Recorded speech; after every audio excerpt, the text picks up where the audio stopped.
Welcome to the Nomad Network, your first stop for complete and comprehensive Chicago Bears football coverage. Dive deep into analyses, updates, and all things Bears. Subscribe to our YouTube channel today and never miss a beat. Thank you in advance for your support. We promise to bring you the best because together we're unstoppable. Go Bears!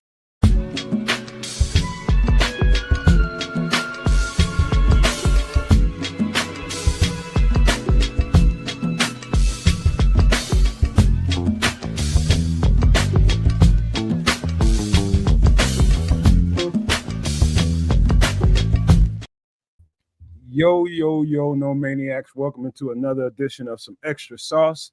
And tonight we got a real special show for you guys, man. We're going to have fun with this one. That's always a priority. Have a good time, man. Whenever we're doing this show, you see these thumbnails for Some Extra Sauce. Just know it's about Bears, of course, but also the priority number one is to have fun. And we got a special guest here for you today, a very special guest. I don't even want to call him a guest, man, because he's been influential in the 5 minutes that we've gotten to know each other. You know what I mean? We've known each other for a couple of years, but we really got to know each other last night, me and kids. And my guy down at the bottom that's Crimson, you dig, man. And he's a very special guest, man. We had a conversation last night. We're going to do some different things courtesy of him. And I just want to say thank you in advance, man, because having that kind of influence right away is important for what we do over here for sure, because we always need help, man.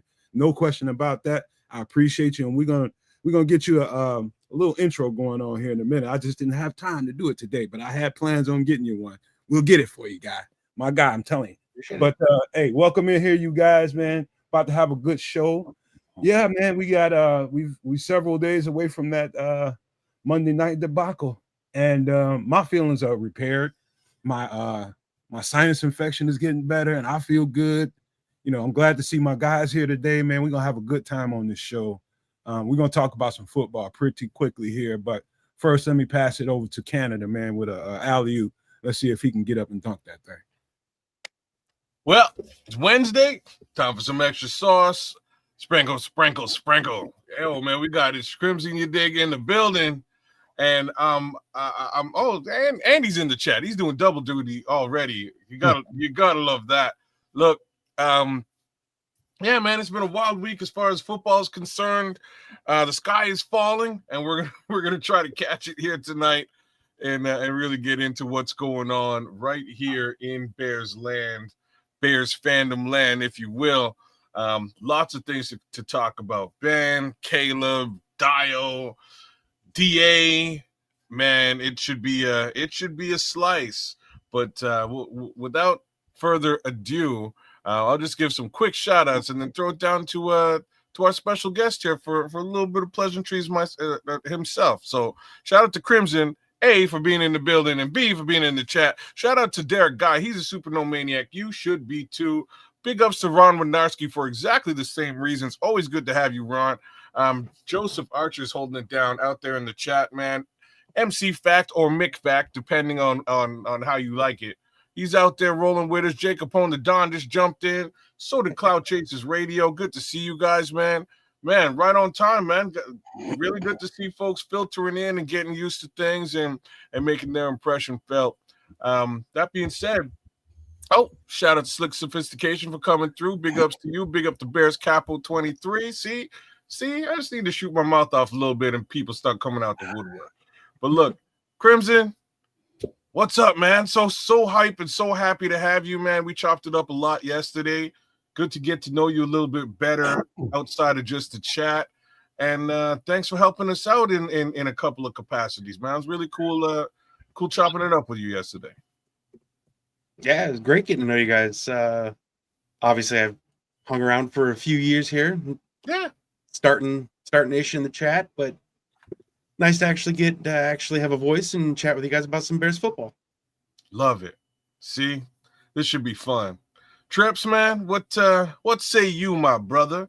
How's Sports Chicago style? How those crazy tripping folk over at the channel? Well, I was actually with Coach Tripping, Chef Trips, and Trip earlier. We were working on some stuff. And also, FYI for the channel there, Sports Chicago Style. If you have not seen the pregame, well, obviously you can still watch it now, but it won't be pregame. It will be after the game. But the actual post game is in post editing, so it's ready to come out. It's just not out yet, and so we wanted to do the extra sauce, and then we'll have that premiering later, like tonight, early in the morning, kind of after midnight kind of thing. So watch that tomorrow when you arise from your beauty slumber, if you will. Or if you're a night owl, watch that shit then. But Sports Chicago Style, you can find those thoughts there from the whole crew, the whole panel, as well as the fine content that can link you to, but you can find on his own channel, Chef Trips, as well as Trip Kundo. So the whole posse's doing stuff. Personally, I'm feeling fine. It's one of those feelings that a week of a loss, you're just kind of like, you got the blahs, or just kind of like, yeah, the what the fuck evers, as opposed to a week of a win. It's kind of like, all right. Okay, we can do some things this week. You know, the food, the beverages taste a little bit warmer, a little bit colder, a little bit sweeter, a little bit tartar, whatever the fuck it is you're drinking. The food just tastes a little bit better, whatever it is the fuck you're eating. This week the food is just kind of like it's sustenance, whatever. But yeah, we got a long season to go. The only thing we know for sure is that this team is not going undefeated. Hey man, That's all we. Don't you know how to wait until we come back to you so you can tell your story? Well, no, but Say that's hi, how I'm feeling. hello. That's my story. I Supposed mean, to say, that's hello, how I'm motherfucker, feeling. how you doing? That's how I'm feeling. Though it's like I'm feeling kind of like man because we fucking lost. But if we won, I would be feeling like yay. And kids, you're muted. I'm feeling sad and blue. I'm so 24 over hours. you because Ben Johnson has to teach the team to play. Oh, offensive line. Oh, go ahead, no man. All right, man. Listen, we got all night to get into some football stuff, and we shall in earnest. When I tell you earnest, I mean I got some stuff dialed up here. And having all these people here, we might have another special guest come through here tonight. I don't know if he hears the Bears conversation, get a little if he wants to have something to say, we'll get him into the fold. I will bow out, so I'll let these four tear it up, but we'll see. We'll get to get rid of you? That's awesome. Yeah, I got to go, man. There's too many people. 5, 6 people, man. That's a lot. That's a hell of a lot. That's awesome. MC Flex says, who was Trips? I have no problems with that. Hey, cut it out, Facts. All right. Shout out to the King just busted up in here, man. All right, man. Listen, you know how we do it, man. On every show, we always get human for a second before we get into football and other parts of life, man. Let me start with myself. Usually I'll wait and let kids and Trips and I'll say this, man. So we're getting ready to fall into the fall. And my garden is starting to die off, man. And my favorite thing in this part of the year is the cucumbers, man. I love cucumbers, man. I'll eat cucumbers every day of my life, man. As long as they're there growing, I'll pick some and eat them. And I'm gonna be sad when I eat that last cucumber. There's a nice little drawer full of them in there now. My girlfriend, she had to hold me for a minute when she went out there and pulled those plants. So I'm upset about that. On top of what, I'm healed from what the Bears did this week. I'm okay with that. But my cucumbers, man, I can't deal with that shit, man. That's the worst thing to happen, man. And fucking cucumbers, man. But that's my life today, man. And pass it to the Canuck, man. How's your life? I got nothing for this. My life is got absolutely nothing going on but business. I am not a big fan of cucumbers whatsoever. I'll just put that out there as it is. You're alien, man. I'm just telling you. Me and cucumbers have a texture thing going on. I've only more recent. Yeah, I don't. Wait, hold up. Texture? Yeah, crispy, crunchy cucumbers. You don't like crispy and crunchy? I did not know. What? I'm telling you. What's wrong with you, man? I'm saying what's wrong. What's up with cucumbers? But at the same time, I also did not like pickles. I wasn't a big pickle guy either. But that's kind of grown on me. So pickles are all right. I'm with the pickle thing. me and cucumbers have. You know what? Like, it's funny I'm saying this though. Like, as of late, my taste in food has changed a little bit. But it's their guy calling you a cucumber head. So my taste in food has changed a little bit. I'm starting to. My wife's been like sneaking cucumbers into stuff, and I guess the reality is I'm just sick of A, picking them out of everything, and B, complaining about it. So now I just eat it and shut up, man. Zucchinis is different. I'll eat zucchini as required, It's man. like But somebody telling me they don't like water. What's wrong with you, man? well, water's awesome, and cucumbers aren't quite as awesome. Water's also like a universal necessity of life. I can live a long time without a cucumber. Man, my pops and my brother, I've never seen those two guys drink a glass of water in their whole lives. That's not good. Never once. Never once. That's Both of them died from organ failure, but well, there's that. Yeah, that might rest in peace of both of them, man. But damn, yeah, no maniacs, drink water, y'all. Drink lots water. of it too. Yeah, drink water, man. And that's one of those things that, again, in my older age, I've not only picked up, but I drink ginger ale now. That's like the only pop I drink. I drink it once in a blue moon, but I drink water. Like, y'all see me all the time. Like, this is all water, and I just killed one of these of water moments ago. So, like, water all day long. I drink water and coffee. It's all that I drink, man. But anything that comes from the earth, you got to be willing to. You got to be a willing participant. Like, there's one thing that from the earth that I just can't get around to, and that's a beet. I'll eat a radish, man. I'll eat a radish, but a beet, it comes straight from the dirt. But I don't like them, man. I don't like them, but I will eat one. Potatoes. What'd you say? So do potatoes. Yeah. It's a root. It's a root vegetable. You know what I mean? It's great. You know what I mean? But just the taste of it, man. Maybe because the first time I tasted one, it was out of a can or something. I don't know. Oh, yeah. Beets aren't yummy. Like, radishes are, and they look the same. You know what I mean? They look very similar, and it can be confusing. But the flavor profile is so different. Radishes are awesome. Beets just aren't quite anywhere near as awesome as radishes are. Well, I beg to differ because maybe not beets straight out of the dirt. You know, I don't know. But you process those joints with some the pickledness, the pickled beets in the jar. Oh, you put them in the jar. And when you pickle them, when you have to pickle them, you got to put them in a jar. And so they have what's in there, like the vinegar and all the stuff that does the pickling process. It makes it not sweet, but not tart, but a different flavor profile that's more just kind of, oh, damn, I can eat these out the jar. Or, so chop them up and put them on a top of a nice salad with some sunflower seeds, hard-boiled eggs, sliced onions, then throw some beets on there, maybe some shredded cheese. You know what I mean? And then if you partake with the croutons, throw some of them on there. So it's just a way of jazzing up some of that stuff that's straight out of the dirt. Because, I mean, potatoes, ain't nobody, eating a potato like an apple. You know what I mean? You got to cook that some kind of way. I can eat it like that. I can cut up some fries, thick. What about Young Trip, man? Young Trip looked like he just pulled that thing out the dirt. Well, Young Trip, he's on a whole different level. You know what I'm saying? We could never aspire to be on that youngster's level. And so, you know what I mean? I need to like throw some grease on them French fries or some sour cream or some cheese or some ketchup or something after you cook it. Young Trip eating a whole ass potato, man. He just got it in his hand. And even you know, shit. Young Trip, you just pull out a rutabaga and start chewing on that son bitch. Look at him. The French call it apple of the earth.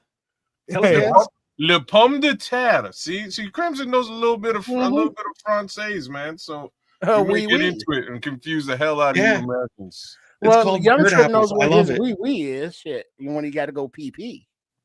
He knows a little bit. That's why they call it pissin the pissin. And he's like, Derek Guy had that recipe, y'all. Derek Guy had that recipe. Those cucumbers, those raw onions, and some Italian dressing with some salt and pepper. That's that That's that. I'm on that time, Derek. I'm just telling you that. Yeah, Right that's a nice salad. You know, cut up those cucumbers. They're very watery. They're very, kind of bland in taste. That's why I need a little salt on them. And like the onions, nice crunch, nice little bitterness, and then a few like raw tomatoes. Throw some maybe some olives up in there. Throw some beets up in there. Just mix it up with just run it through the garden. Some So people I'm don't gonna eat give you a little olives, one man. up on your pickled beets thing. So get yourself some banana peppers, like pickled bananas peppers. Do all that. Love When you're those. done with the jar, just like you were saying before, because you were saying like when you're done with the pickle jar, you put shit in there. Do it with the pickled peppers, because now you get that heat. Now you get that spice. Trust me, you're gonna like Trip. You're gonna love it. I'm just putting it on your plate. I'll tell you this: I've not done it before, but I'm in the process of saving the juice. Yeah, because it takes more than one jar of empty either pickles and or peppers for enough juice to pickle eggs or beets or anything. So I'm in the process of combining enough juice into those into like jars to do that, but that's definitely on the process. Holla at me, man. I got all the juice you need for all that kind. I got all that shit. Some people use your don't. What'd you say, Crimson? Use your pickle juice to brine chicken to fry it. Okay. Change your life. So I use that banana pepper juice, man. I use it in so much stuff. You would be surprised. And it just gives just a little extra, a little punch you in the face. Oh man, it's great. Man, you know what, man? Some people don't like olives. And I'll eat any olive you can grow. Any freaking olive. Even though I've never had one in a martini, I've never had a martini. What is it? Just You've never had a martini? Never. Not even a dirty, just a regular martini, not even a dirty martini. We had a martini. What is stuffed it? olives, but stuffed with not cream cheese, but it, other man? stuff. Was this gin with an olive in it with some toothpick? My dude, you ever And watch vermouth or vodka? It's vermouth, and or vodka, but usually vermouth. You say that 3 times fast. Vermouth. It just sounds funny coming off my tongue. It's so like clearly you've watched some James Bond back in the day, no man? Never had a martini, man. Dated a girl named Martini, but that's it. That was her name? Martini. Shout out to the black people. That's great. She was not black. She was. Oh, really? Even better. She was Asian. Okay. Well, what do they know about martinis? Are you sure her name wasn't Saki? For real? Did she change it? Martini. Martini. I used to mess with her all the time about it. She's fine as hell. I bet you she's potent too, man. Oh, she's a straight up punch in the face, because that's kind of what a martini. You drop line, I'll tell you some shit now. I'm telling you right now. We'll talk about that later on. I was all the way live, homeboy. I'm just telling you. Damn. Well, shout out to you, Martini, both of y'all. All the way live. All the way live. Both of that. Both teams. Yeah, man. So martinis, never had one. Never had one. Never had the urge to order a martini when I was. Well, this is what I'm asking you. Have you never? Did you watch any James Bond back in the day? Blue cheese. Oh, man, if I played the game like it's religion to me. Come on, man. I like James Bond. But did you watch the movies? Is what I'm asking. I haven't watched them all, like the most recent ones, but like the old stuff, I'm on the old ones. I got a classic movie channel, man. I watch that kind of shit all the time. Okay, all right. Just because like that's shaken, not stirred. Shaken, not stirred. Like clearly, I had to have a martini at some point. It was me walking into a gala event, and they had martinis all over, and I was like, "Damn, like this look a little fruity." But if James Bond can do it, I'm gonna do it. You know what I'm saying? So I was like, they'll get you toe down too, though. Real down, real talk. Martinis. It don't take many. Hey, pull that thought, man, because I got another drink. I got another drink, man, but I was just about to ask you something, kids, but I got thrown off. Sorry, man. You drinking? So I'll tell you a drink that'll knock you on your ass real quick if it's done right. It's a goddamn what is that? That tea. It's some kind of tea drink. Long Island iced tea. Long Island iced tea. You get somebody thing with 7 liquors in it. Man, I never seen my aunt more drunk, man. I see it, man. I never seen her more drunk. I was coming, so she just moved to Florida, and I came up to visit her, and she had an apartment. It's her and my her living with my cousin, and she's dating who is now my uncle. You know what I mean? And they're just dating at the time. And I'm up late watching TV, man, watching HBO. You know what I'm saying? Because we don't get HBO. Like, we got HBO now in Canada. We didn't have no HBO back there. So watching good stuff. And basically, he came in and just threw her in the hallway and dipped, because he was like, I just carried her all the way up the stairs. I'm done with this shit, and just dumped her in the house and took off. And I got up, I was like, Auntie, like, you're finished. And she looked up at me. She was, man, never drink Long Island iced tea. And I was like, oh, okay. And I dragged her to bed, put her to bed. And from there on, I was like, damn, I gotta get me an Long Island iced tea. Kids, them hoes taste so good, and they will sneak right up on your ass. They are great. The first one don't taste good. It's a little bit of a, what did I just do? The next 5, holy, tastes fantastic. You drink and then 5? you wake up somewhere, brother. Well, because they go down very smooth, very fast. I've never, because of the cola pop soda factor. So it's not like you're really tasting alcohol. And it's one of those things that you drink that it's not disgusting to drink. So you kind of, okay, yeah, give me another one of those. What are you talking about? Five's Cola? rough. What are you talking about? Cola? I ain't never had one with no damn cola. Well, I mean, it kind of gives you that like a cola taste. It doesn't taste like tea. It don't taste like alcohol. Doesn't taste like booze, that's for sure. Kids, I gotta say, kids, you threw me off because you said after 5 of them. Like, I've never had a Long Island iced tea that it didn't come in a big ass container. Yeah, they do. They all do. Glass or something. See, 3 will put most people on their ass, but Keds is a beast. You a soldier, bro. Hey, man, But now, how was you feeling after that 5th one? Bro, the 5th one you're feeling, you may not remember what's going on next day. But like, that's how we used to get tore up here in Canada. Like we drink here, man. We drink. I don't. So they drink some blackout drunkenness. I don't and that's the thing. It's like, I don't black out ever. Well, yeah, but if you don't remember what happened, you black out. I'm going to. I'm just saying, it's like, it's right there. You know what I mean? It's at that level where you know what's going on. You wish you didn't do the things that you did, and you will remember the following day. That's Kids. You get into number 6, and all bets are off. That's Kids right there on the right. Right there on the right with the yellow shirt. Damn, and over there in the back, that was his girl back there. And, with the hair rolls, that's perfect. With the hair rollers, yeah. She getting it, man. At night. Well, you ain't got to worry about keeping it out of her face because you know it's all rolled up. She's getting it, bro. Especially after that 5th Long Island iced tea, it's on. Oh Lord! Well, after the 5th Long Island iced tea, you just got to hope nobody gives it up to Earl. hey! One time, my uncle had this water bed down in his basement. Man, he used to keep the basement together for any one of his nephews that be out somewhere, and he got to go get one of us and shit. You know, get your ass out of here, man. You go into the house, go to sleep. That kind of uncle. And he came and got me one time. I was about to get in a fight or something. Somebody called him, and he came and got me, man. And I was twisted. I ain't gonna even lie to you, man. I mean, I was dusted. And I went and I had Long Island iced tea that night. And I effed around and had some beer after that. Oh, beer before. How's it saying, bro? Beer before liquor, never been sicker. That's it.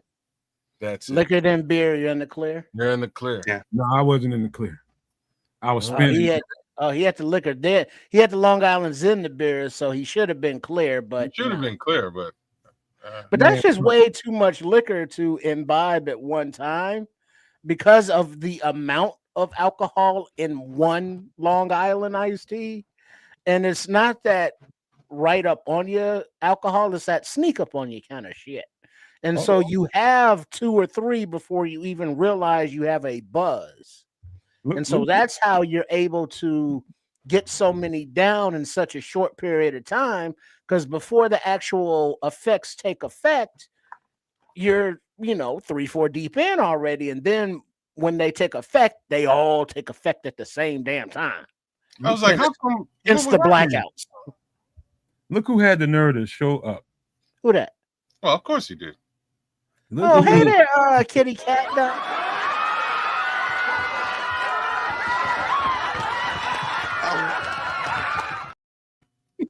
The lumps went down.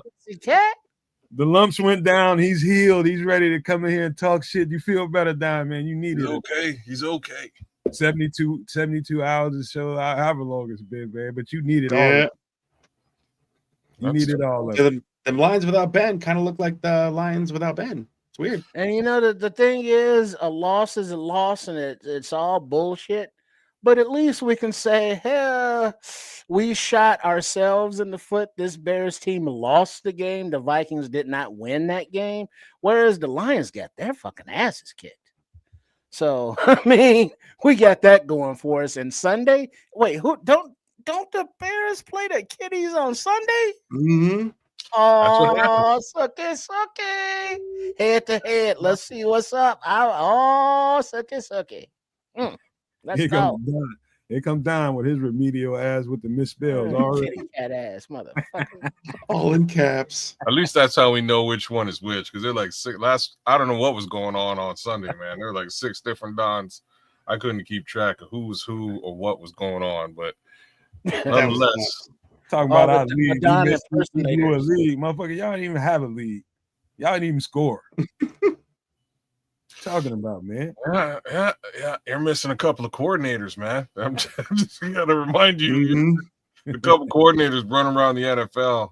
They used to be in Detroit, but hey, do they get any one of their 3 missing linemen back this week? Taylor Decker got hurt, didn't he? I don't think so. No, I think Taylor Decker got hurt. I don't know if he practiced or nothing, but you know what though? I think they grabbed the lineman. Actually, I think they picked him.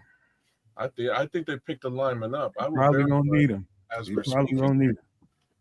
Dan's on the phone right now, begging Frank, please come back. All right, I'm retired. So so Don just triggered the Bears conversation. Let's get into it. Let's dive on into what people came here to talk about mostly. And that is, let me talk about this. So we released Trey Flowers from the practice squad and signed another Flowers, Dallas Flowers. Man, a lot of flowers going on in this show. A lot of flowers, man. People like bouquets and shit, man. Nothing wrong with that. Flowers. Nothing wrong with that, man. We gave away flowers. We now buying flowers. I wonder if we deliver flowers too. Hey, man, nothing wrong with my man here because I like flowers, man. You shut your mouth. Hey, man. All right. Okay. You bought them flowers. I like flowers. Out the garden and shit, so I guess. My girlfriend loves it, man. She get on my nerves with that shit, though. I ain't gonna lie. Really? I don't. I got it. Shout out to the wife, man, because she's. If I buy her flowers, she's like, "Why did you do that?" And yeah, I got one of them type of women too, kid. Yeah, okay, cool. It ain't got nothing to do with the intention. Shout outs, man, because she likes them and all, but it's like they're just gonna die. So get me a. It's true, like it's gonna die. So give me a plant, if you want to get me something, at least it'll live, and I can come back in maybe like something longer than a week or two. And say, shit, look, remember what you bought me? It's right there. It's living. It's thriving. It's a thing. As opposed to, like, it's in a landfill. Hey, Kes, tell the truth. Before you did it, you did some shit, didn't you? Oh, before I bought flowers? Yeah, you did. If I did something, I know, man. I ride hard, bro. You a lie. You did something. No, man. If I'm no, this is like your birthday or like Valentine's or something like that. If I'm messed up, I ride hard, bro. You see, you ain't seen trips. Snap! You know what I'm saying? I'm gonna go out if I'm. When kids ride hard, he's talking about he got the forehead that looked like glazed donut after he done paid his alms to the missus for his transgressions. Let's say. You should be doing those things anyway, but it shouldn't be no special. But you gotta keep that in the in reserve, man. We gotta get that We gotta get the Munson reel, man. That's really what we're missing here, man. You know what I'm talking about? Forget man, what movie is that? Kingpin. Kingpin. You gotta get that Kingpin drop, man. That's a perfect time for a Kingpin drop. You motherfuckers gonna get mad at me again because I ain't seen that one. What? Damn, brother. How you miss Bell? Like, you be ashamed of yourself, man. You can't be walking around Chicago and movies now. Y'all probably think I'm exaggerating. I know I've never seen that. I've seen it. It's always there. I can always watch it, but I never turn it on. You know about Ernie McCracken, bro? Come on now. I don't know nothing about it, man. Damn. Ernie McCracken's a G, man. And, man, that's man. One night, get gone with the little lady. Get y'all some edibles and put Kingpin on the DVD or whatever y'all. The movie when old boy's character is the dude. No, that's that's the Big Lebowski. Big Lebowski. Never seen that one either. Oh, that one you gotta watch. That's a phenomenal flick. White Russians and all that. You missed that. It's too funny. It's just funny. The dialogue is timed perfectly. He's spectacular in that film, man. He is. Everybody is. It's true. I've seen a million clips of it, but never. Those are like the two bowling movies, though. Those two movies are the bowling films, and man, like John Goodman in that movie is a bad MF, dog. Like he's a bad MF in such a character. He is. He's awesome in that movie, man. The only thing I can remember is that meme. There's a little clip that's everywhere. Is that dude sitting in somebody's office with a robe on? That's all I know. That's pretty. I think might have seen a clip of John Goodman looking like a loan shark or some shit. Oh, John Goodman, like it's all bowling, man. It's like gangster bowling. But anyways, you know what I mean? Like real talk, you gotta watch those two movies. You kind of have to watch. I have to say, Lebowski's a great film. It really is. Kingpin's not a great film. Kingpin is just a Bill Murray movie. And like I just have to say this, I think every Chicagoan should watch every Bill Murray movie, whether it's good or bad, just because. That's just my take on it. I'm not a Chicagoan. I'm a foreigner, but that's my take on it. Kids, last thing, movie and TV wise, before we get all the way into this bear stuff, I'll tell you something that is just me and my biases. When I seen the previews and the trailers of the show Fargo, I was just like, I ain't watching. It's too white for me. What the fuck? It's bro. I ain't watching it. And then I fucked around. That shit is really good. Holy smokes! It might be people in this chat right now that's never seen Fargo. Anything by that director, by the way, is who is he? So not Fargo the movie. Fargo the movie is just as good. But Fargo, don't you know? Don't you know? Like Fargo, the show is directed by a guy named Noah Hawley. So Noah Hawley directed Fargo. He also directed The Bates Motel. He also directed a Marvel property called Legion, which is one of my favorite. I'm a comic book buff. One of my favorite series over the last 15 years, man. It's about it's on the X-Men side of Marvel, and it's about Professor Xavier, who has got telepathic powers. I shouldn't have to explain this to y'all, but I'm just doing y'all a favor. His son is a schizophrenic. So just think about that for a second. So if you've got if you're a triple R and you got multiple personality disorder and you have telepathic powers, that could spin into some crazy wild stuff. Just that as a premise is the premise of this show. And this is these are all Noah Hawley. So telepathic schizophrenics, crazy Norman Bates, and Fargo murder mystery stuff in North Dakota, in Minnesota, North Dakota, something like that. It's Minnesota. But bro, Noah Hawley's he's just bad MF, man. He's solid. No, it is North Dakota. Is it North Dakota? Fargo? Yeah, Fargo, North Dakota. North Yeah, Dakota. North It's Dakota. North Dakota. Yeah. They speak the same exact way as Minnesota, though. Sounds the Sure, same. in South Dakota. No, it's North. Maybe It's South. definitely lots of snow in that show, North man. Dakota. I Yeah, love it's it. right next to Canada. They filmed that. They filmed, I think, a couple of seasons ago. I think Chris Rock was in this season. Matter of fact, they should be coming out with another season soon. Chris Rock was filming one way out there in the country, not too far from where I live at. Man, he was out there filming. Fargo.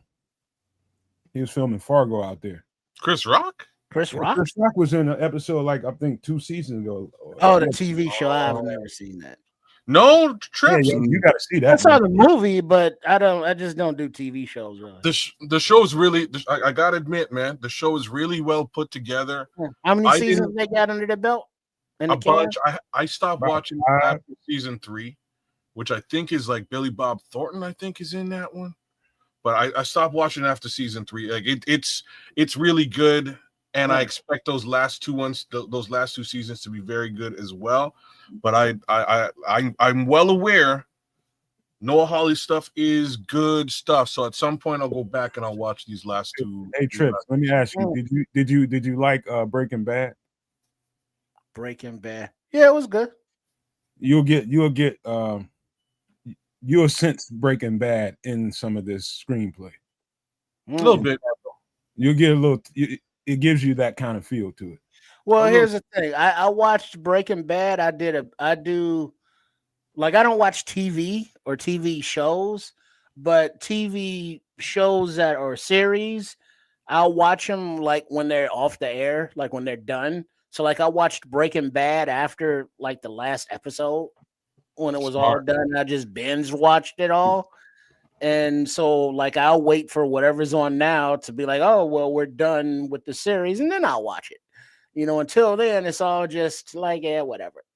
I'll get it all at one time so I don't have to wait for cliffhangers over the course of a week or a month or over a year, however long in between shows, hiatus-wise. So, yeah, as soon as Fargo or other series that I've seen, the one with Sylvester Stallone where he's like the bad guy out in the middle of the no fucking where, and Yellowstone and all that shit. Once those are done, I'll watch them. See, you're a glutton. You're a glutton. You're a TV glutton like my girlfriend is, and she's trying to turn me into one of those. She likes to get, just like Tripp said, she get one and just eat. And I'm just like, I like to watch. Yeah. I like 3, 4. Give me 3, 4 episodes at a time, and I like to reflect on what I saw, and then let's go back. That's just how I think. I honestly hate that now that binge watching has become like a thing. I'm like, so I did exactly like Tripp did with Breaking Bad, and I burned through the entire show, like maybe the week after it was over. It was something like that. Like I crushed the whole show. Really enjoyed it. But meanwhile, I'm watching Game of Thrones, and I'm stuck in the seasonal progression. I'm like, man, I just like, can we just, can we just get this thing through? I need to know what's going on, what happens. Same thing with Lost. Lost was the worst. Actually doing it in session, like in season, what a mistake that was. Like, well, but like when you say like the things that take you a while. Like the review of the one with the dragons, the Game of Thrones, yeah. Game of Thrones and Lost, just hearing the way that series ended and how it sucked and people were mad is like, well, I'm not gonna waste my time to fucking watch it. Well, I mean, what's the point? So here's the point. I just don't invest the time into it, and I don't miss anything because I never saw it, and it sucked anyway. So it's like, why do I want to watch it? So here's the thing with Lost, like Lost, and I know no man's watched it. Suck, man, you crazy. It didn't suck. Like the ride getting to that ending was a thing of beauty. The problem for me, like why it really sucked for me, and it might have sucked for other people. For me, like. My cousin, who I usually like, we grow up like brothers, me and my cousin, right? So we always talk about this type. He's trying to get me to watch this show, and he's like, "Man, you gotta watch Lost. It's so good. You gotta watch the show. You gotta watch. You know what, man? Like season 4, I'm coming through. I got this on Blu-ray. We're gonna watch this on Blu-ray, man. So he comes over. We watch the first episode on Blu-ray, and within 4 minutes of the first episode of the show, I guessed the entire ending of this show. In 4 minutes. Ain't no fucking way you I'm didn't. telling you, Doc. You lying. I'm so serious. I look at him. I go, You so is this? kids, I don't know when the last time you saw Lost, and you're gonna want to beat me to sleep for telling you this, but we just saw Lost for the first time this winter. Ain't no way you guessed that in no 4 fucking Brother, minutes. I guessed it in 4 minutes. Like I wish I would, like, to the point that, like, when I said it to him, he got like, he's as black and Jamaican as I am. He got white in the face and was like, no. No. That's all he could say. He was like, I was like, so let me just guess. These guys are all on an island which is blank, and they're gonna figure out that this is blank, and that's how this is all gonna end, right? And he was like, I don't believe, like, in retrospect, talking to him now, he's like, I don't believe you called it in within minutes of us turning the show on. I didn't even know what to say to you. But here we go. You know what I mean? So I wind up watching the remaining X amount of seasons, and yeah, I was right. I knew exactly how this thing was gonna fall out and end at the end of it immediately, and I was very let down by this ending. You know what I mean? Like, this ending was such a letdown for me, but the ride was cool. So, like, I got to give Lost that. Mr. Echo, the characters, the characterization, it was well played, but you get to a point where there's plot holes and they end the show, and they end it exactly the way I thought they would. And I was like, wow, what a lackluster payoff. I was so looking forward to Nosferatu. I don't know. I'm a horror guy. Crimson is on in my league with that. I watched that, and it was decent. Let me just say that. Which one? Nosferatu. Oh, I haven't done that yet. Okay, yeah, you're I think that's on Prime. It might be on Prime, Netflix, one of them. But I was expecting a little more bite, and it lacked a little bit, man. I wanted me some. I needed to get out my seat. That vampire was a little lackluster when I set eyes on it, man. Did you see that? Did you see that, Crimson? No, I don't really. To be honest, I don't watch a whole lot of new, recent stuff. Big into a lot of shows and movies when I was a younger lad, and I don't know. It's something that I watched a million times just to kill 20 minutes. Yeah, man, it's worth watching. It's worth watching. Is it worth it? All right, yeah, I give it a go. Man, you would like I think you would like, if you like Fargo, I think you and the missus would like Bates Motel. And it's funny because the wife and my daughter were watching it. They started watching it together, and I'm working on my computer, and they start watching the show. They're like, do you want to come sit with us and watch this show? And I'm like, nah. What up, D Nice? I'm like, nah, I don't really want to get into Bates Motel. Like, I've seen Psycho. I kind of know where this is going. I don't need to watch this. You know what I mean? You guys can watch it together if you want, but I know where this is going. I'm good. And as I'm sitting at my computer overhearing this for, like, they're binging it, and I'm like, wow, like they really went into left field, and it's making me mad because they're doing all kinds of other stuff. You know what I mean? Like, they're doing other stuff, and it becomes really cool, the way that they spin it and put it together. So, like I say, Noah Hawley is a very good director, especially of television. If you happen to come across some Noah Hawley stuff, be aware it's going to be pretty solid. It's going to be pretty. I can't recommend to you kids, Nomad, Crimson, and all the Nomaniacs and the Super Nomaniacs. Stay tuned to find out how to be both tiers and support the Nomad Network.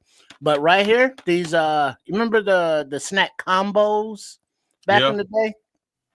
Well, I got this big ass jar from Amazon of peanut butter filled pretzels. Brother, those are so good, bro. They're just little bite-sized joints, but they're filled with peanut butter. And if they was filled with cheese, it would be on. But these are very filling. They got different. You got your crunch, you got your soft, you got your peanut butter, you got your salty pretzel, and it's a very good snack, and it's not gonna make you a fat ass. Man, So you can munch on these while watching a movie and be like, "Oh dear," hold hands during the scary parts, over the bowl or the jar or whatever the fuck, and it'll be a romantic experience. Man, I got pretzels some at will make you Costco, fat. man. They will make you fat. It's bread. It's bread. Well, but you got to work it off after the movie. That's people don't know how to eat nothing in proportion, man. They'll that's a them problem. Yeah, you motherfuckers will be eating that shit till it's dust on the bottom and salt. And be licking their fingers and shit. Can't be doing it. All right, man. Let's get to some football, man. And this went naturally, man. Once you start talking about movies and TV, man, that's gonna come out of everybody. We all indulge, man. So that's just how it goes, man. It is 45 minutes into the show. So thank you all for hanging out. Thank you all for being here. Hit that like button while you're here. Make sure you subscribe or you wouldn't be in here chatting. So if you're on the outside looking in and you want to come in here and have some of this conversation, just hit the subscribe button. That's totally free. Cost you nothing. But let's get into the football conversation. We just spoke about, they just added a guy to the practice squad. I think it was Jay Capone that came in here and said, this is good news. He's like, Jalen Johnson was a full participant in practice today. And I think TJ was a limited one. Jay, you let me know if I got any of that wrong if you're still there. But that's really good news. I haven't seen the injury. Wait, what position is the new guy? Dallas is he's a corner or a DB. He probably played corner, safety, special teams, any of it. So this is what you're talking about here. So shout out to Just Another Year Chicago. TJ and Jalen were at practice today. I think they're in limited capacity. Brad Biggs gives us a little bit of that as well. But they're there. Jalen, to be clear, Jalen practiced full from what I understand. TJ was limited. So they held a walkthrough, not a full practice. He was listed. Yeah, you're right. He was listed as a full participant, and TJ Edwards was limited. So there you have that. They're hoping for both of them this coming week. What do y'all think? I think the backups played very well. That's something I wanted to highlight today. But it is nice knowing you got two of your main components back into the situation, because I do believe, and I'll stand by this when I say this, I do think Detroit is taking a serious step back. And I don't want to diminish who they are as a team. They're still a really good, that's pretty much a great team if you want to consider a great team in the NFL. It's a great team. That's just giving credit what credit is due.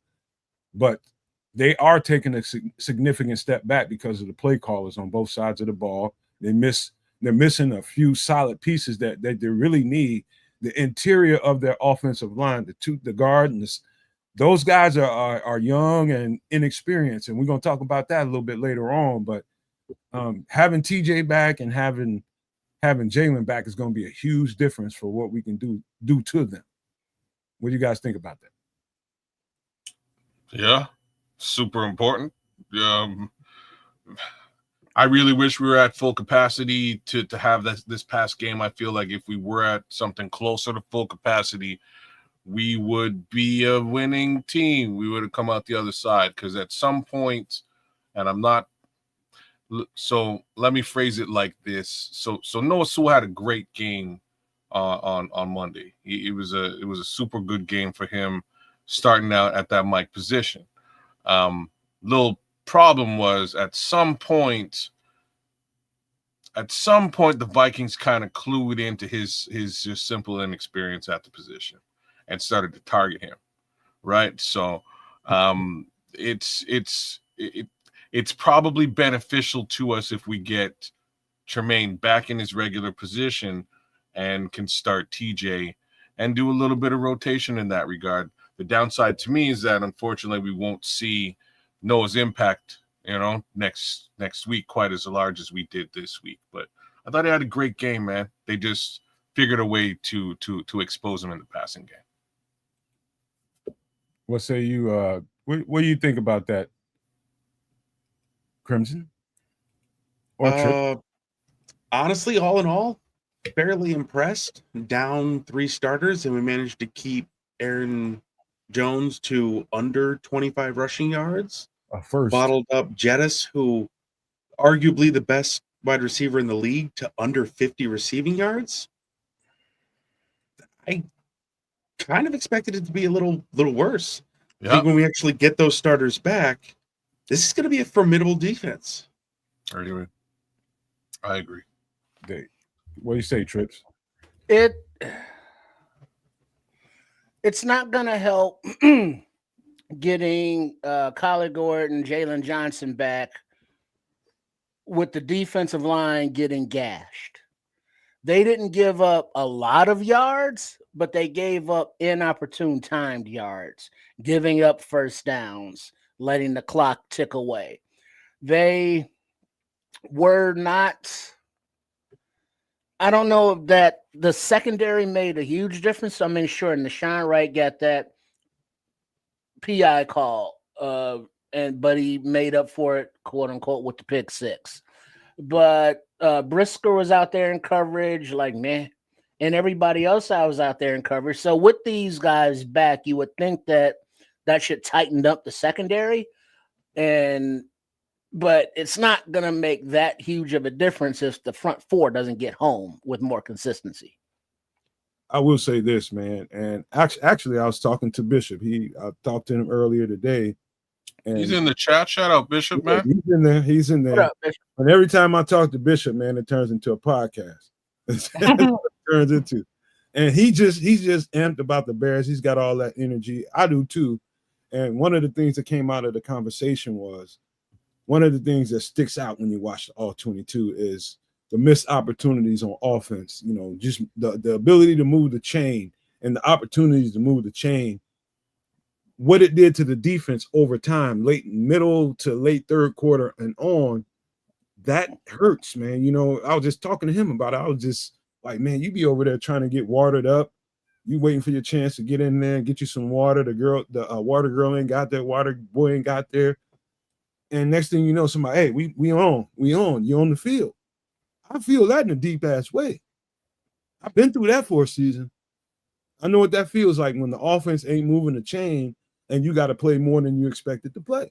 And so those guys got to be a little bit more conditioned, a little bit more sturdy under the circumstances until Caleb Williams and the offensive line get in sync.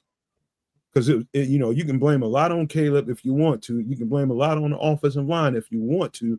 You can blame stuff on the running back if you want to. But them as a unit wasn't in sync, especially after that 10, 15 plays that was called. It just, shit came loose, man. It was loose parts out there. The thing wasn't orderly, and the defense felt that. And so I don't blame any of that stuff on the defense. I think they just ran out of juice a little bit. Well, I mean, just real quick, kids, I understand what you're saying about that, but you cannot give up 21 goddamn points in the fourth quarter. Go ahead, kids. That's not a good idea for anybody in Incorporated, right? So, get your shit together, guys. That's like, man, I don't know what else to say. We'll leave it there for me for now. Crimson, what do you think? Honestly, a lot of it was not what I was expecting. Braxton was not as bad as I thought. Went back and actually watched the tape. He held up surprisingly well. I'm not going to say good, but you know, he was okay. He was okay. That's a bridge too far. Did you notice all the chips and even the jumbo sets? Yes, ended it backing him up. Like Ben Johnson knew they were going to target him and did a great job to make sure that he wasn't alive. It's true. That being said, I was fairly disappointed in Jackson. Yeah. Jonah had a rough night, just all over. Yeah.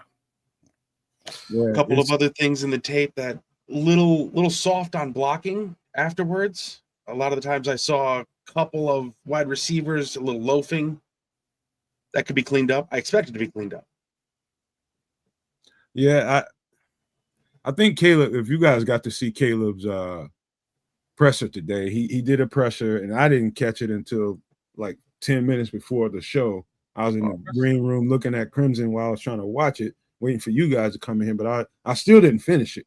But I did get to a point where I think I don't want to say Courtney Cronin might have asked him a question about the offsides. One thing I would point out to you, man, and you guys, we can argue about it if you want to, but the cadence definitely was in effect. And I heard that in his answer to Courtney Cronin, who asked him about those offsides and those procedural penalties, those, and he was honest about it. I had to respect him for that, because that could have went another way. That could have went another way, but it's exactly what I thought it was. I can be a little bit better with my cadence. I don't have to have as much thrust when I get to the line of scrimmage. Or if you're going to have that thrust when you get to the line of scrimmage in your cadence, say, all that kind of stuff. Keep it like that. Don't have it vary from play to play. And so I think in his answer, I think some of that came out. We talked about that live during the show. Then we live watch, then we Kids and Trips. We was talking about that. And I don't know if I came off to everybody like, oh, you blame it on Kate. I don't know how I sounded, but I knew when I saw two offensive linemen moving at the same time in symmetry, I knew it was cadence stuff. But he spoke to that today in the presser. It was exactly what I thought it was. So everybody did. I didn't hear this Caleb presser that you're talking about. I definitely heard the two Ben Johnson pressers, and he alluded to it being a cadence situation. Like, let me rephrase. The media alluded to it being a cadence case scenario, and Ben didn't say it's not cadence. Is probably the better way for me to put it. Right down to potentially saying something along the lines of maybe we go like zero cadence in Detroit because Detroit's going to be super loud. That's part of the worry about this coming game, right? It's going to be very loud coming into this rival situation, and maybe you just do something like tap the center on the ass or on the leg or something. It's definitely going silent count from all the. That's what which might help. Like. It might. That narrows it down to nobody moves until the ball is snapped. Nobody get hurt. Nobody move. Nobody get hurt. It puts you at a disadvantage a little bit, because the cadence is your friend when you're the offense, because you know the cadence, the defense doesn't, which gives you the advantage to get off the ball first. So you get the surge and you get the push. But when there's no advantage in the silent cadence, unless they can come up with some crafty way to do it, I've never seen anybody run silent cadence and be dominant up front. So okay. So I'm just gonna say this out loud, and I want to touch on something that D Nice is saying in the chat too. So remember that time that Chicago Bears offense used cadence as a weapon? Yeah. No.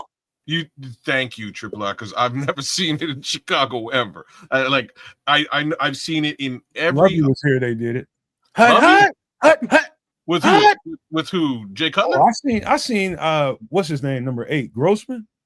Oh, Grossman and Olin Kreutz was really good getting off that ball.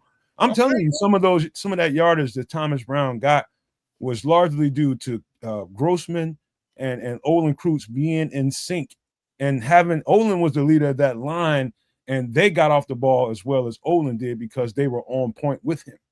Okay. And so I'm telling you, they were really good. Man, they used to eat people up on the ground. Well, but then Olin is also a center that has a gold jacket. He is. You know but since then, it's not a weapon to the point that Kids was alluding to, that other teams' offenses has utilized that we haven't been able to, because we can't have nice things.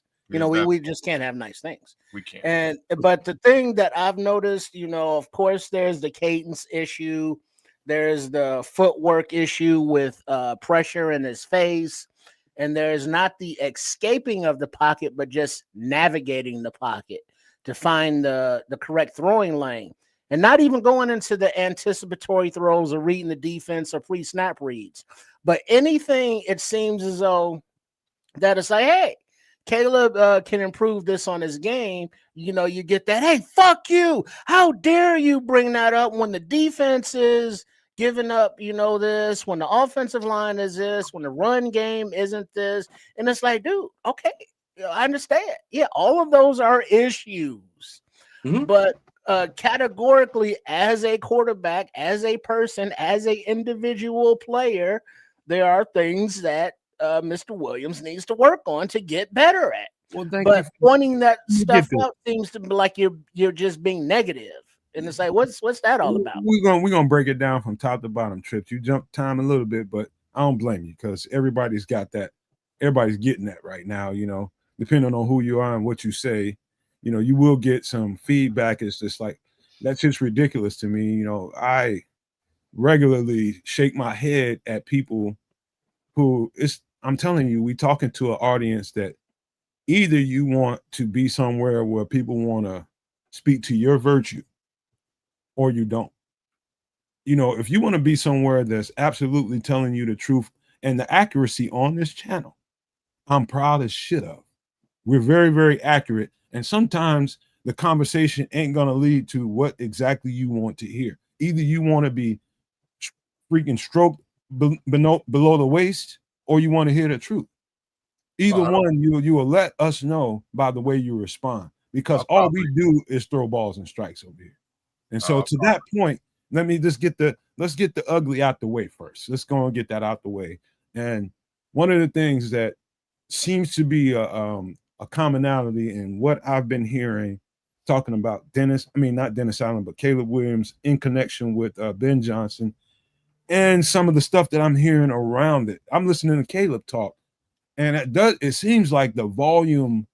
And when I say volume, I just want you guys to know I have experience with the West Coast offense. I played in it. I wasn't on offense, but I've seen this how it is, and it's a lot to take in. I've been saying that for I don't know how long, but I think people are starting to realize that volume and where he is at learning it is in two different places. I think that doesn't mean the end of the world, but that means he's got a long way to go. If nothing else, he's got a long way to go, and I understand why because I've seen it. The volume of it.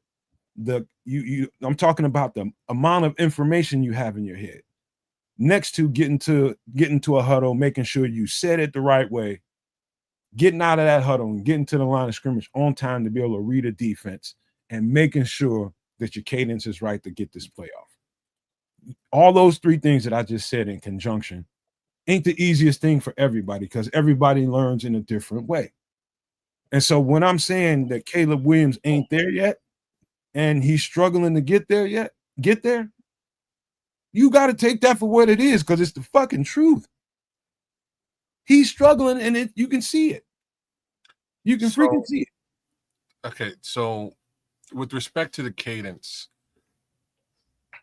how do I put this nicely? See, is it somewhat elementary, for lack of a better thing to call it? Right, like what we're talking about here is it like I was listening to somebody else and another homie from the quarterback school. I'm blanking out on the name, but I was watching some of his commentary on it. Yes, JT O'Sullivan. So he was talking about Caleb Williams and what he saw, and he gave him some ups and he gave him some downs. And he also postulated that very simply, a lot of these offensive line issues were definitely cadence issues, just like you did, Nomad. You're not alone. But what he did say, which I found a little bit surprising to me, because they also went into, what did Ben Johnson say at his press conference with respect to the cadence issues? And the answer was like he's clearly taken aback by it because it's stuff he should get. And where JT O'Sullivan was sort of saying that like this is like a situation where you would be frustrated because because the kid should get this at this point. Like at this point, he should get the cadence that he should probably not be having extreme trouble with. And we're talking about many other aspects of the offense. He should be struggling. Like clearly he's having a little bit of struggles with accuracy. Like that's a whole other story to talk about. But he should be pretty familiar with the cadence at this point. Other things to note, and this is what D's saying in the chat. Preseason reps are important, and getting time with your actual starting line in that respect would be important. And that's not really something we got to see much of, if at all, in preseason, right? Caleb getting to the line of scrimmage with all 5 of those guys, right? All 5 of those guys on the line, old man Tooney, whatever you want to call it, and working with them and getting them acclimated to that cadence, that's key. That's important. And these are things that we didn't see, that Ben Johnson decided not to do in week 1, right? Preseason week 1, we didn't see Caleb at all, right? These are things that might be coming back to bite you in the ass a little bit as we move forward into this actual season. So a lot of this stuff hopefully will be cleaned up by the bye week. Having an early, I was like, it sucks to have a bye week this early. That sucks because like now you got to deal with attrition and injury later in the season. It's going to be perfect for us. You're nailing it. It might be a godsend that it's when it is, because at that point you can really take a hard reset and go, all right, we've done what we needed to do. Do you get what you need to get at this point? How are where are the holes in our offense and or defense? How do we plug them and rectify them so that we can really actually attack the rest of this season? And I think that's when we're really going to know what kind of Chicago Bears we have, man. I did an all 22. So anybody that's willing to listen to some objective criticism and don't take any of what I'm saying as it was a shit show, me piling on to Caleb. No. It was me pointing out the obvious truth about what went wrong. And I said many times during that podcast, that Caleb Williams went to default Caleb Williams. And what did I mean by that?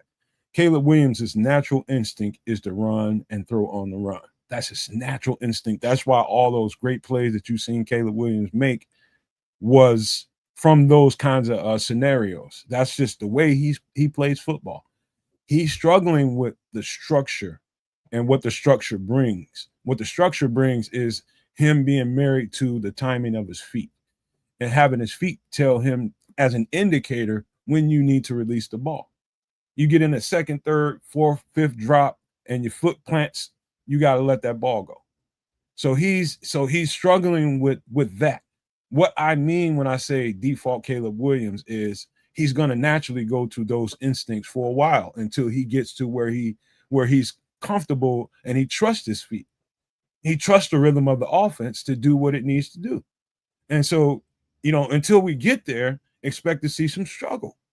That's all I was pointing out in there. There's certain things that I pointed out on that film that I was just like, ain't no way you're supposed to miss this.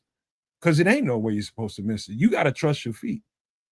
And it's going to come down to a point where either Caleb Williams completely 100% wholeheartedly trusts this thing and he's sold on it and breaks those bad habits, or not. Well, that's where we at. That's just the truth. That's what you're going to see in that all 22, but it's a hell of a breakdown.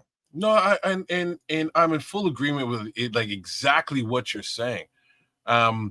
My worry is the or not prospective. You know what I mean? Like if that's where we wind up. And I'm going to make a terrible comparison now, but it's just the obvious comparison that needs to be made. Like Caleb Williams and Jared Goff are completely different people and or quarterbacks style across the board. And they couldn't be more different.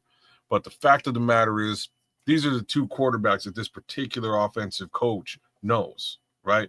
And is working with. Jared Goff, for all his faults and all his the pros, the benefits and features that he brings to the table. One thing that he will do is he will stand in the pocket, man, and take the hit. He will. Jared Goff. Oh yeah. He will stand in the pocket. He will climb up. He'll take the hit and deliver the pass accurately.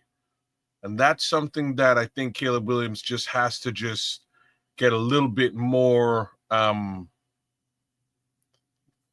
it's not used to, but just have a little bit less fear of having his block knocked off. spoke to that in the video too, kids. Sometimes you got to take that shot in the mouth. You got to take the shot in the mouth, barrel down, make sure that you still can deliver that pass with the pass rush screaming directly into your person. You know what I'm saying? Like that's going to happen. It's football, and you just kind of have to stand there and take it. But trust in the fact that you can deliver the ball, trust in your own talent, and trust in the talent of your receiving core and skill position players. And I see a lot more of the, damn it, I got to get the hell out of here. You know what I mean? And as opposed to, damn it, I'm just going to get the ball to my guy. Yeah. Right? So, kids, you got to, you on point here. When I say you're on point, you're dead ass on point. In that video, I talked about that. And I don't know any great quarterback that didn't leave the game with a busted chin at least once. You got but then it's also D Nice is in the chat. Not Demon Dice D Nice, but Darius Lockhart D Nice. It's two of those. Okay, whatever. But he's running because he has to. He's never had a great O-line, and he has to learn to trust the guys up front. Yeah. And that's exact, because the protection on this offensive line historically in his tenure has sucked. It sucked for the guy before him too. Not this time. And Monday night it was okay in the first 3 quarters because it was just basically a 4-man rush, and they were using the tight ends and running backs to do a lot of chipping. But once Flores started sending the pressure, and the stunts more, and now we saw the Dahlman get his shit pushed in, Braxton Jones getting pushed back, but okay. But then Jackson, that was horrible.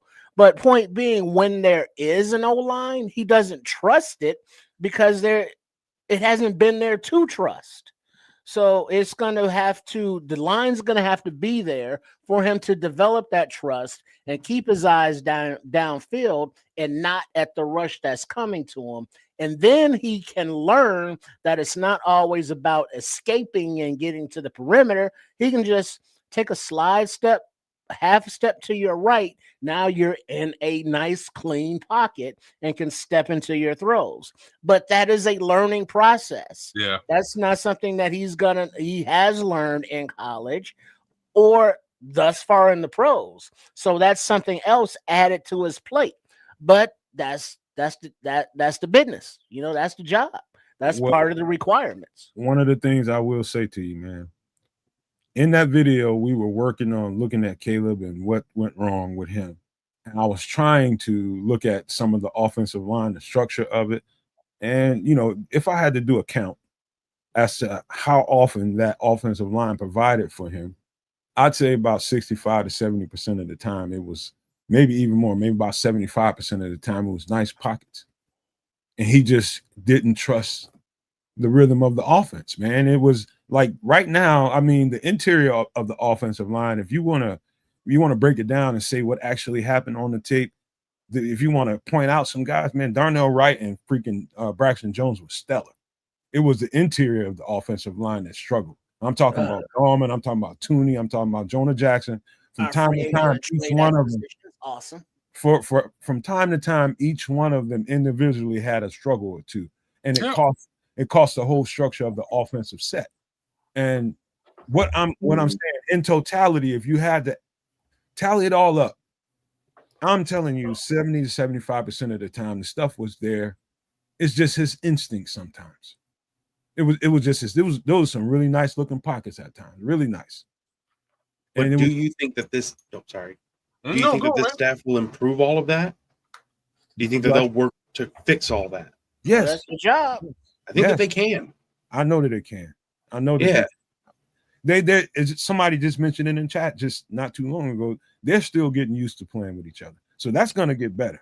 And this is where those preseason reps again kind of come into the conversation one more time.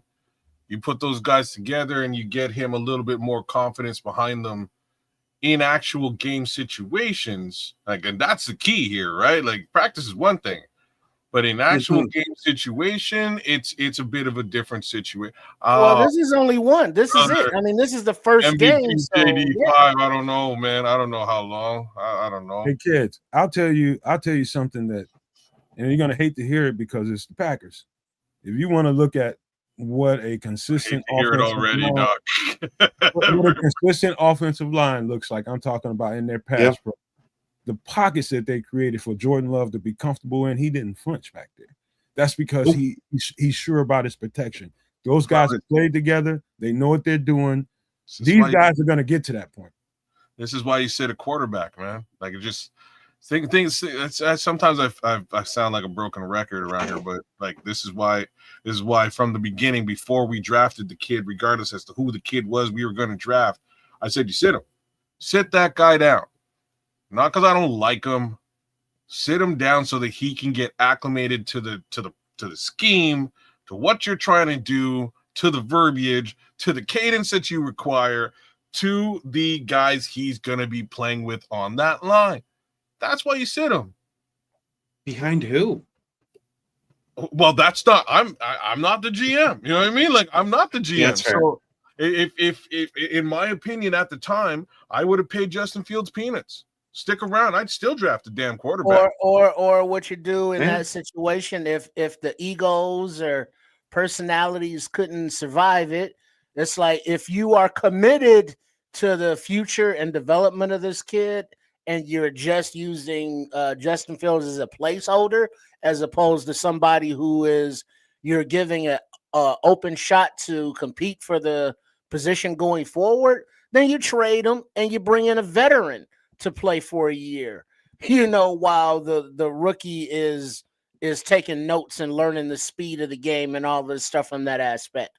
But there are ways to sit, a star guy so he can learn and it doesn't disrupt the whole cohesiveness of the team.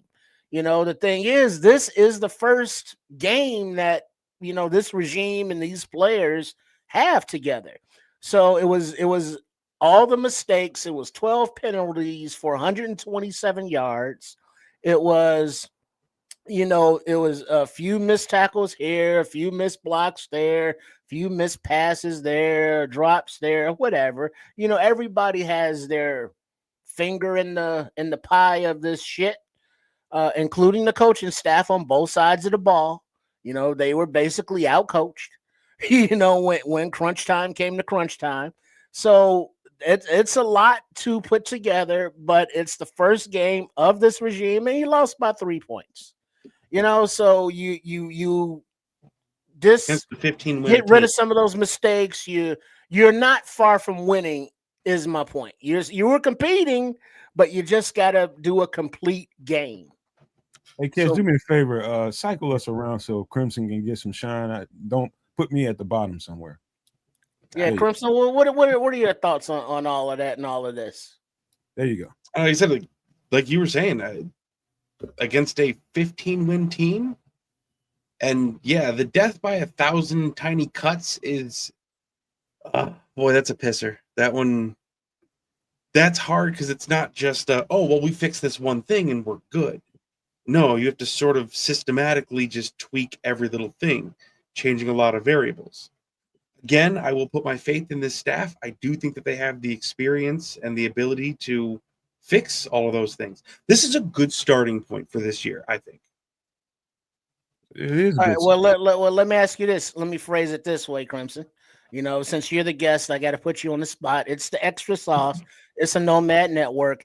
It's Crimson, you motherfucking dig. You dig. Up in the place to be. The running game. Is it lack of run calls? Is it lack of offensive line blocking? Or is it lack of talent at the running back? Go. Keep jumping the shark. Don't answer that. He keeps jumping the shark. Don't answer that right now. Marinate on it. Marinate on it, Crimson. Marinate on it. But it's coming back. Fair enough. We're talking about Caleb now. So okay. Let's get to the next point. We're talking about that silent cadence, which I think Kez Quasi brought that up. And I think it's going to definitely be needed in this game against Detroit for sure. Silent count is exactly what it sounds like. You and the quarterback and the offensive linemen are gonna wait until the ball is snapped. Nobody moves based on what they hear. And so a silent count is a silent count. It's going to be definitely necessary in Detroit. Detroit is going to have a situation. They're gonna be out for blood because Ben Johnson ain't there, right? They're gonna be out for blood because of that, and they want to prove him wrong. You shouldn't have left here, and we got something for you. That whole atmosphere is going to be electric, and I think we got to beat the atmosphere first before we can start even doing anything. Got to whip the atmosphere. Make it quiet at Ford Field at halftime.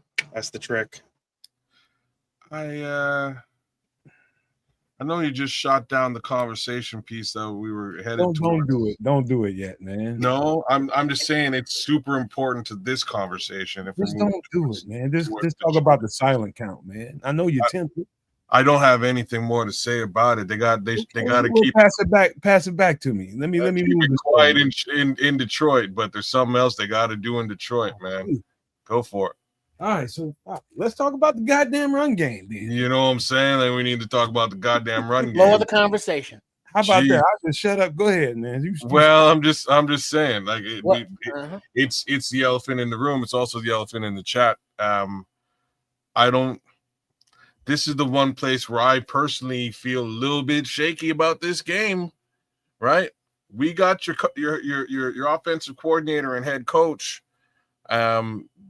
This bodes very well for us. They're kind of hurting and reeling on both offense and defense because they're getting acclimated to new styles of play. These are things we can take advantage of. We need to be able to, and broken record, we need to be able to provide some semblance of a complementary run game that can take some of the heat off of Caleb Williams' shoulders. And that's like we've talked about a lot of things. We talked about Caleb kind of losing his way. We've talked about, folks out there have talked about special teams and kicking and whether you take the kick here or whether you kick it out of bounds. There's all kinds of sideways conversations about this football game. But the most important conversation is the run game. It is, because Kamanungai didn't get on the field as a running back. Like that's number one. You ever wondered why? I do. You can ask that as a question, but I'm not sure if it's even a valid question. And why say it's sort of. I'll say why I don't believe it's a little bit valid is because Ben Johnson a week ago said he trusts this guy. I trust you. He's running his I like our running back room is what he said. I like our running back room. We've got Kyle. We've got Swifty. We've got Britton Brown. I know Roshan's hurt, but we got Britton. We'll bring Britton Brown up in here. I saw no Britton Brown. Wasn't elevated. Kamanungai didn't see the field except for a couple of plays. And we got the same Swifty we get. Now, I'm going to do what I generally don't do. I'm gonna kind of leave DeAndre Swift alone because we know what he is and we knew what he was. I'm going to say that, unfortunately, our offensive line really didn't get the push we were hoping they would get in the run game. That's what we didn't get. So at some point, you turn into a two-headed monster and you got to just run the ball when you're in the lead. It doesn't even matter. You just run the ball, you're in the lead. Just run it.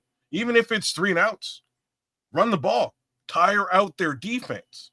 This defense looked fresh and clean, like outcasts in the fourth. You know what I'm saying? Like in the fourth quarter, they were just teeing off. Whereas they couldn't get much done before.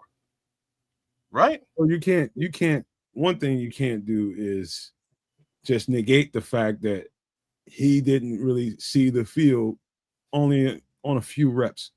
What should be obvious to you, man, is those reps that he saw on the field. What did he do? What did they feel comfortable putting? Yeah. What did they feel comfortable putting Kamanungai on the field for? So what they're not going to tell you is, okay, he's here as far as the playbook goes. He understands this as far as the playbook goes. You're going to know what the truth is based on what they put him on the field and what sets they put him into, how they. You're going to know that by the way they play him. So they're not going to tell you, no, we don't actually trust him. They're going to tell you exactly the opposite. We trust the shit out of him. So just know that they didn't feel comfortable putting him on the field all the time. You're bang on, man. And I was being a little bit facetious by saying it's somewhat invalid, but the reality is sometimes you get the message without saying the message, right? So they did come out and say that they're super, that he's won their trust, but then they didn't trust him to do the job, which speaks a different thing altogether. Well, they didn't call a lot of runs at all, but you've been marinating down there, Crimson. So the running game, the three aspects, the calling of it, the running of it, and the blocking of it. What are your thoughts? Firstly, it's going to be tough to consistently call a play that's just not working. I'm pretty sure everybody here knows my opinion on Swift. I don't think that he's it. A big issue that I have with it is I don't understand how Ben Johnson went from a Sonic and Knuckles situation where he was using multiple running backs to using only one person in the running back room. Like only one running back actually got a rushing attempt. DJ Moore, our wide receiver, getting 3, while Munungai gets 0. I know Ben said that he trusts him, but actions speak louder than words. That makes me a little bit nervous. I think that if we do not get the run game going, this is gonna be it's gonna be rough. Meanwhile, taking a lot of plays away. That's probably exactly where it is, Crimson. Just the way you described it. It's okay. The volume, the same goes for Caleb Williams. The same goes for every receiver, tight end, offensive lineman. How much can you retain? All this offense is about retain. And when you retain the information, what does it look like on the field? That kind of thing is, we look right past it like it's okay. You should be ready to get out on the field. I want to see the results, but people don't understand how it's more to it than that, man. It's just everybody's learning curve is different, man. I'll just tell you that. Mm-hmm. Everybody's learning curve is different. That doesn't mean somebody is not smart or somebody is smart. That has nothing to do with it. Who retains what, how they retain it, how much information they retain has nothing to do with intelligence. It's about either you can retain it at this pace or you can't. That's all it is. And so I've heard all kinds of stuff about Caleb Williams must be slow or this, all that kind of shit is crazy. That's no measure of intelligence, man. It's just retention. That's all it is. So I think what we're seeing in this running back conversation is who is retaining information and who do we trust to put out there and run these plays effectively. That's what I think we're seeing. Well, there's a question from the chat. Well, not a question, it's a comment actually. ATF all times flat, aka Chief Copperfoot. Right on. I don't like that DJ out of the backfield. I agree. So now we got a running back in Swift and a rookie who we quote unquote trust, and Munungai, Roshan who can't stay healthy or get on the field, and maybe Britton Brown from the practice squad. So we got no top tier running backs. So the plan is to get the ball into the playmaker's hands, of which DJ is a playmaker and built and runs like a running back once he gets the ball in his hands. Cool. But is that the appropriate deployment of the assets? So is that a good thing or bad thing? What do you think, panel? He's supplementing what he doesn't have. Everything that I just got through saying supports what he just said. He put DJ back there instead and gave him touches. He's supplementing what he doesn't have in those other players. Does it make sense? Yeah, all right, kids. What do you think about DJ in the backfield? Overall thoughts? I don't mind DJ in the backfield. There's other wide receivers who do this type of gadget stuff. Debo does it real well. I think Luther Burden might be great at it. I think DJ might be great at it. None of that really actually means anything, the problem is this room's not good enough. Like if you're looking to the, you know what I mean? If you're looking to the wide receiver core to handle your running back room issues, there's clearly an issue. Like that, it's about that simple to me. Right. That this needs to be fixed. It needed to be fixed months ago. Meanwhile, back at the ranch, Howie Roseman is stockpiling all of the solid running backs in the league. Meanwhile, Tank Bigsby's a Philadelphia Eagle. Audric Estime is a Philadelphia Eagle. I'm just waiting for Damian Martinez to sign his Philadelphia Eagles contract at this point, because this is kind of ridiculous. Something that needs to be done in that room. Like, no, man, me personally, I've been talking about this for months, and you're in full agreement with me here. I don't know what they're doing. Something needs to be done. All right, Crimson, DJ, your thoughts? Running back? I don't mind seeing him out of the backfield on a rare occasion. Like I said, I'm more annoyed at the fact that he had more touches than Monungai. Like, and there's something to be said too about experience, real actual game rep experience. There is no substitute.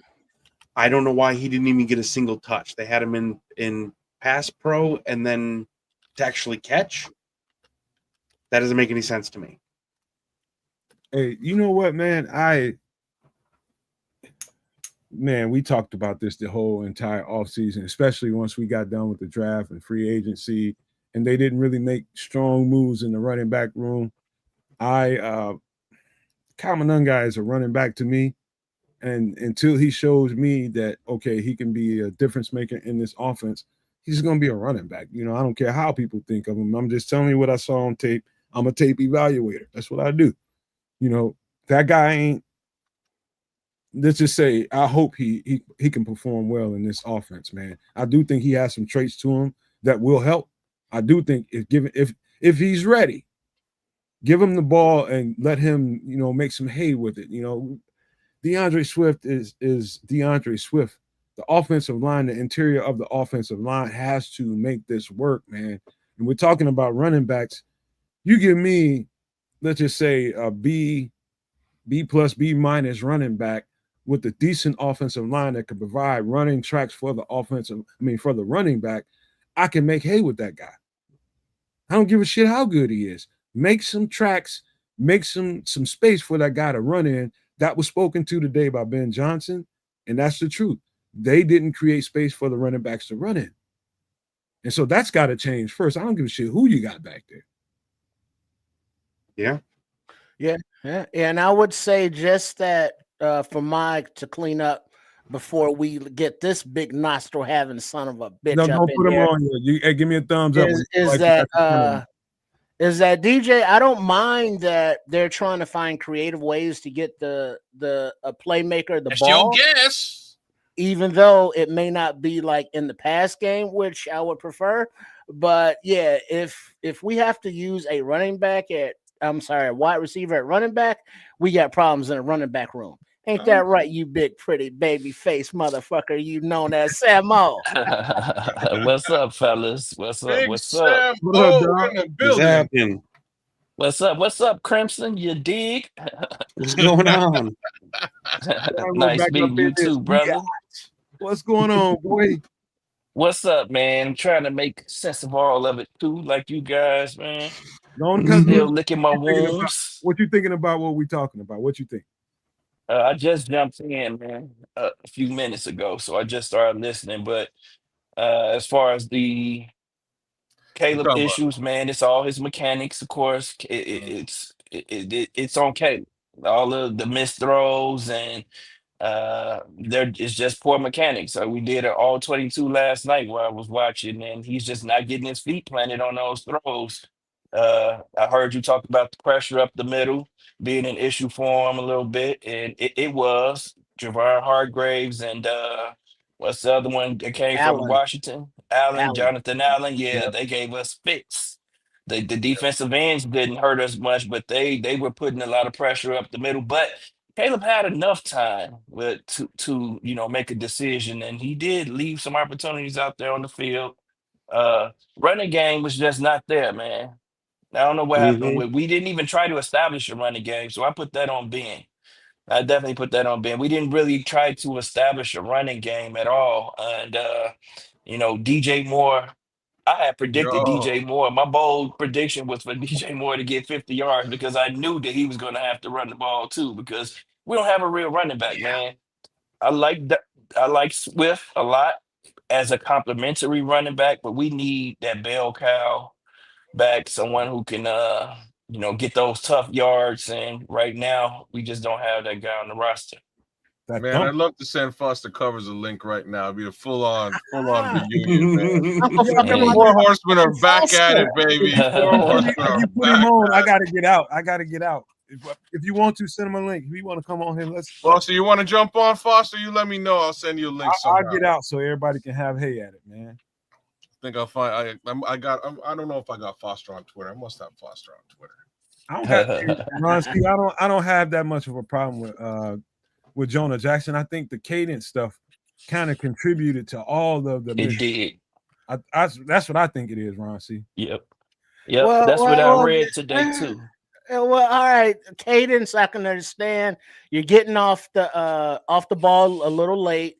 Maybe you're identifying and picking up your assigned blocker a little late, but they have not practiced together as an offensive line. First of all, because who's going to start at left tackle? We're going to have that sweepstakes till right before the season starts, and then Dahlman has been pretty much out all preseason. Don't know if he was hurt or not, but Tooney's been out with the veteran kind of days off, and Jackson's been nursing injury. Jackson looks like shit though, bro. And too many times Dahlman got pushed straight back. Now, granted, they're going up against Allen and some good competition, but it's like they held up enough. But going forward, it's like, well, all right, hopefully they'll get stronger, physically to be able to hold up and not get pushed straight back into the quarterback. But also just the communication along the line of it's like, we're going to pick up this stunt. You're going to slide that way. I'm going to take this guy because there was way too many. Oh, I had that guy that's going by me running right to our quarterback right now. There's just way too much of that going on in offensive line, and I expected more out of a Dan Rochard coach group. I tried to tell y'all, man. Any offensive line, any good one worth their salt takes time to get that gel, man. And you don't. I didn't expect it to be like A1 right away. I expected to be some hiccups there, and I saw them. And they were there and obvious, man. And most of it was like I said, anytime you see one or more offensive linemen jumping at the same time, more than one rather, jumping at the same time. They were in sync when they jumped. I knew it was cadence. Right then and there, I knew it was cadence. Because you don't two guys at the same time don't jump unless it's something different about the way he's calling that play out. Yep. But throughout it all, man, I mean, we had the offensive line issues. I thought special teams have been atrocious since the preseason. I called them out, man. They just haven't been good. Poor coverage, block punt. What else? Missed field goal. Failed attempt to for the touchback. Why do I feel like Foster Covers is banging a redhead right now? Motherfucking Foster. Right. Doing a side job in Ireland. Yeah. Defensive issues. Doing the Irish. You should have said I'm doing the Irish job right now. So he working something right now. Well, let me ask you this, Samuel, on the offensive line with the issues that we spoke about.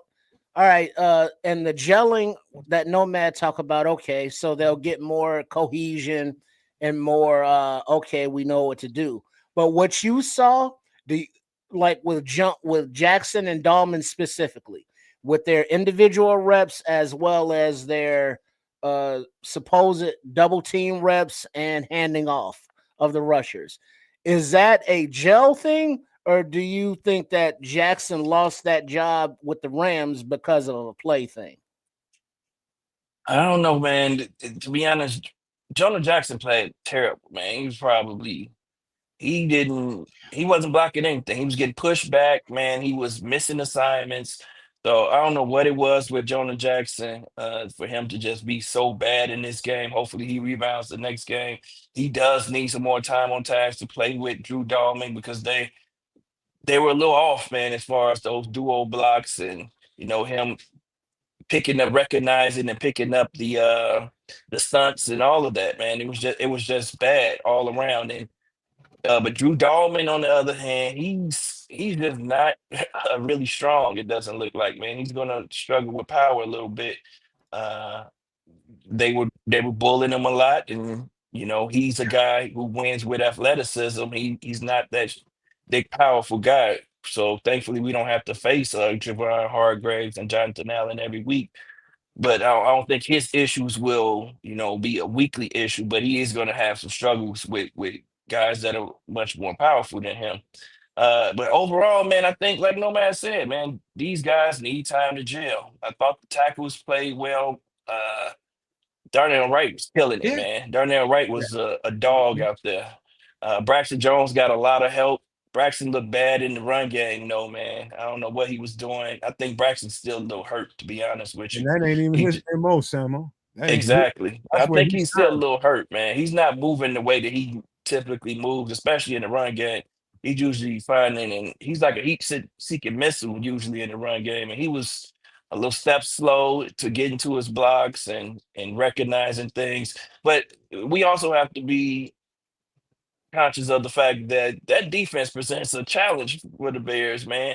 They were bringing all these guys up to the line of scrimmage and dropping guys out. So you don't know who's coming, who's going, and then you got to figure out who you should block at that point when they overload one side and things like that. So, but they did just bring four. They typically brought four, but we didn't know that they were going to bring four every time. Right. Well, Hey, I'm saying this now. If the bye week that we're talking about, in 4 more games, if Mr. Jackson ain't playing better, I Oh would yeah, prefer to see either Mr. Bates and or Mr. Newman. oh man, But it's we're gonna happening. have to make Let changes because we me just tell you can't something. go past and Look, keep like that this you bullshit you going. being hyperbolic as hell right now. I'm telling you right now. I know it's time on task right now. Like I pointed out one thing in the all 22. It was a duo block. So when the blocking assignments up front, Braxton is supposed to get the widest guy, right? You jump on that guy, and that's your assignment.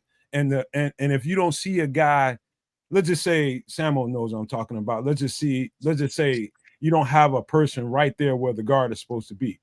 If you don't have somebody in that gap or right over top of that guard, then there's supposed to be a combo block over there. You're just supposed to automatically help Braxton Jones. And so they jump and combo block, they duo block the edge rusher. And it was a pick stunt. And the edge rusher was setting up the linebacker who was Ivan Pace, number 0. And he just came through. Yep. and Joe Tooney just missed it. Joe Tony missed his bout. His body was completely turned. He was helping Braxton John. I know exactly what you're talking about.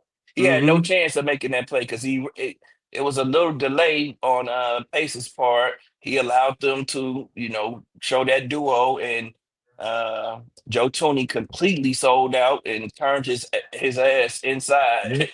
So he had no chance of turning around and getting that block, man. And Ivan Pace just shot the gap easily. And that's one of the best blitzing linebackers in the league, as who said that the other night. Someone said on the broadcast, I remember.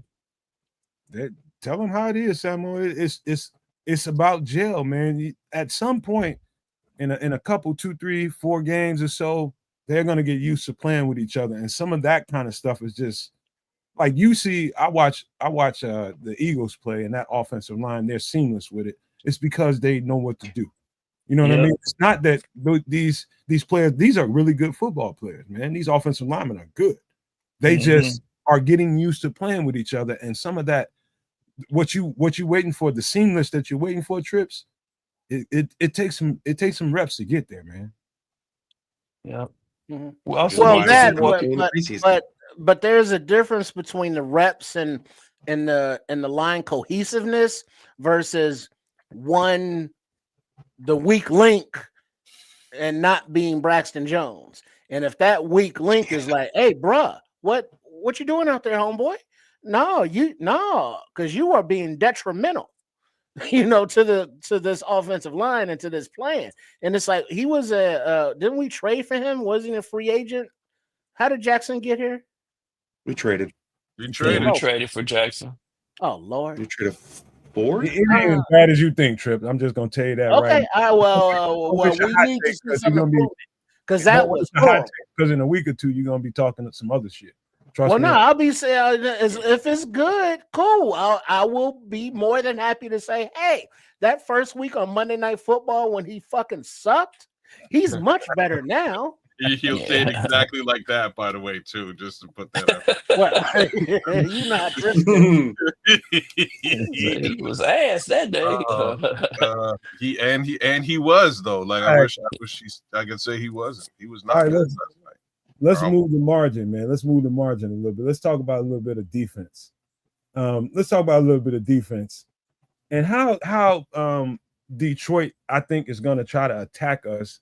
The thing is about this matchup is, and it's all about matchups, is Detroit knows Ben Johnson. They know what he likes to do. Ben Johnson knows that they know him. So he's going to try to come and do something probably unconventional.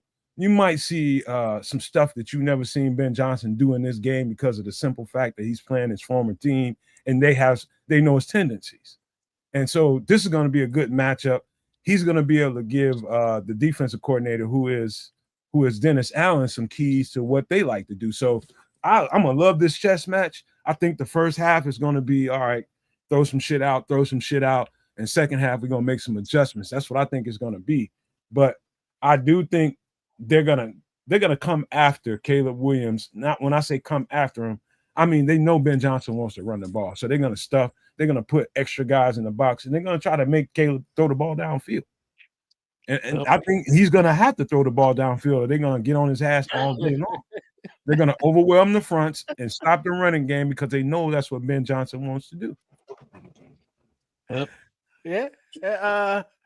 I don't know what order we're going, so I'm just gonna go since I'm already talking. Man. It's okay. But yeah, I mean, so far this season, Caleb Williams' kryptonite has been identified: pressure in his face, because he's shorter stature wise, so it's hard for him to see the field, and he's not a pocket navigator; he's a pocket escaper. And so there's a difference. Yeah. So you collapse that pocket around him in his face, and he's going to panic in there because he's not comfortable in there. So that's what Detroit's going to do to him on defense. And they're going to say, hey, you want to hit those deep passes? We fucking dare you. And so he's going to have to do it to make them back off, because otherwise it's going to be just pressure until you figure out how to beat it. But that includes some Samo, Crimson, Nomad, kids, no maniacs. Please tell me, why won't any offensive play caller on this team call a fucking slant? Yeah, whatever happened to that play? All we get is bubble play, bubble screen. All kinds of slants. So when there's splits coming, throw a slant. Throw some slants. Hey, Trips, man, what y'all don't listen. Everybody knows that Ben Johnson wants to make sure the game was, I guess, to Caleb's liking. You know what I mean? I think he's trying to emphasize you got to get used to taking the check down, sir. And we're going to script this game plan. Yeah, but I'm talking about when you know that pressure's being dialed up, or he makes that pre-snap read that it's like, hey, these some bitches are coming. It's like check. You running a slant, and I know that these slants are coming. So when the pressure is there and his back foot drops on a 3 or 5 foot step drop, all the routes are still being run at 15 yards and beyond. Where are the quick hitters like slants and other plays? There's been a couple slants. It's on film, Trips. They had slants drawn up. There's a couple of slants. So Were Paul they Martin is saying successful? the Zacchaeus touchdown in the preseason was definitely a slant. It was there was a double Preseason. slant, but on Monday there was a double slant. DJ Moore and Roma Dunze, and he just overshot. He like overthrew the pass, and DJ couldn't pull it in. And that was it. If he'd waited a couple seconds, he could have went a little bit deeper to Rome and or DJ, and it was just off timing for my liking personally. But so they've run him a couple times, but they weren't successful. So I guess they didn't stand out. Hey, Trips, trust me. Ben Johnson is the drag route king. He's the king. They're there. He just got to throw him. Oh, you said drag route. Yes, nasty ass man. Look at your yeah. I'm surprised he didn't go to work in the new call. RuPaul work. You know what I'm saying? You gotta work. There it is. There it is. But look, man. All you gotta do is say drag around here. Trip start twisting his nipples and shit. All right, stop it now. All right, next up, go ahead. Let company talk. Go ahead, Crimson. No, we getting on your ass. Honestly, I'm surprised. I'm surprised that they don't do more hot routes and more layered routes. Considering the wide receiver room that we have, why wouldn't you do a slant and a post? We have our running backs that are actually good pass catchers. Yeah, you could absolutely just rock them option routes, man. Yeah, but hopefully, I understand that it's a lot to ask for one game, and it's like, well, we want to see this, we want to see this, we want to see this, but we need to see some of these hot routes, these hot option routes, because we know Sunday Detroit's gonna be coming like Nasty Nate. Wow. Considering what the slot did against Green Bay, why not? Green Bay cut him up with the slot route, that hole in the defense. Maybe he's just saving them all for Detroit.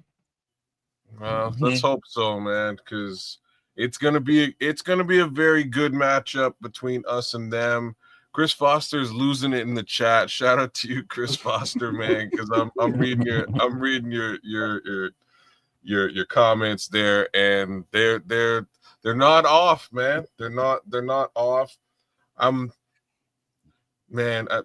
Let's stick to the defense, because he made a comment there that's very interesting that I kind of want to dig into, but it brings us right back to the Caleb conversation. But let's stick to the defensive side of the ball. I started thinking about our defense when I was talking about that, and some of the stuff that happened in that game. I think people got so lost in the Caleb conversation and what went wrong with him, they forgot how good these dudes was playing up until the very end. I think I was talking to Bishop about this again. I think the fatigue factor was real in that. You can't. There's only so many snaps and reps you're gonna be able to give all that piss and vinegar to. You're gonna start feeling that shit after a while. And you be on the sidelines. I'm trying to water up. Next thing you know, you get a coordinator telling me, "Hey, we on." You got to get right back on the field. Change. But the guys that stood out to me right away, you can start. I start with the interior. Javon flashed right away, right the fuck away, and you can tell that this system is definitely suitable to him. I think his get off is faster. He's playing with a whole lot more. There's fire to that game, Sam. When I watched that dude on all 22, I'm just like, okay, what happened, man? I mean, he's always been. I always thought he was a really good player, but I do think factor was into the play when Flus was here. I think that whole defense, I'm talking about all along that front, they're thinking a whole lot instead of getting right on somebody's ass and making an impact on the offensive lineman. That shit I saw right the fuck away, all the way across from Dayo to Sweat, Grady, everybody, but Jervon in particular, man, that son bitch flashed on film, man. And so did Dayo, man. There's no question about that. That's the guy who was, I think, spearheading everything to me was Dayo. Dayo was amazing to me, man. He looked like what we hoped Sweat was going to be, right? Oh, yeah. The effort was Sweat. I didn't see enough for Sweat, man. I'm not gonna lie. I don't know if he was getting double teamed. I didn't even pay much attention to him when I watched all 22. But Dayo, man, he showed some nice pass rush moves, some good power. I know that they had their backup left tackle in the game, and he abused his ass like he was supposed to the Mhm. entire game. So that's what you want to see. If you got a backup in there and I'm a starter, I'm supposed to abuse you the entire game, and that's what he did, man. He was creating plays for Javon Dexter, who was getting pressure up the middle. He was forcing the quarterback to step up, and Dexter was cleaning up. So that was good to see. One thing I just didn't like about the only thing I questioned about what Dennis Allen was doing, man, he was subbing the entire defensive line out at one time. I And like so that. I actually like that, Sam. he liked it, and he commented, and I was like, "Why? Oh, What are you doing?" I don't Yeah, know, man. You They just gotta get him going early, man. You know what? they Hey, it's, Samo, somewhere during the game, man, you know what the Canadian had the nerve to say to me? what's that? He's like, hey, yo, man. He said, hey, yo, man, who is number 50? I was like, what the? Oh, How you don't know who the you fuck think it's 50 is? Grady? He That's recognized Grady. Grady. He's like, what's this little guy? Who's well, that little dude out there? boys, I He didn't looks see him so. all preseason. I didn't see He him play. didn't do. So Who's you know what I'm Yeah, saying? I don't know what his number is at all until right. now. I'm finally seeing him on the field. That's exactly why I said it. When you said it was great, I was like, oh, snap! I Mhm. But didn't now even realize. who was the second line? There was Dom Rob out there for some ungodly nose reason. And Tano, Chris Williams, Tano, and who was the fourth guy? Big Bill. Big I don't Now know. Bill. we Yep. got Bill. Was it That Billings? line I didn't got. see Billings. I don't know about that line.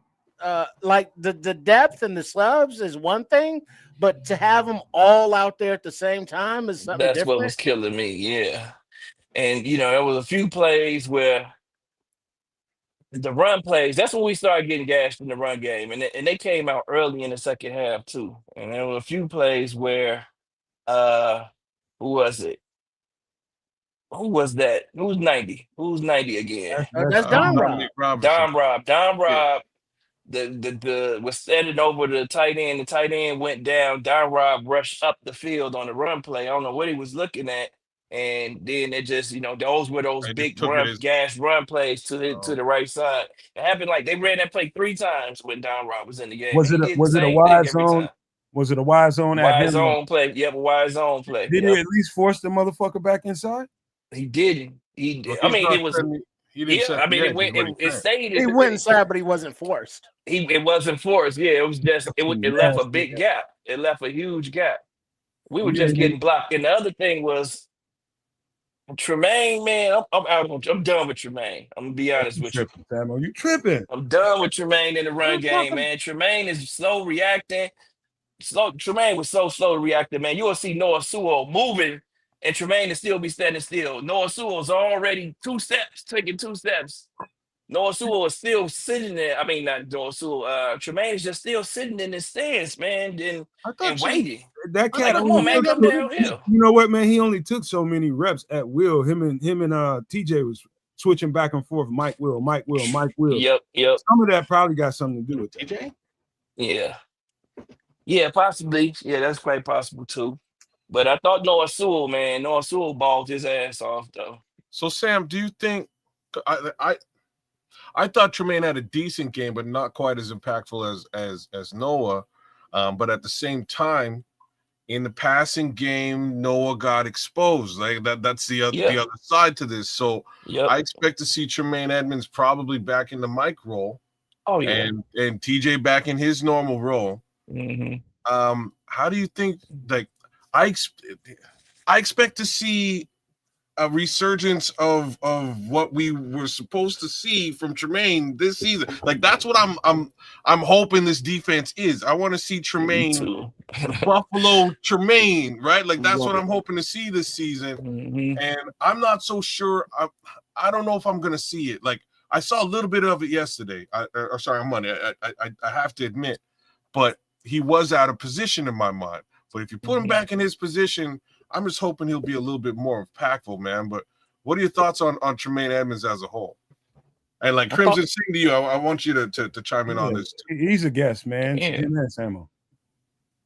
Yeah, I just thought the first half he was good, man. Just like I said, I thought the first half he was good, but the second half when they were running power and they were coming downhill and they were doing these dual blocks, and I thought that he was he was diagnosing too much and wasn't shooting the gaps. And there's even one play where he shoots the gap and he's in the hole and he allows himself to get pushed a little bit to the inside instead of just forcing his way through the hole. He could have had a tackle for a loss. And I then, saw that one. Aaron Jones slips out and he has a big game for like 15, 17 yards or some shit. I'm like, come on, dog, you right there in the hole. How did you miss that play? So, yeah. I think they all broke down towards the end. I'll Yep. tell you another guy that kind of stuck out, and I was talking about this before the game. I was confident in him, man, but quietly, sometimes when you don't hear shit and you don't see a guy's number or name getting called, it's like, what is he doing out there? McLeod played his ass off for a third string nickel corner. Warner, Well, yeah, before we go definitely there, did. Crimson, what's Crimson's not TJ Edwards, but Tremaine Edmonds' thoughts? With Maine, I mean, other than just being kind of disappointed in general, he's always good for one, maybe two. Like, oh wow, he can actually play football. And then if you're watching, a lot of it is just like almost not quite enough. I don't know if it's an effort thing or if it's a timing thing. Just, I'd actually rather see a faster middle linebacker. I'm standing on it. I want to see Hippo at middle. He's fast, and Sewell looked gassed towards the end of that game. He was getting slower every play. Hey, you know what, Crimson? This was the game if he was ready, and I emphasize ready, that they would have put him out. But I don't think he's ready, or you would have seen him. We'll see what adjustments this staff has. He had a few snaps, but yeah, he didn't get a lot. He didn't get in a lot at all. He'll get sprinkled in there a little bit more and more and more as the season goes on, man. It's just, man, don't nobody just come in with osmosis and just knows a playbook, knows all the calls and checks and assignments. And like I can be a linebacker and get to the line of scrimmage. Here, Tremaine, give me a call. And they get to the line of scrimmage. You see the formation. He gonna check out of it. You gotta know what your assignment is and know what your checks is for the play that was originally called in the huddle, and then know your checks afterwards. So what's the check after you check out of that? And so sometimes coaches ain't as sure about a player as you would expect them to be. As much as we might have wanted to see Hippolyte, as much as we might have wanted to see Manon guy, just know it's real. Some of these guys ain't getting it all the way. They missing some shit sometimes. Oh yeah, I agree. And it's all still the first game, and when we got to take into account that the coaches is first game too, and they're like, well, what are we doing? Ben Johnson's not. He has a different perspective, than from up in the booth or just from being an OC. Now he's got the other responsibilities, so everything's different. But kids, did you finished up on Edmonds? Because when Nomad brought up McLeod, it was like, yeah, that dude is solid. I mean, he didn't do anything extraordinary, but he was just solid in his coverage and his run support. He didn't get like totally toasted. You know what I mean? So yeah, I mean he's good depth, but that's all I would think he is right now. Well, right, like it's good we didn't really hear his name at all. You know what I mean? Like the downside means he ain't getting no tackles. The upside means they ain't throwing the ball over to him, and that's a reception where you got to tackle somebody. You know what I'm saying? So like that's kind of the up and the down of the whole Nick McLeod thing. I'm glad we have him at depth. I'm glad we have Jalen Jones at depth. I don't know if he got on the field on Monday or not. I don't think I saw any Jalen Jones, but I'm glad that we weren't just getting torched by a rookie. You know what I mean? Playing against potentially third stringers, right? Like that's how this could have looked. So big ups to that backup secondary case scenario. And good Lord, man, like I can't wait till the starters are back. Like, man, Tariq, I love you, bro. You're a jerk, but you gotta rein it in, Tariq, man. Tariq got down for his grits and gravy too. That quietly, he got down for his grits and gravy. Ain't nobody talking about that, And another two guys that didn't get the credit they deserve is the safeties. How many times did you hear Brisker and Beyer get talked about? Like, hey, he should have got this. What you don't hear happen is probably the best thing in the world. That means somebody playing their ass off out there. What JJ McCarthy didn't throw most of the game was the fact that those two cats was lingering over the top of that. Yep. Yeah, they were both back in deep coverage. They cleaned up when they needed to. They had a couple bad plays at the end. I don't even want to call them bad plays. It was just some great play calls by Kevin O'Connell. Man, he schemed them up, put them in conflict, and JJ McCarthy just made the right read, excuse me, and made a great throw in a couple of situations towards the end of the game in that fourth quarter. But other than that, man, they were solid. I thought they were solid. Great play by Jonathan Owens, to stop the touchdown on the tackle.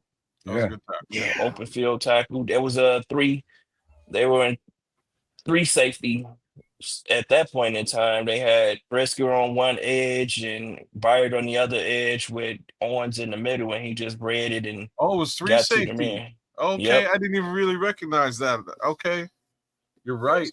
Hey, Sam, you know who else was getting it cracking? You know who else was getting it cracking on the offensive side of the ball quietly? Ain't nobody giving them no respect. The receivers and the tight ends, man, on the offense. Oh, yeah. They was getting it cracking, bro. They was getting on that no block, no rock.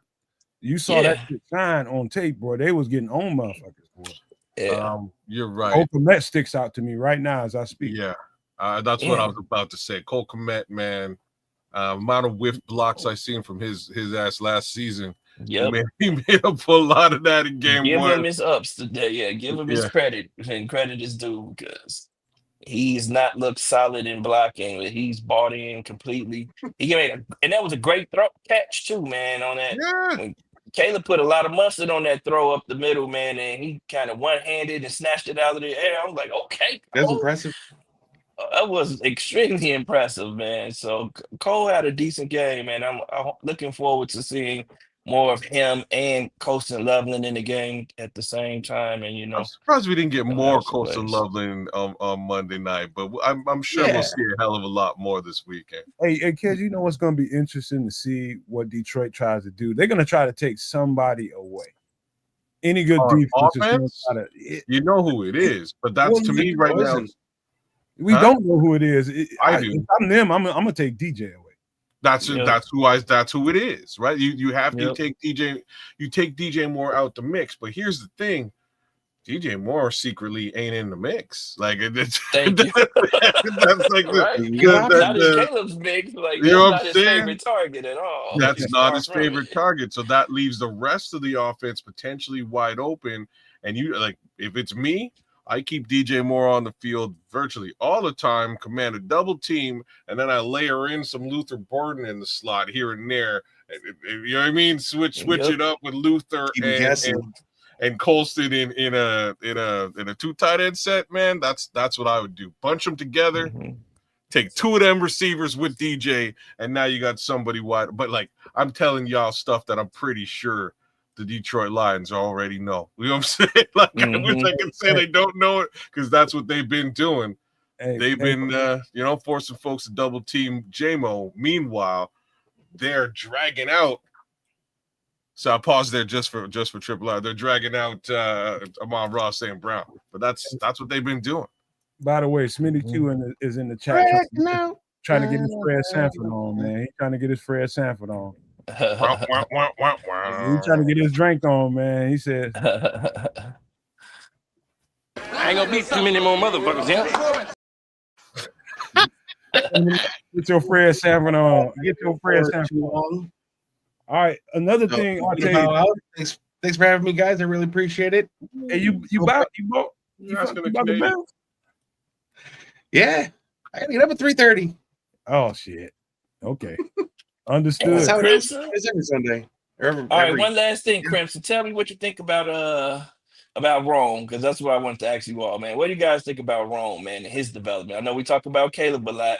Oh, he got the Rome jersey on. Got the Rome jersey. You're not gonna say that's what he think about Rome. I think at the end of the season, Rome's going to be our number 1. I think that they need to utilize that F it, Rome down there somewhere throw.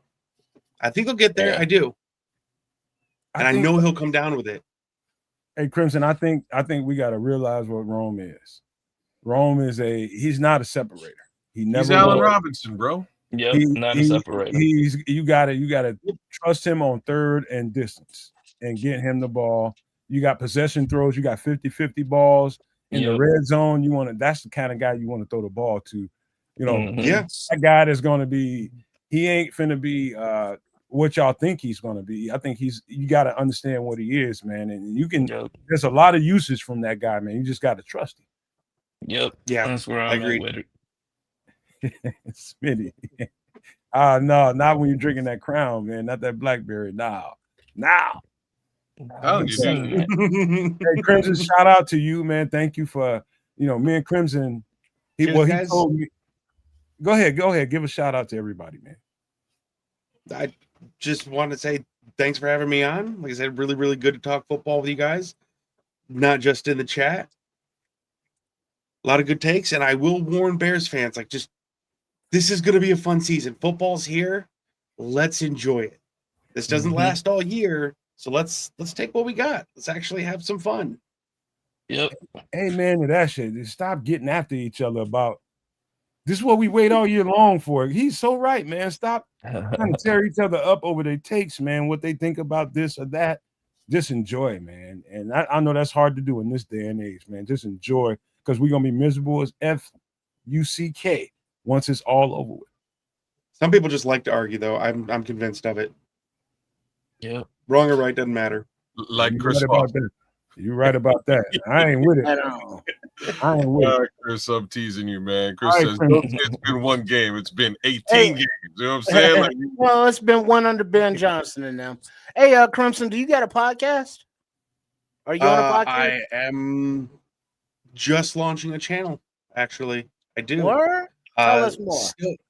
Still working a lot of the kinks out yet. Links and whatnot coming. Actually, lots of things coming in the future. Nomad That's knows. what she said. That's what she said. Nomad's in on it. But I see that setup you got back there, and that looks like very camera friendly and delicious. Yeah, man. I appreciate it. That shit live like as my hell. my little bear's cave. It's live. We see you. We see you. I wish you could show them that view you looking at, but I know you can't. But good Lord. I wish you could. On another night. Yeah. All right, man. You go ahead and get out of here, man, and be a good domestic male to your lady. And of course, go to work. Yep. Cheers. Go Bears. Crimson. Go Bears. Have a good night. All right. Bear down, baby. All right, man. So one other thing that I do want to discuss, and everybody, it's a lot of reasons why things went left for us, man.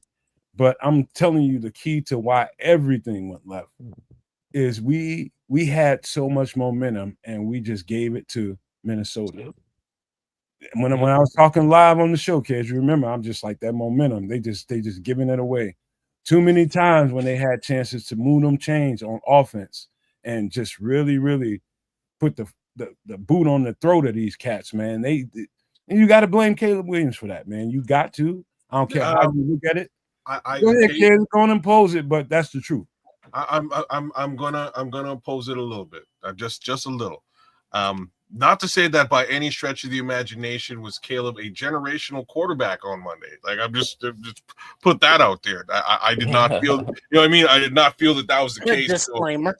You know what I mean? There is the disclaimer, but I have to give, as much as I love Ben Johnson, I got to give this one. I would put this one a little bit on Ben Johnson, and it's got to do with that run game, right? Like, when you're in the league, what do?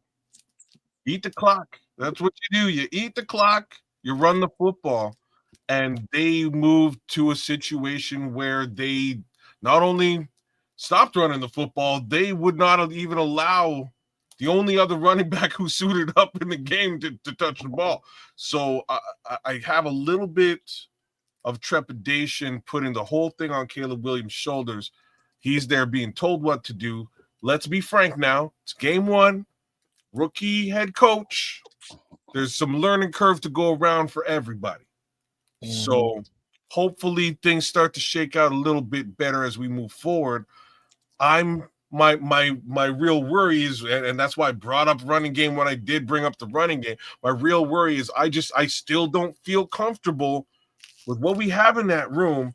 I think we need a little bit more in that room in order for Ben Johnson to do what Ben Johnson been doing. It was real funny. I was watching something else, and they were comparing the lines of 2024 to the Chicago Bears performance against the Vikings, like the Lions versus Vikings versus Bears versus Vikings. And they're like, oh, like they ran the ball like 80,000 times against the Vikings when Ben was the coach in Detroit. Well, yeah, he got two super solid running backs in that room. Like, I'd be running the damn football all day long too if I had the opportunity. If I had Gibbs and Montgomery, he doesn't. This is easily a personnel situation, in my opinion. He doesn't have the he doesn't have the horses, man. He just doesn't have the horses in the room to run the football. Dog, but it could have gone a whole lot better than it did, with some better functionality on the interior of that offensive line, which makes all running game work well. All running game, any running game works well based on how functional that interior offensive line. Again, man, they just now starting to play together in live games and multiple reps together. They gotta work those kinks out, man. They gotta rub them shits out, man, and they will. That's one thing I'm confident about. They will rub that out. No diddy. But it's not just on Caleb for the loss of momentum. I mean, let's look at giving up 3 points before halftime. That wasn't Caleb's fault. It wasn't Caleb that missed a 50-yard field goal in calm conditions, where the other team made a goddamn 58-yard field goal. Right. You know what I mean? That wasn't Caleb's fault. So, I mean, he did what he did or didn't do what he didn't do, but it was a team effort for this colossal loss. It wasn't, well, it could have been Caleb's fault. We don't know what the cadence, but the other penalties. I mean, the challenge on the Sewell knockout kind of slowed things, but that was a fair challenge. It was close enough. It was a clean peanut punch. Okay, we didn't get it, but that kind of derailed the momentum as well as some of those phantom ass penalties, hands to the face when the hands never even got to the face. The holding on Darnell Wright when he didn't hold, and all he did was snatch him, and the dude fell down, and he fell on him. I mean, there was a lot of things to contribute to that loss of momentum, more than just Mr. Williams. Well, I have to circle this, man, because I'm getting, being a podcast for this long, I know y'all feel it at times too. Every one of y'all been out here as long as I have.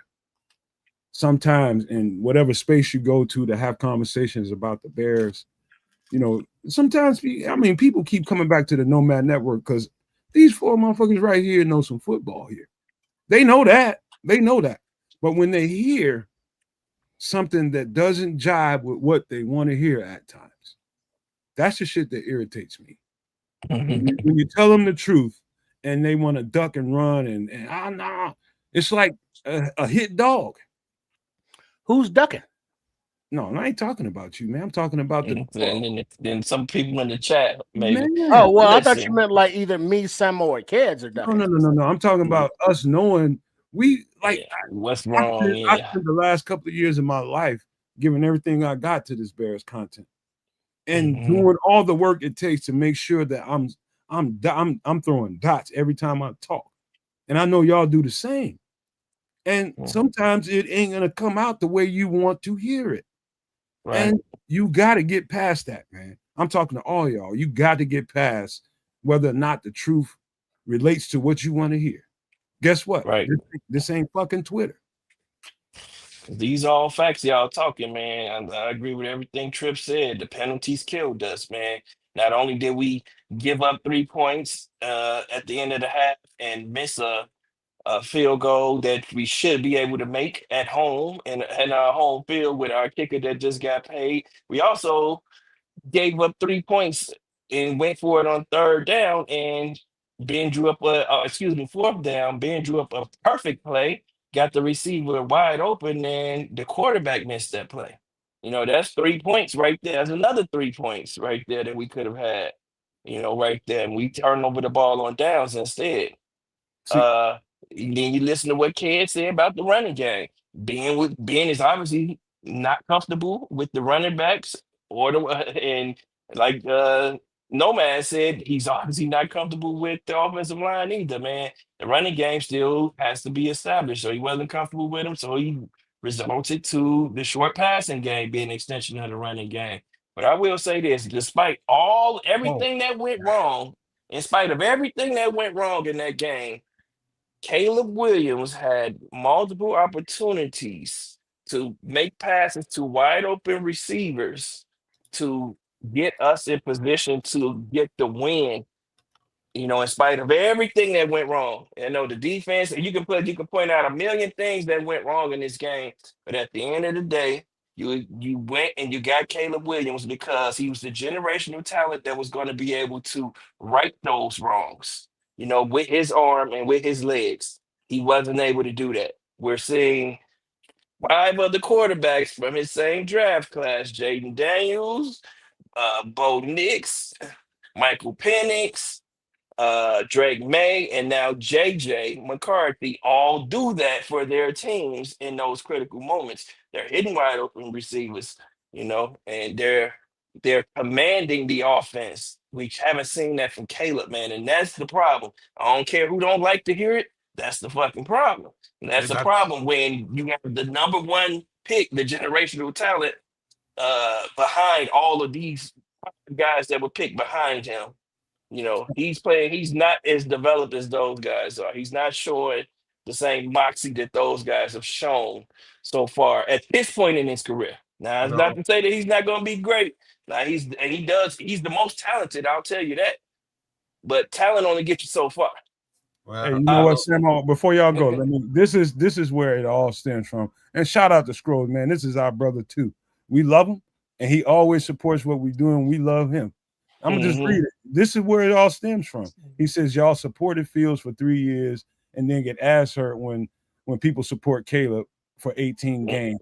That's where it all stems from. Y'all people let this shit get drugged down into a rabbit hole because some people thought that we could have got more out of Justin Fields, and all they needed to do was put what they're doing for Caleb Williams right now, putting all those assets around them. And you just like, get him out of here because you wanted the guy that was whatever, man. Y'all let people take you down that rabbit hole. All we did was, as podcasters, tell you what we thought. And so for those who want to see that kind of friction, there it is. If you want to linger, that's been over with for a couple years now. That's over with. Ain't nobody talking about Justin Fields around here. But you linger, if you hold on to that, and I know that a lot of fans are doing the exact same thing. If you keep that in the back of your head, every one of your takes and everything you think about Caleb Williams is going to have a tinge of that shit to it. Well, but how do you tell a fan who, whether they were a Justin fans guy or not, a Fields fan or not, we should keep Justin Fields and build around him, or we trade the pick, take the haul, build the team, and worry about quarterback later, or build around Fields, or whatever the case may be. So the people that were both the Justin Fields fans and the people who wanted to take the haul, which are two different groups, there may be some overlap, but those are two different groups, are going to hold Caleb to a higher standard, because it's like, okay, generational son bitch, what you got? You can't hit an open receiver. Well, maybe we don't know. Maybe DJ ran the wrong route, and Caleb thought he was going to the pylon, and DJ thought he was going to hit him. And it's like, okay, well, maybe there's miscommunication. But when your quote unquote number one receiver is wide the fuck open and puts his hand up like this, and you have a clean pocket, I don't care what the previous game has said as far as pressure in your face, as far as you being uncomfortable. You got a clean goddamn pocket. You hit that goddamn receiver. There is no ifs, ands, or buts about that. That is just pitch and catch. Pitch and catch. There's no excuse for that. right? Well, Like let's, there's hey, them kids, airmail balls, bro. There's no excuse for those. I don't. yeah, I since we got understand them. Samo here, let's go and do therapy for the base, man. Let's go and do therapy for the fan base. We need we already exercise. We didn't exercise that demon. Yeah, we exercise something else at another time, but this is a demon I'm getting tired of. I ain't getting tired. I'm sick of this shit. All this every time somebody criticizes and has anything that's not positive criticism towards Caleb Williams. Oh, you like Justin Fields? You know, I'm tired of that, man. I don't know about y'all. I'm sick of that shit, man. I am sick and tired of that. Let me. So okay, fine. So realistically, that is just speaking from your ego, and I'm not talking about man. I'm talking about those who are looking at it as somehow a year or 2 years removed. Just been on 2-7. He's on the secondary team. This is third team now. If we're really talking about Justin Fields versus Caleb at this point, it's kind of silly. Regardless, you need to nail them wide open wide receivers running with their hands up. Like that, it has nothing to do with Justin Fields. Like you can't you can't bring one in or the other. The only reason that and Scrolls, I love you, brother. The only reason I brought up Justin Fields earlier on was to say that I would have sacked Caleb so we could develop. Like I would have developed Caleb. I was the one who said it, so I'm saying that's why I said it. I would have sacked Caleb to develop him, and I would have re-signed Justin Fields to stick around at a lower wallet share situation. If I couldn't, then maybe I would have brought in a Baker Mayfield who was out of favor in Cleveland, and you know what I mean, like a low wallet share situation. That's the type of stuff that I would have done if I was the GM. Get somebody in here, let the kid sit down and learn. He's your generational talent. You are investing a number one pick, number one overall selection in this guy. He needs to work out. Instead, we forced him out there with the worst possible situation you could have. Finally flush out that whole coaching staff. He's basically starting again from scratch with a new guy who's also starting from scratch. So there's a lot of leeway that has to be given across the board, except for if your wide receiver is wide open, you can't, like, there's no leeway there. I can't give that leeway. You got to hit that guy. You can't be airmailing receivers. The inaccuracy now is starting to become a viable question mark. And it's not just me. Like when the beat writers are asking the head coach about Caleb's inaccuracy, that's a thing. That's a notable thing, right? Like, and everybody got to talk about it until he figures it out. And it has everything to do with being afraid of being in the pocket, not trusting that offensive line, and then in return, not getting your feet set. If you get your feet set, odds are you're not sailing that football. Yep. So regardless, just to sort of bring everything full circle, at this point, whether we like it or not, we all want Caleb Williams to succeed. Like, I'll like it or not, we need to love it. And I do. I need the kid to work out at this point. Ryan Poles sure as hell needs a kid. I guess, you know what? Ryan Poles don't even need the kid to work out because somehow Trace Armstrong is a Svengali and he got him an extension for doing absolutely nothing. But like Cairo Santos. Well, let me give a shout out to Super with the wrench Nods with the $10 super chat, making sure that through all this conversation we keep the main thing. Fucking beat Detroit, y'all. That's what it's all about. Yes, sir. At the end of the day. But any more thoughts on that, man? I'm so through with that. So gone, like the Monica song. I love that beat. But that's where I am with it, man. That's over with, man. It's over with. I think it's still a conversation because one thing we did know about Justin is that he's gonna hit an open wide receiver. And that's the problem. Like Ked said, that's inexcusable, man. We can't excuse that. And we have the right to be critical of him for that, man. Because we gave up a quarterback that we knew could do that. Because we see every other quarterback in the league do that consistently. Do you miss a pass every now and then? Yes. Yeah, every now and then. But he's consistently missed passes to short and long. for the past couple years, so we have a right to be critical of him in that sense. So, and especially given the fact that we did give up the Hall. You know what I mean? And if we want to look back at anything, we could just say, did we make the right decision? If Justin was still developing and Caleb is now still developing, then why did we give rid of Justin, the guy who's been developing a couple years? So you can't.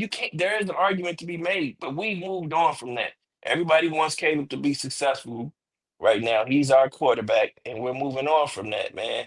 But we are going to be critical of him because he is our quarterback. We were critical of Justin Fields when he was our quarterback. You same people who are pissed off about us talking about Caleb right now were the same people who talk shit about Justin. Back. So, That is so look, fair, and just to layer in, since you brought the Hall up a little bit, and you will notice this as we move forward. I'm much less critical of Caleb Williams. I'm much more critical of Ryan Poles. so am I. Just As put am it up. I. You know what I'm saying, As Sam? am I. So Yes. that's me. That's where my ire lies, because Yep. once you make that decision not to do the Hall thing you just brought up, I'm cool with it, but it shows that you know some stuff and you did your research, you did your homework, and I gotta trust and believe in that. And in the chat, my guy Smitty Q, hopefully you aren't too deep into that whiskey bottle, but my guy Smitty Q stopped for a second, and I had to note it. Is that it? He says, "No, that ain't it." But it's all good. I'll pull it from memory. Did I start? Let me see if I said start. We got screwed. This Smitty be saying a lot of shit. Which one? Here's what he said. I did start. He said Poles had 4 picks in the top 70, and none of them are starters. None of them are starters. That's a problem, guys. That's how huge. It's a big That's thing. how Poles got the job he got, right? This is what I just put there. I just argued with someone about this earlier. That's how we got in the situation we were in before, missing on top draft picks. Poles consistently missing on top draft picks. He's consistently signing players to contracts or trading for players who can't play and wasting cap space, cap dollars. So that's how we got into the hole we were in before. Yeah, he dug us out of the hole, but now he's putting us digging us back into this hole with the decisions that he's making and the due diligence that he's not doing. We know he didn't do due diligence on his quarterback search. He focused solely on Caleb Williams. We know that because he didn't even bring other quarterbacks into the building. So you focused on Caleb Williams and got tunnel vision. Then that tells me that you thought Caleb was ready to ball out right away, and he wasn't. So that also tells me that you didn't study his film as much as you thought you should have, as much as you should have. I'll say that as much as you should have. I'm gonna say he studied the film, but not as much as he should have, because he should have seen these deficiencies. He should have seen that Caleb's gonna take some time to develop, and maybe I do need to look at these other guys, because what I can do is build the house.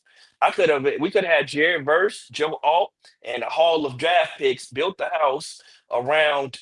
I'm just gonna speak hypothetically around Justin Fields, and saw that he wasn't, even if Justin didn't work out, we had all these draft picks, all this draft cap, all this cap space. We would have had a nice situation for any quarterback, whether it be a veteran or another rookie, to step into and take off. Well, let me ask y'all this: not a starter. Did he on start the same topic? If, let's just say, if thinking this through, by the bye week this year, on the bye week, if Ben Johnson says, "Hey, Caleb is talented, but we need to sit him down because we want to win some games and we want to either run with T-Bag or Keenum, either or," does Ryan Poles say, "Okay, coach, you make the call," or does he like try to veto that and say, "No, we're gonna roll with Caleb"? What do y'all think? I think I'm gonna be honest with you, man. It's gonna be hell to pay, but I think Ben Johnson knows that he was brought here to win, and that's gonna be the end of it. At the end of the day, what do you need to win? Do you think you can win with Caleb? If it ain't happening in the way that he wants to by that point, I just want to see winning, man. And everybody is getting all tribal and choosing sides about, oh, you don't like Caleb, you don't like. Man, I want to hear that shit. I just I want to want to get win. dubs, man. I don't give a fuck I who want to gets. win. I'm tired of losing too, man. Man, That's just what it It, is. We just tired of losing.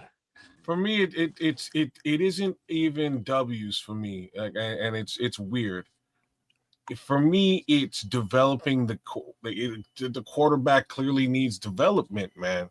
They need to develop him. I'm not sure if he's getting the development he needs. I know you need snaps, like snaps are important, but good Lord, I think it's premature. I don't think he's ready for the spotlight today. That this is just me speaking out loud. Mhm. I'm not calling for Tyson Bagent. I'm not saying that you need to bench him. I'm just saying that I think that potentially should have been the assessment made over this preseason. If you got to game one and you looked at what you saw and you knew the kid wasn't ready, it's okay, man. Pull Yeah. the punch, sit and him down, let Ken, him learn, the and then you bring intention, him back out. the intention is not to ever leave him there. Sometimes I think that's good for a quarterback, a good quarterback that has a lot of potential, like Caleb Williams. Sometimes the best thing for that quarterback, and I'm It's just trial talking by about fire. from experience, sit his ass down, let him watch how he's supposed to be operating. This is what it's supposed to look like, Caleb. Yeah. We've showed you in training camp, and maybe that's not enough. Live game, live bullets flying. This is what it's supposed to look like. This is how you're supposed to run through your progression. This is how your feet are supposed to look. This is when you're supposed to get rid of the ball. Sometimes, and I hope if that ever comes to pass, if Caleb gets sacked for a minute, I know it's just for a minute. It's the intention is to this is how you got to do it. All right, I feel like you're ready. I'm seeing a lot of good stuff in practice. You're starting to get what we're trying to put down. It's time for you to go back in. Then we're off to something great. But See, don't be afraid of that. If that happens, don't fucking go to the mattresses about it, y'all. He's got to Right. learn, man. And sometimes how he learns ain't conventional for you. so Scrolls is saying something interesting in the chat, and I gotta poke him about this. Yeah, man. Um, so Scrolls is saying I don't think sitting helps accuracy. He then follows it up by saying it'd be one thing if he was throwing a bunch of picks. So the picks thing is interesting, y'all, because there's He's reaching clearly out. times where he will airball or not throw the ball in like situations to avoid potentially having an interception happen. And in my Yep. opinion, at this point, I would be fine with the interception. You know what I mean? Like just Me like too. Take the shot. we're Take the seeing, chance. you know what I'm saying? We're seeing stuff where receivers are open, and it's interesting to watch, but maybe you just take that chance, right, Sam? Like sometimes you just Yeah. got to. I don't know. Scrolls. I just want to pitch it back to you in the chat. Put your comment in there. What do you think would be the best thing to address this accuracy issue? Because it's a thing, and it's not something that I think any of us, bro. Like you look at that tape of his in college, you don't really see that. Like there's things you see, there's good and there's bad. But for the most part, he was pretty accurate. I don't know where this is, but I suspect it's again just I'm not comfortable with my line, so I'm rushing, I'm frantic, and I'm not getting my feet set when I throw the football. Like that's what I'm seeing. Even then, he's saying reps and comfort with the offense. Yeah, okay, so he's right on the same lines that I am. But don't you think you would get that if you're sitting with your offense, working on that and developing behind the scenes without the pressure of winning? Man, hey Samuel, I remember like it was yesterday when we was all looking at that film about these quarterbacks that was coming out, and Caleb was one of them. And one of the stark differences I knew that was right away. I'm like, man, he just back there he's just going for it, man. It didn't look like it was any structure to it whatsoever. Yep. Versus some of these other quarterbacks that was getting in some pro sets and they was operating. And when I said it, I remember saying it, man, and I remember the vitriol and the reaction in the chat. It's just, oh, you don't like Caleb because you love Justin. I'm just telling you the truth. And what he's going through right now and what he's suffering through is that structure that he wasn't in college versus the structure that he's in right now, and he's acclimating himself as best he can to that, and it's not going as well as we thought. That's the bottom line. It's not critical. That's just the truth. I believe you, but the thing is, as Bears fans, you know what we're suffering through? Mediocrity at the quarterback position. Yep. Justin Fields had a picture on the sideline during a game where he was sitting on the bench, his head back, he's looking off 1,000 yards, staring to the sky, glazed over. On the Sports Chicago style post-game wrap-up for the Week 1 Monday night matchup, on our thumbnail, we have that picture of Caleb Williams now in year 2, sitting on the damn bench with his head leaned back, 1,000 yards staring to the sky, glassed over. When he gets shook or taken out of his rhythm, the kid just kind of melts down mentally and checks out for some reason. And it's a very odd thing to see, that just like you go the first half 11 for 11 or whatever the fuck, and then second half, as soon as they bring pressure, you're a different guy and can't hit the side of a barn. And so it's a mental thing. Obviously, it's not physical. Well, the physical aspects of getting your feet straight, keeping your hips straight, and that part, but the mental aspect of it all is something that we all, questioned, when he ran up there and put his face in his mama. It's like, all right, he's emotional, okay, whatever. But as a leader of men, as a team captain, I would want my quarterback to, all right, shake that shit off, fellas. Let's go get him. All right, we're going to work on that. Instead of sitting on the bench like, is that dude all right over there? Mm-hmm. That does not inspire confidence. Long story short. I would want, and I challenge everybody that supports this channel and supports every one of us individually on whatever we do.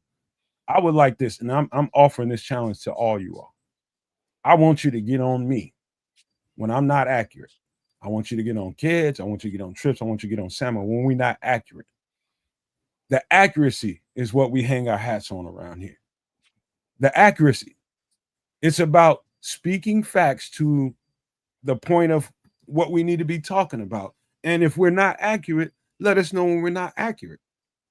But please don't with that, just because you hear something that you don't like and it doesn't feel good, man.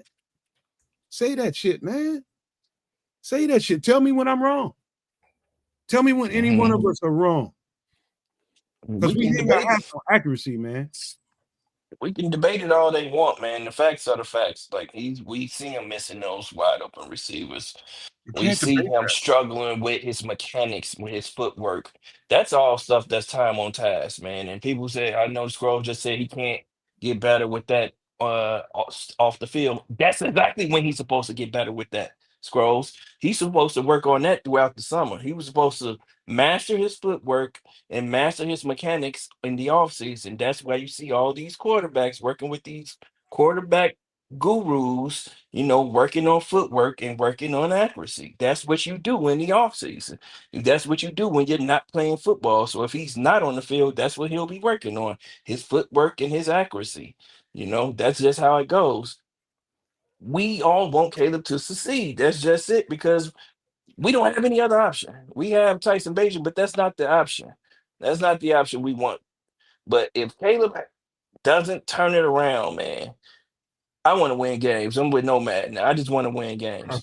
And and that's going to be on Ben Johnson. If Ben Johnson doesn't see the fire in Caleb, because like Tripp said, that's uninspiring to see your quarterback sitting on the bench alone with his head back looking up at the sky, when you got the other quarterback in his first start in his hometown just threw a pick six down 17-3, 17-6, over there inspiring his team, rallying the troops, telling his guys, we're going to get it, we're going to make it out of this game. Him in the huddle. There was a story today about him in the huddle. Aaron Jones said this. He's in the huddle and he looks everyone in the eyes. They're down 17-6. He says, "Is there any other place you guys would rather be than here?" He's like, "Isn't this great?" And everybody's just like, he's like, man, he's just calm in that sense. You know what I mean? Telling those guys, like, dude, we got it good. Like, don't worry about what went wrong. Let's just get it right now. Let's go and right the ship. And he galvanized the troops. We want to see that from Caleb, man. That's why we picked Caleb. That's why you all wanted Caleb too. That's why all these people who are calling for for us to not talk bad about Caleb. That's what you want. You want the same thing we want. But we're gonna talk about the fact that it's not here right now. He's not doing the simple things that we see other quarterbacks in the NFL doing, and we've suffered through this too long as Bears fans, but we're having this bad quarterback play. And we thought that, Caleb was the answer. He was the generational talent that was going to get us past all of that. That was going to be in the past. We're going to see this 4,000-yard passer. We're going to get 40 touchdowns. You know what I mean? Like, we were going to move into the new age of quarterbacking 40 years later, 40 years after our Super Bowl. Hey, Samo, Scrolls told me we need to be more balanced. Okay. We are balanced. I don't know how much more balanced, but he did say this too. He says Aaron Rodgers had horrible body language. This is what I mean about overanalyzing him. Aaron Rodgers won games. Aaron Rodgers wasn't missing wide open receivers. Aaron Rodgers was pissed at his receivers for missing their routes and for dropping passes. That's the difference. Aaron Rodgers can afford to have poor body language. He can afford to. He's still playing well. Aaron Rodgers is playing at an MVP caliber with body language. I can't even fucking follow that because that's exactly what I would have said. He's a Super Bowl champion. He's a Super Bowl champion and an MVP caliber quarterback. We're going to compare him to Caleb Williams, who hasn't done anything, who's looked like a bust so far. And we want to keep it real. He's looking like he's trending towards bust. And I don't know if you all saw the next gen passing chart from this past game here. I should have sent that to you kids. But the man only hit 3 passes beyond 15 yards. 3 completions beyond 15 yards in this last game. So guess what's going to happen this next game? Like Nomad said, the Detroit Lions are going to cover everything short. They're going to stop the run, and Caleb is going to have to prove that he can be accurate, especially on these deep passes. So, I mean, he just has to prove it, man. Until he shows it, we can talk about it. When he shows that he's developing or getting better and not getting worse, because he got progressively worse in the game. The game, he started out good, but he got progressively worse. And then until we start seeing him get better, this is what you're going to get.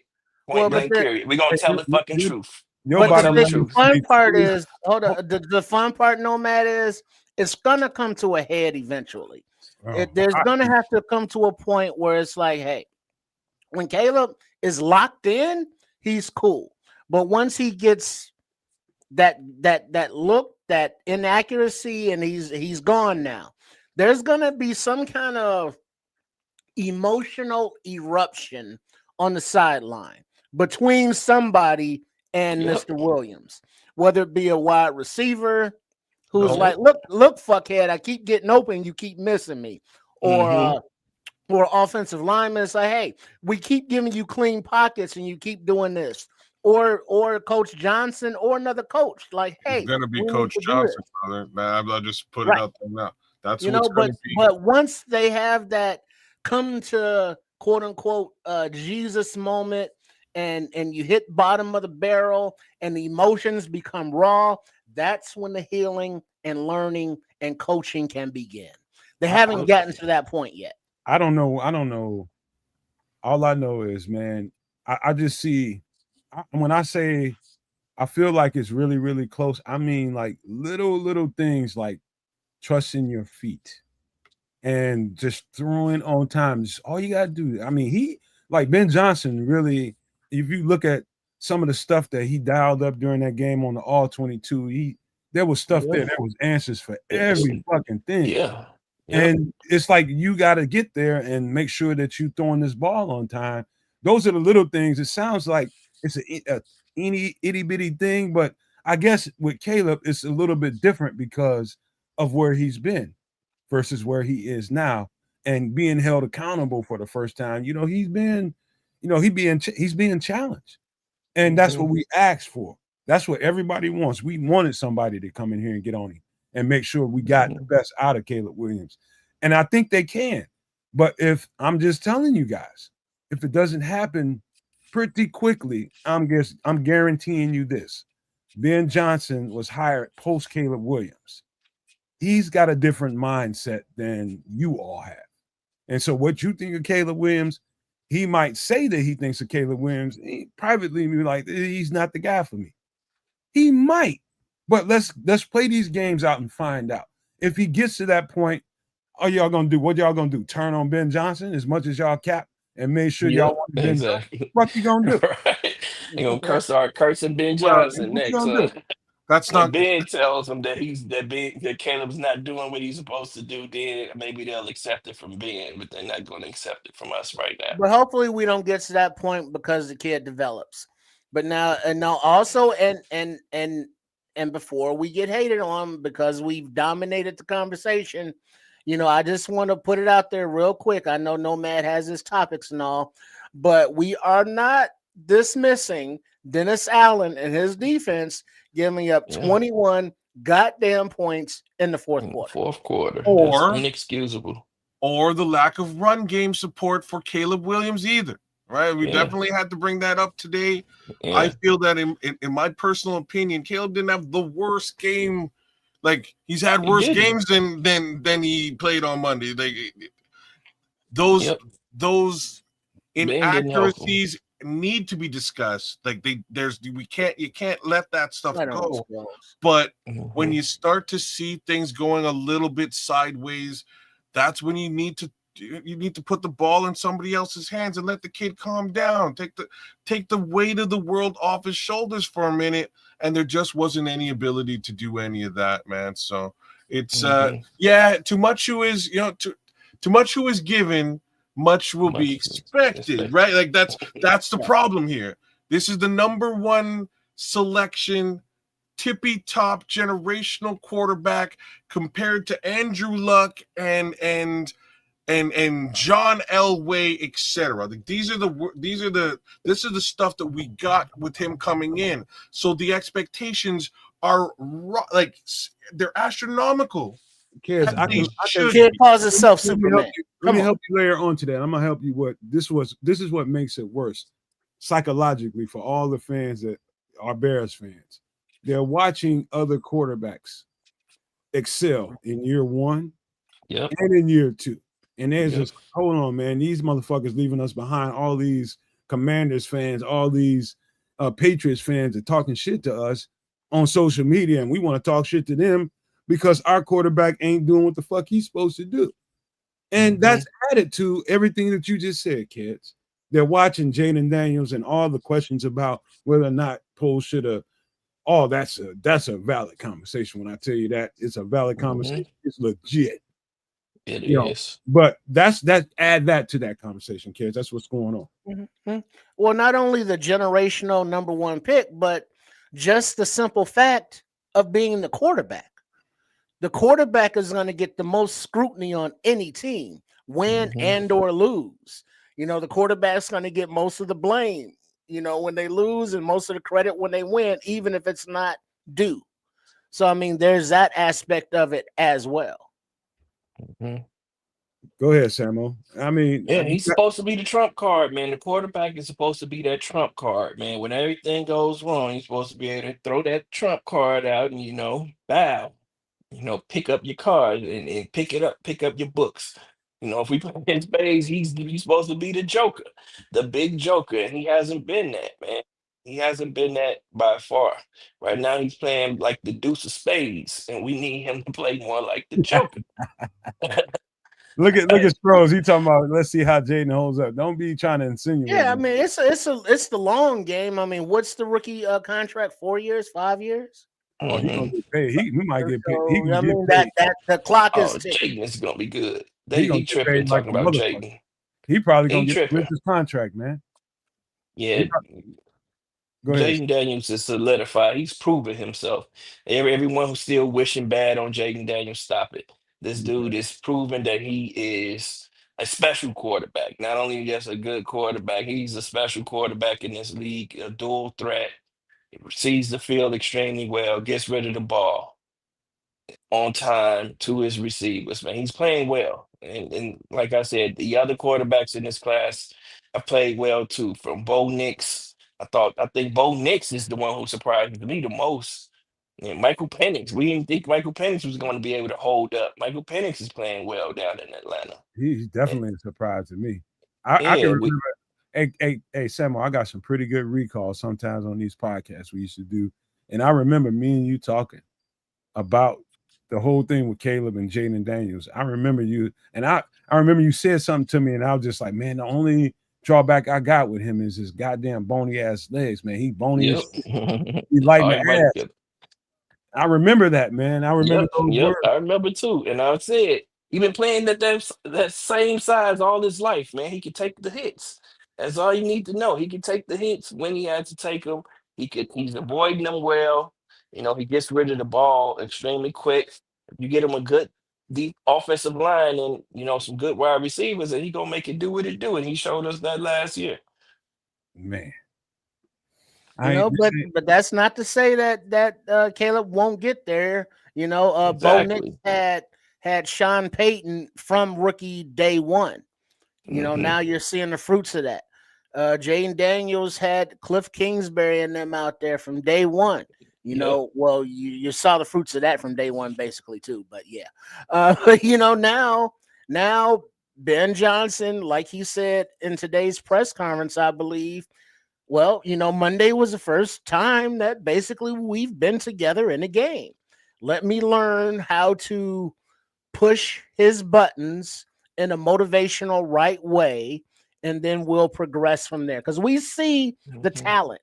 There was a reason that he was, considered number one for so long. We know it's in there, but it's just when he checks out mentally, then everything's done. It's nurturing and coaching him up and hoping that he gets to that place, which we all want, but it's just not there. And it's just not human nature to be like, well, what we can't talk about or think about what could have been, or we can't talk about or think about what are the contemporaries doing and how they're looking as far as their development going. It's not apples to apples. It's different staffs, different coaching and all that, but it's still just sports talk. This guy's drafted the same year as this guy. How are they working out? Well, this guy went number one. He's not looking so hot yet. It's still a work in progress, but if it was a race, he's not in the lead or in front. Not winning or the in, race, right? Yeah, He's well, not the front runner. he's bringing up the rear. Let me speak to this comment about. Let me speak to this comment about G-Man. He says, "Nomad, is it possible? Caleb was fucked up last year by the Bears coaching staff." Let me say this right off the top, and I'll answer your question straight up. I'm not one of those proponents that, just because Caleb didn't look as good as we thought he was supposed to be looking, it's all the coach's fault. I'm not one of them people that's going to sit here and tell you that, because I don't think pro coaches all of a sudden get to Chicago and Caleb Williams and don't know what the fuck they're doing. They're insufficient and not capable as coaches. Did they screw up some stuff? Yeah. Every coach is going to do that throughout the year. Is he gonna? I would just say this. We talking all this stuff, put it all in the context. We talk about how insufficient Ryan Poles did in taking care of this offensive line and making sure the offensive line is where it was supposed to be. And we give him credit to be an offensive lineman GM. And to be honest with you, you start talking about how good Caleb was, how good the offense was, or the coaches didn't know what the fuck they were doing. They just incompetent and all the shit that people be saying on social media. Given the context of we're supposed to build the trenches first, how good were the trenches last year when Caleb got here? Number one, how good was that? Number two is the coach is they're gonna scheme up the game plan based on what they think the offense can do. And so if they don't think the offense can block up certain things, they're not going to call those certain plays. Right or wrong, Samo? Are they gonna call shit just because they like what it looks like on the play sheet? No. That's and you want to ask me, do I think they fucked him up? No, I don't think they fucked him up at all. I just don't think the front was efficient enough to get it off. But so he has a slight point in what he's saying, and it's not. Again, it goes back to Ryan Poles, right? So Ryan Poles is a guy who builds that front. He's the guy who selects the humanity for that front.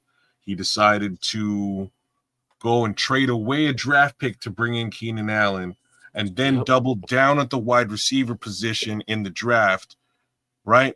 When he could have protected the kid. This is just facts of the matter. You knew you were drafting a quarterback.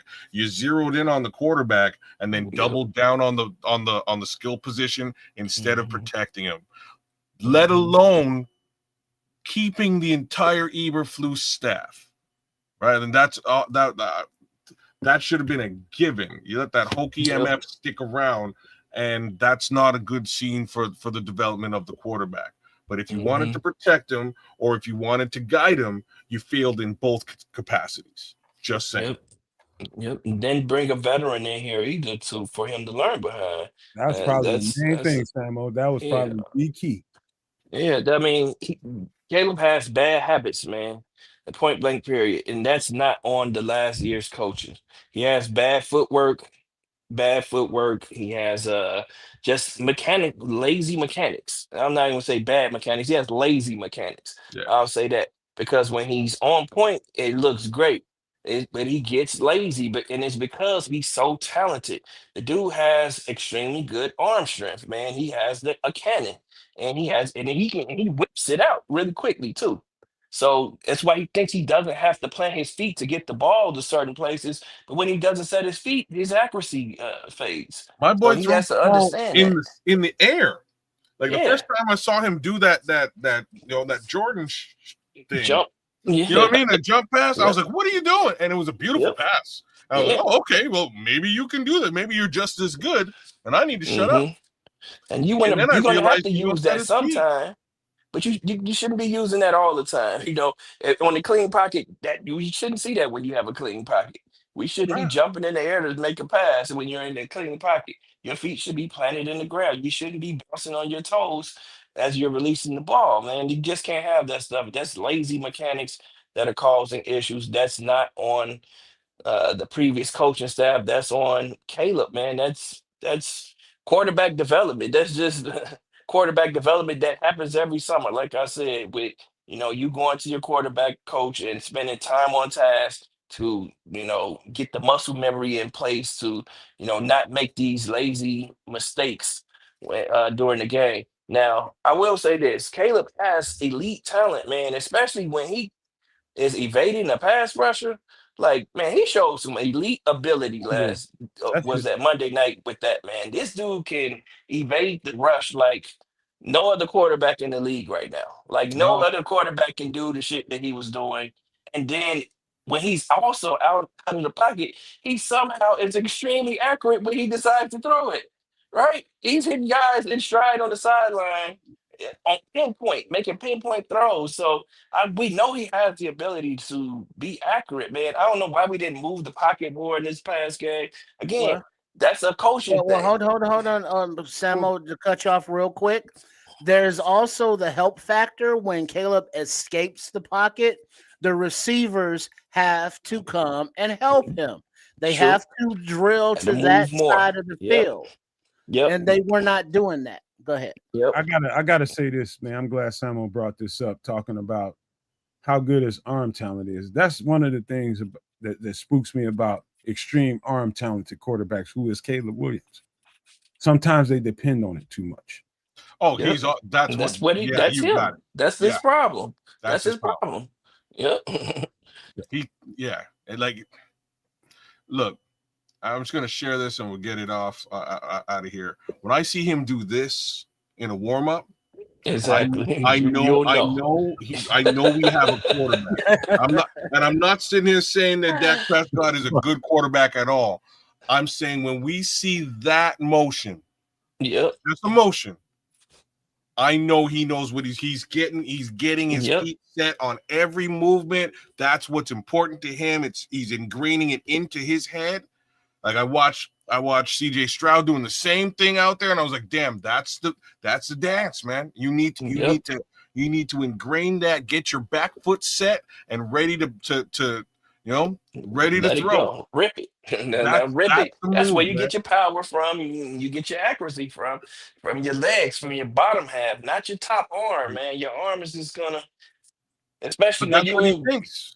That's Yeah, what he that's what thinks. he thinks. That's He, what he he's thinks. he's He's gotten away with it too long, right? yeah. And if we're being Exactly. honest, like he's been able to get away with that in college, man. You can't get away with poor mechanics in the NFL, man. That's a fact. You can be as talented as you want to be if you're not Um pinpoint.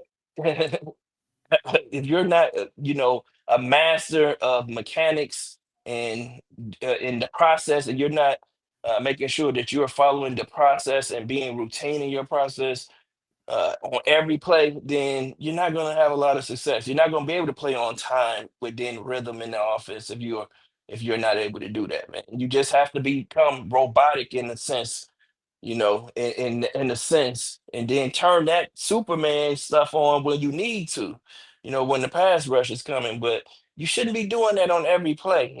You're not going to be able to do that on every play, and it's proven.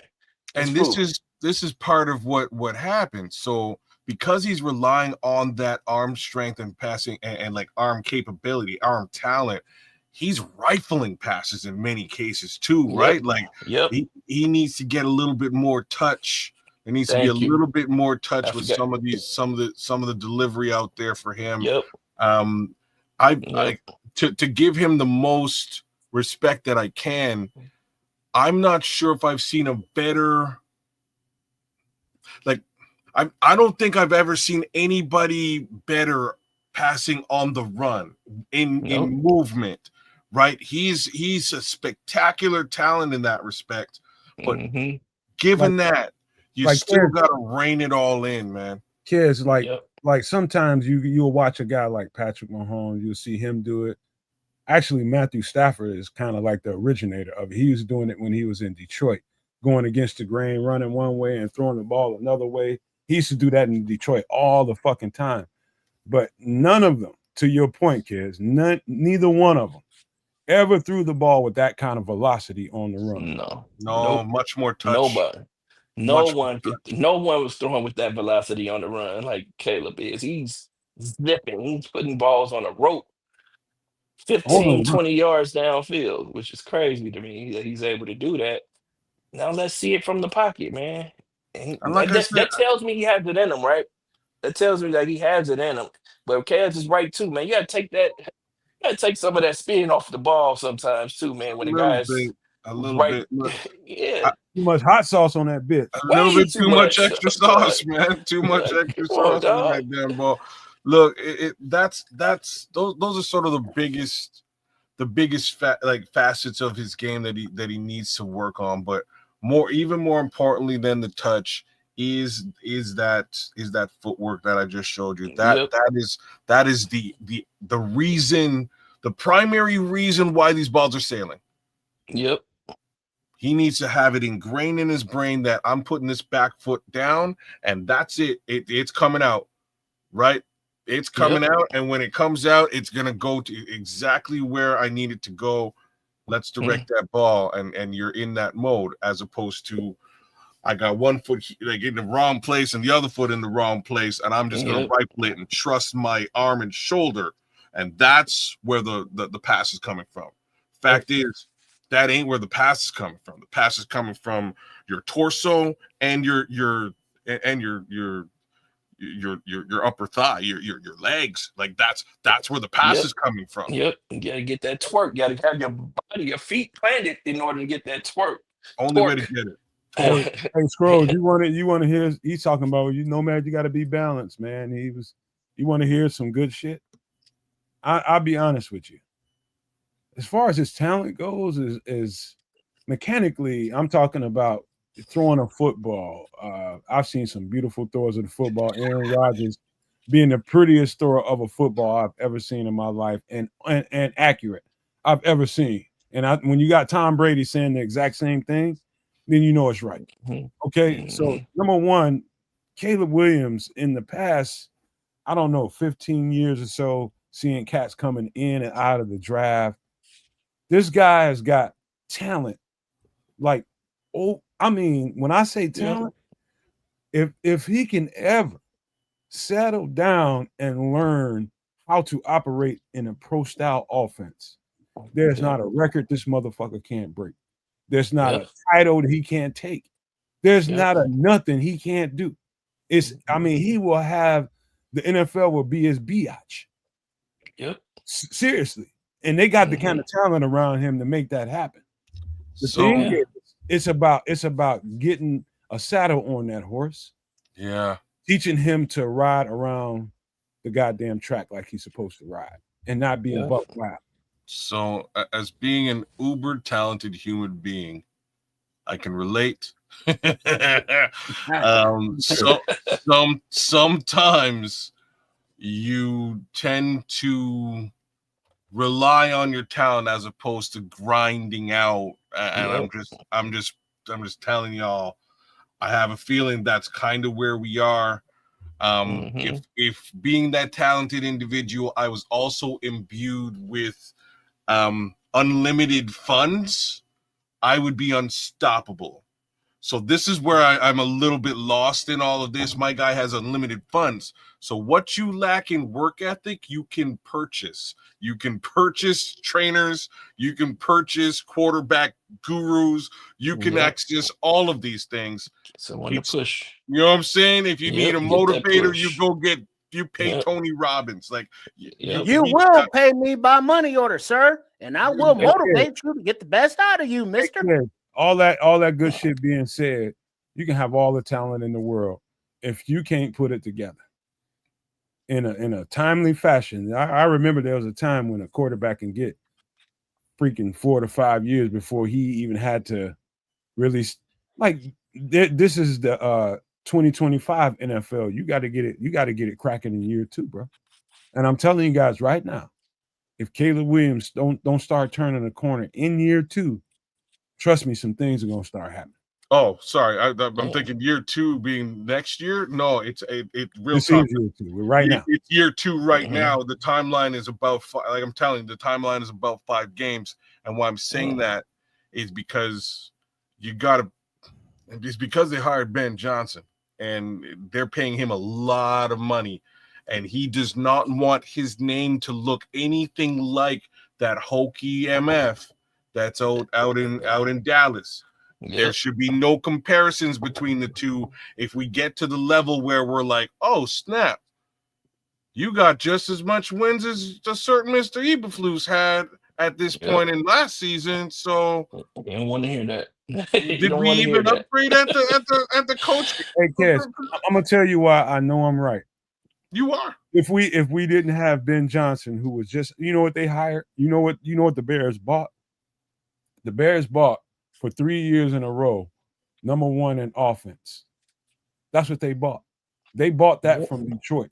They bought number 1 offense from Detroit. And I'm telling you guys right now, no matter what you think, if he can't get it cracking with Caleb, he's gonna make moves. I'm just telling you. And you are so not wrong about this. This is what I'm saying. You got to give the kid his runway. He had a bunch of runway last season, and that's fine. You continue to give him his runway and you support it. And let me also frame it like this now.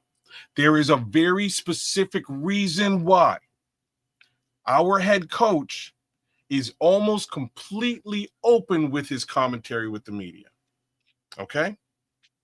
Note how guarded every head coach has been over the past 10 years in Chicago.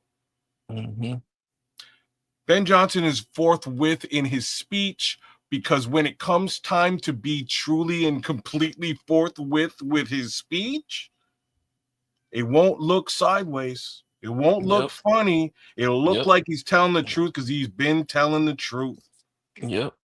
So when you see the change come, then you were expecting it. I didn't tell you one thing or hide it from you. I ain't been Like this. bullshitting you up all this. I ain't been bullshitting y'all. I've been telling you like it is, and here it Yep. is. I'm gonna tell you like it is. And I So think this. I think as long as Caleb is working hard at it, he'll have the opportunity to stay in. But if he shows any sign that he's not putting in the work to get better, Ben is going to move on, man, because Ben knows hard work beats talent when talent doesn't work hard. And we know that Tyson Bagent he's a is a hard worker. worker. He's a Yeah, hard worker, if nothing else. He's a hard worker. He doesn't have the talent that Caleb has, but he works hard, man. He's going to make the plays that he's supposed to make. He might not be able to make all the plays that Caleb can make, he but he's can't. going to work hard, man. He can't. He can't. Just simply put, he can't. He's not as talented as Caleb is. He's not. But which would you rather have? Would you rather have the guy who's working hard to become better, or would you rather have the guy that has the talent who's not working hard, who hasn't exceeded this other guy who's working hard, who is working Well, hard? well, You have well the talent, but you I have to want exceed. I would prefer the dog. And if you have to compare the talent level, Caleb is above T-Bag. But if you look at Absolutely. dog, Yep. T-Bag is full of dog, where Yep. Caleb is more like not. Yep. That's the fact. That's just the fact, man. Those are the facts of the matter. I Well, don't know. and all that being said, we're pulling for Caleb, man. We want Yeah, Caleb no to doubt, no doubt. we want Caleb to be successful, but we're not gonna wait on it. I'm gonna tell you that. Like, I don't think the Bears are gonna wait. I know Ben Johnson isn't gonna wait on it. That he has no reason to, man. Yeah. He got $13 million coming for the next few years. And Mhm. they bought something from Detroit. Yeah, I think people need to wrap your arms around what I'm just saying. They bought a number one offense from Detroit, bring it to Chicago. How does that work, Ben Johnson? Okay, the quarterback has to do this, the offense has to do that. This offensive line, let me invest in this offensive line. Let me get these trenches right. We need to be able to run the ball. We need this Mhm. quarterback to play this certain kind of way. I'm telling you guys right now, I don't care how much you want to see Caleb Williams and we want to see Caleb Williams develop.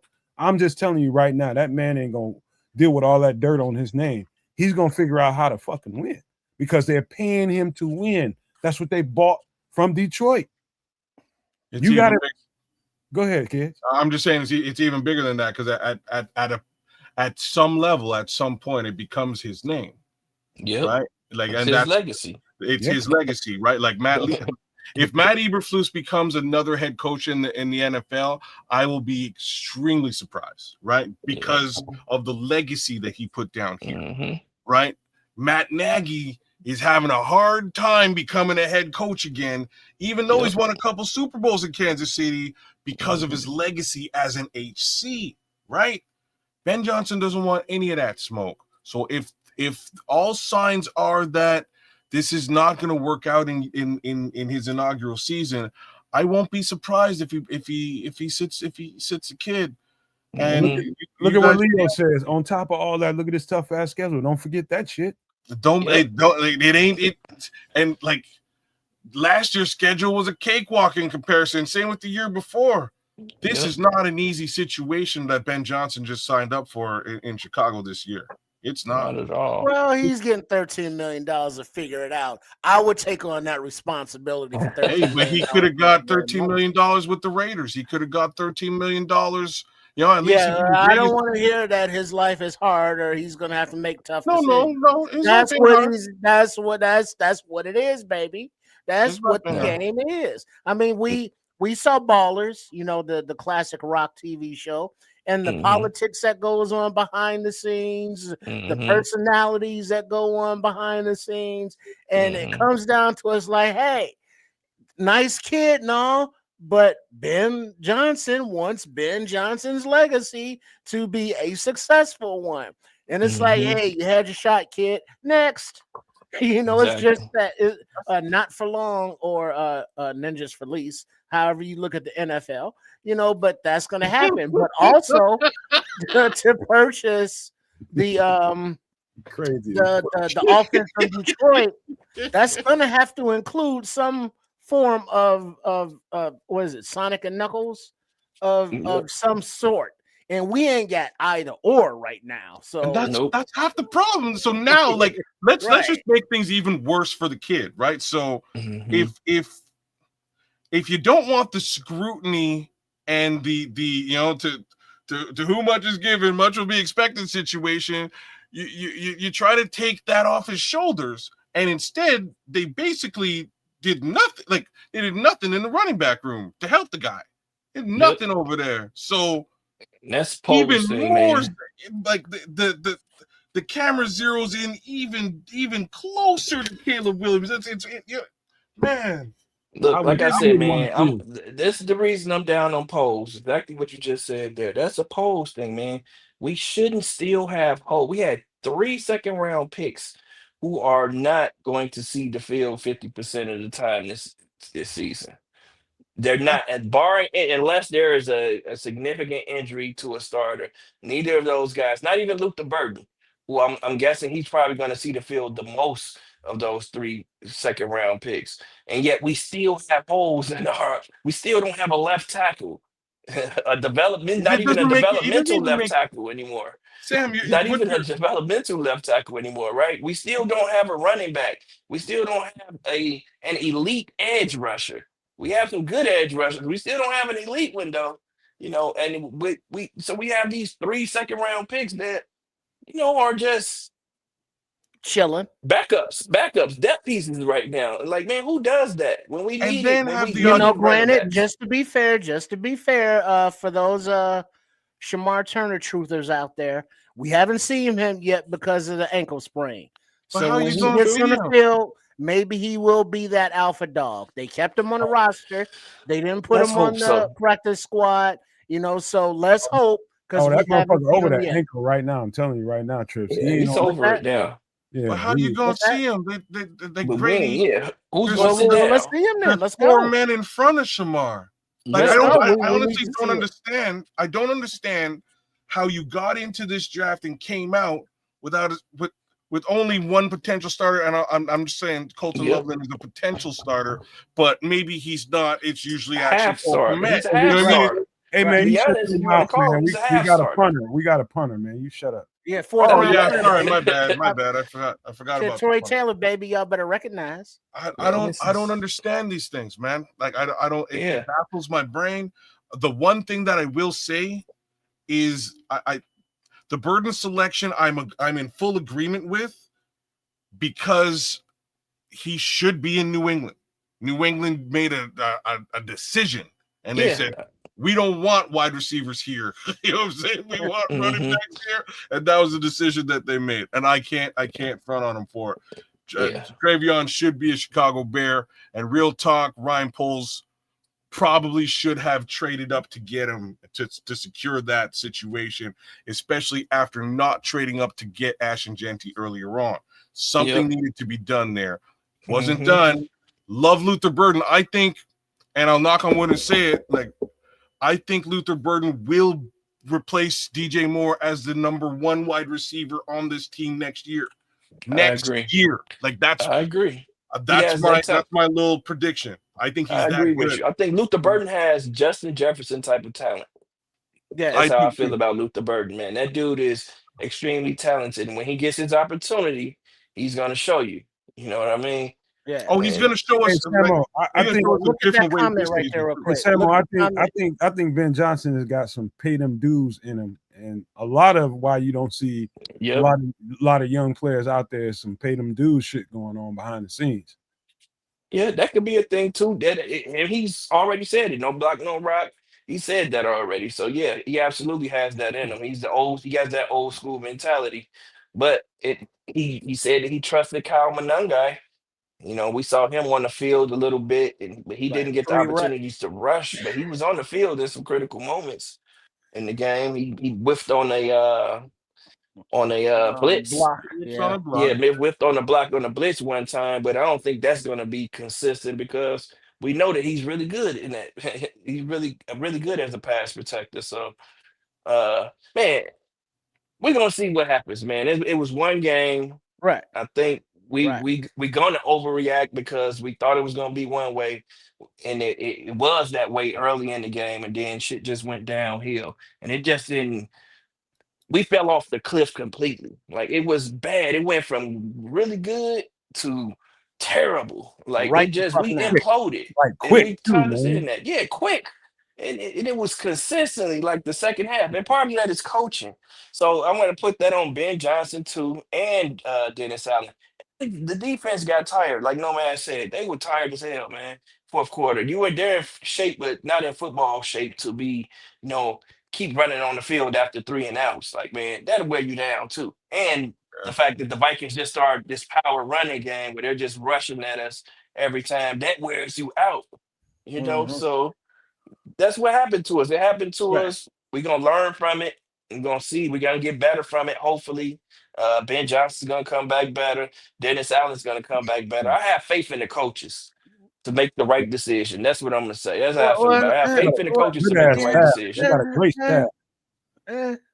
That's the thing, though. We can have faith in the coaches, but you can only, work with what you get.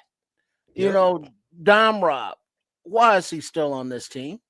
I agree with you, Trips.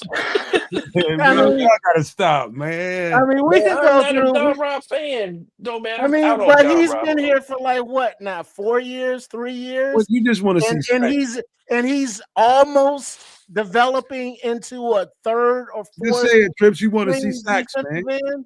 Just say Well, it. I Just want to say see it. somebody Oh, who's no, productive. man, come on now. You know what I just mean? wanna It's see not sacks. about sack. No, I mean, that's- Chris Williams didn't Tell get me if he sacked, but he sets was the pushed in edge. the pocket. Dom Yep. Rob doesn't set an edge. He gets run on. He hasn't gotten consistent pressure. What does he do good? Why is he still Hey, here? I you can know Why what, does answer he that get such question, a though. long Just- runway Great in to practice. develop?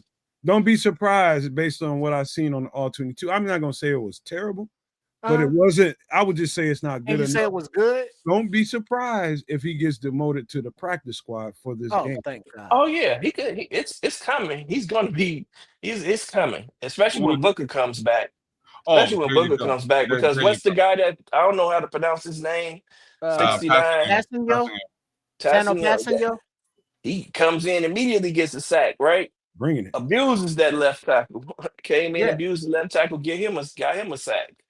So we didn't see anything from Don Rob, man. And I'm gonna keep it real, like we didn't see enough from Grady Jarrett in this game. I thought that he was getting pushed around a little bit, but Grady Jarrett also didn't play in the preseason.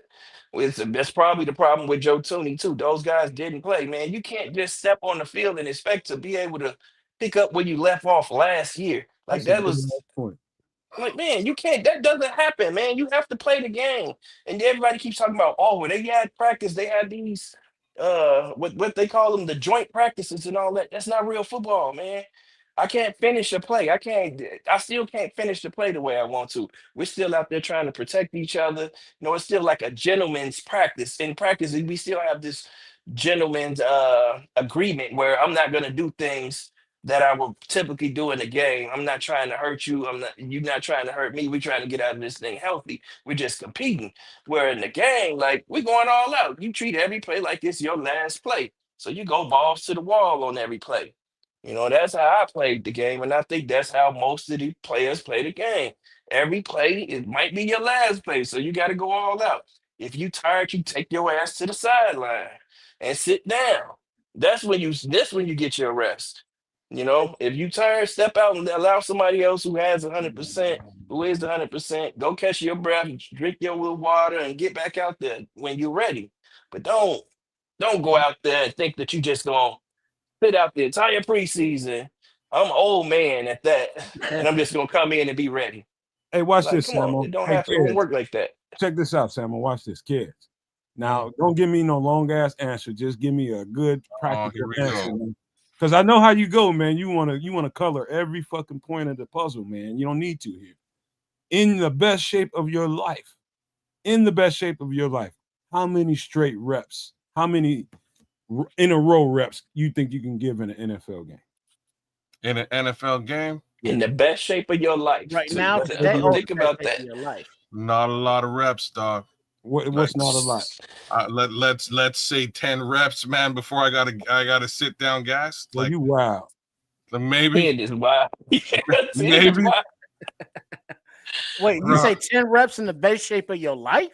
maybe. Hey, man, it's a serious sport, bro.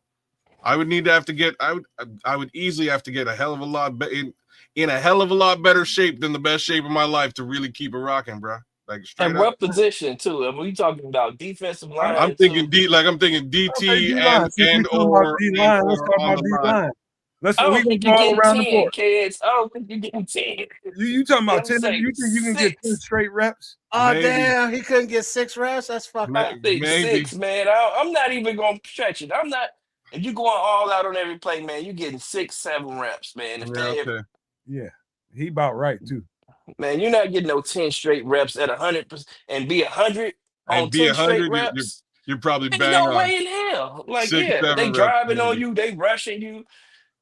You're getting hit by 2 offensive linemen trying to hold your ground. Man, that shit I would wears you just Six say this. kids down. out there. Hey, Coach. kids, Coach. I guarantee you, by the time if you get to 10 reps, I'm gonna say somewhere around what Samuel said, 6, 7 reps. Probably. You ain't gonna be the same motherfucker. I guarantee you that. Yeah, Mhm. Man, you're but gonna just be look like at this.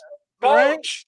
right. Look at you saw that that hit DJ took when he got Yeah, crunched. You saw yeah. that look on his face. Guess Mhm. what? He got back up and he was back in the game. You You know what I did. mean?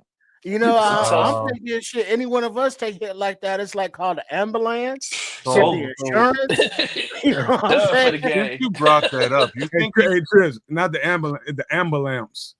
Ambulance. do you think he plays on Sunday? Who, DJ? Yeah, Yeah, I he think gonna he You good. think so? Well, he Yeah, I think wasn't he's good. like listed as injured or anything. Hey, DJ wasn't bullshitting when he said he like Wolverine. That motherfucker heals fast. Okay. Yeah, Yeah, I've I seen think him. he's good. It I've looked seen bad though. I thought he was gonna be It hurt. looked Really bad. like Sterling Sharp out there, man. I'm just Yeah, saying that's what it kind of looked like. But yeah, it I know looked really Sterling Sharp bad. had back issues before the hit, and it's a longer story. But man, it was he got dinged up both ways. You know, two Yeah, he separate got people at whacked. the same time. He all got right. whacked. I know he's pissed at Caleb for that too. Oh, Oh my Like god. this motherfucker I- threw me right into this shit, threw it hey, high, but Samuel, he went for it though. every trainer, every position, they'd have had to keep me off. I'd have been on his ass in the locker room, Yep. bro. I'm like, really, dog? And not in the Coach Fitzgerald kind of way either. Mhm. Man, Yeah, hey, but listen. Go ahead. My bad. no, I'm just gonna say, but to Caleb's defense, he got hit on that play too. He got whacked on that he play did, too.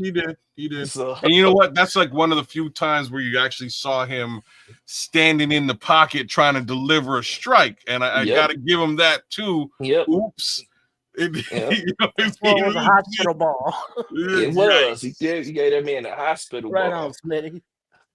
Oh, boy, we got Judah done snuck up in this motherfucker scrolls. The What? ghost. He better not be, man. I'm gonna get on his Where's ass. Judah? I- So, The you know, ghost is back. we got Let me the early find crowd out for Extra Sauce at 8 p.m. Then we got the late arrivers who are coming in like 3.5 hours into the program. Well, I better not find out. I'm getting on his ass. But hey man, listen. Let's get to some exercise. Y'all give me a few more minutes here. We're gonna talk some extra stuff. That's what we do at the end of the show, man. We always talk some extra stuff. I'm gonna ask y'all a simple question. All right. Give me, kids, we'll come back around to you real quick. Give me one liquor that you will never ever drink again in your entire life. Are you asking me first? Or are you going? We going clockwork, man. Oh, okay, sorry. You said you come back to me. What is it called? I'm good with I'm friends with all liquors now. There was one liquor, and it was tequila. Me and tequila were not friends, but we become friends. Apparently tequila's an upper. It keeps me up. I'll drink the tequila now, man. Fuck it. That's my answer. See how you can't give a straight answer, man. I can't. But it was a straight answer. The answer is tequila. If you want me to give one word answers, that's what I'll do on this show. That's all you had to do was say tequila, man. We coming right back to you so you can explain yourself. Be boring as shit. Tequila. Shit, man. We coming back? Come on, Trips. Give me one. Tequila. One that I won't or can't drink. You won't. All right. That's two different things. Won't Crevassiers. Oh snap! Okay, Yeah, all okay. No, right. yeah. All right, we'll come back to you for that. What about Samo if he's still there? Oh, I'm here. I'm here. Give me one. Gin, man. Any Gin. Nah, yeah, any gin, man. What's the one in the blue bottle, man? That's what I was just looking it up. I can't remember. Sapphire. Sapphire, man. That shit. Sapphire. I got a story about that. Oh, we gonna come back to you for it too. The one I have to say I will never ever. You're gonna have to hurt me, unalive me, but I ain't fucking with no more E&J. Ever. Erkenjerk. Never. No. Erkenjerk with a little sour apple. Yeah. All right. Let Kez tell his. This is why I said hold on, Kez, so we can get you to tell your story. So no story. I'm now that I've heard both of y'all, I'll actually throw two that I won't drink anymore. The first one is malt liquor. Fuck that shit. Yeah. You know what I'm saying? I've grown well out of that, and I don't need to drink it anymore. I will not be drinking any more malt liquor. The other one is cognac. Me and yak ain't friends. Yakety yak. That's why. Bruh. I was new things were coming out my body. I even put in. You know what I'm saying? I didn't put that shit in there, but it's coming out. So those would be mine too. All right. Yeah, mine. Well, I say Crevassier because clear liquor, gins, vodkas. Physically, I can't do that shit no more. I vomit that shit up if I drink it. I mean, it just makes me physically sick, not drunk or anything like that, just ill. But Crevassiers, oh Lord, I overdid it one night, and with the black bottle that looks like kind of genie. I dream of genie, but fatter. And I kept sipping and sipping, and to the point where it's like, oh damn, I didn't sip too much. And it was just a very strange sickness and hangover and headache. And anytime I smell it or taste it, it's just immediate gag reflex. It's like I've had shots of Malort. That shit's horrible, but it's like, all right, whatever. I need to find out what that shit is, man. It's a Chicago thing. Tequila, it's like, okay, whatever. Have too much of that. That's a whole different story. But yeah, Crevassiers, it's like I can't even like one shot is like, okay, oh God, no. Crevassier? Right. Hey, that's still my jam, man. Nine again. I can still do the Crevassier. Yeah. Do a little yak. Yeah. Okay, what was yours again, Samo? That Bombay Sapphire, man. Oh yeah, no Bombay for you. Hey, all right. Hold on, Samo. Where did it happen? Was you in college or you was in college, man? In college. Okay, now I understand. The worst, yeah. That's why I couldn't even remember the name of it. I was like, hold on, man, what's the name of it again? I have to look it up. Like, yeah, Bombay, that Bombay.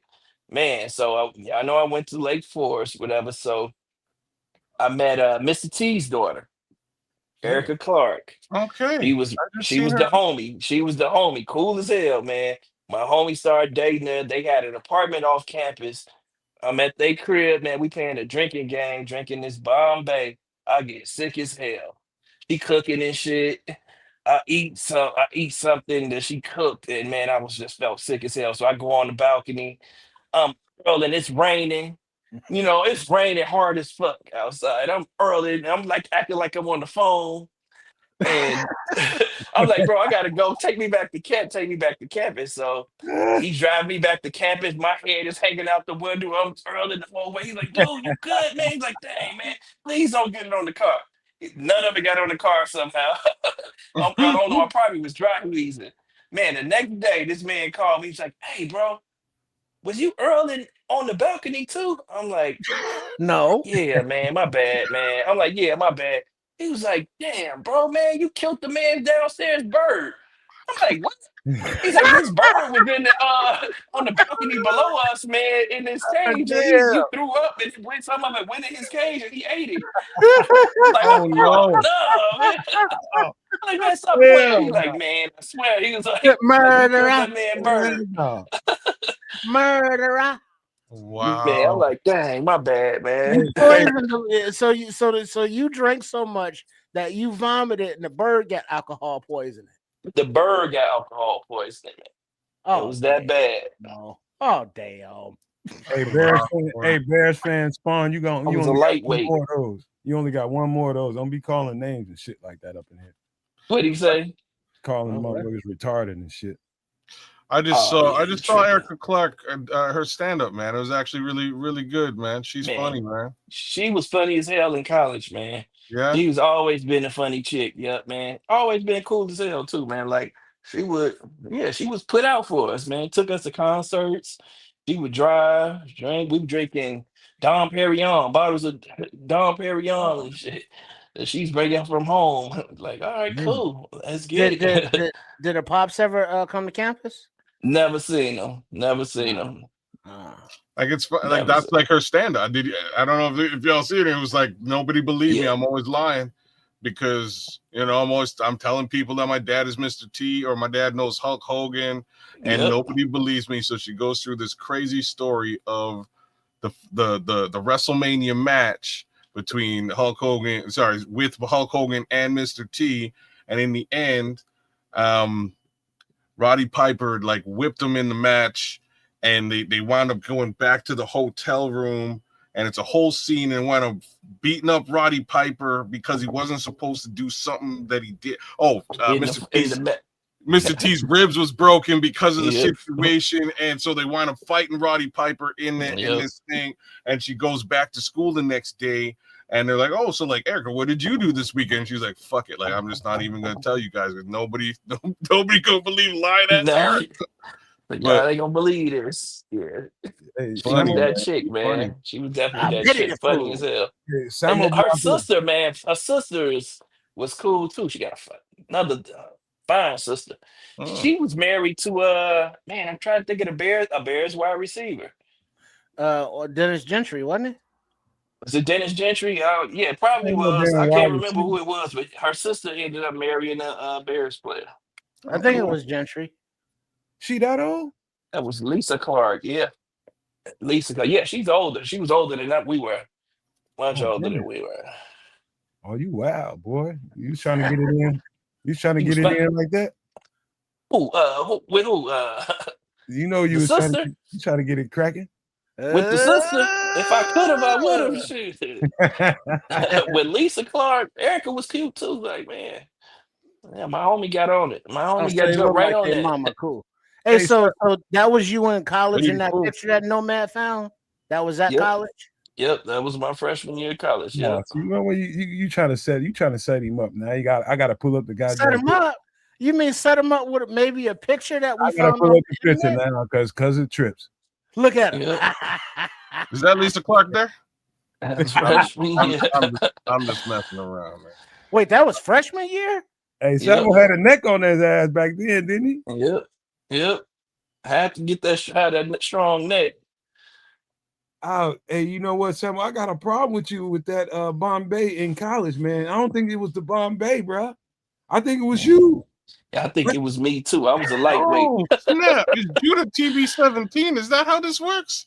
Is that what's going on? What? Am I just Judas coming in? who? I think Judah's TB17, Nah, which would make perfect sense.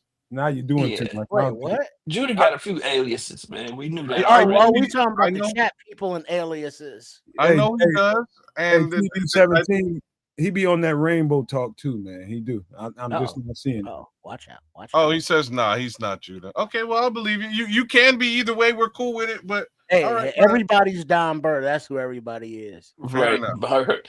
He got a few too. Fair All right. enough. Let me. I think you was.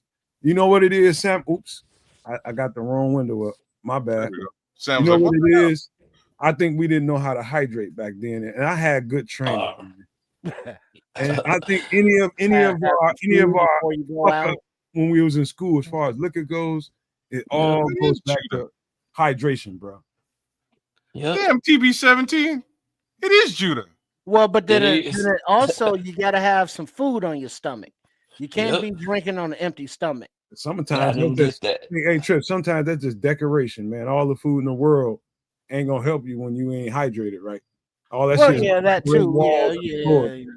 But that food does help absorb He's some right. of the Some of liquor, that liquor. Yep. and then also like the not the hangover food, but when you're done drinking before you go Gotta get home and go to bed, you got to get you some grease. gotta get you some grease. That was You know my what I'm saying? thing. Get That's you how a I Polish or a survived in my cheese or something. 20s. Yeah, that grease and that alcohol absorbs and lets you sleep, and you poop it out in the morning. It Man, stinks. Now it will stink all to high heaven. Be warned, but you won't feel as bad.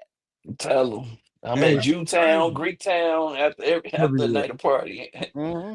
Hey, I know every one of y'all got that homeboy that no matter when his birthday comes around, I ain't had that happen in the last few years, but when he was living around here, every fucking year, if his birthday falls on a weekend, bro, he gonna come get me early, and he finna ride. He trying to ride the whole weekend, and he trying to get it in the whole.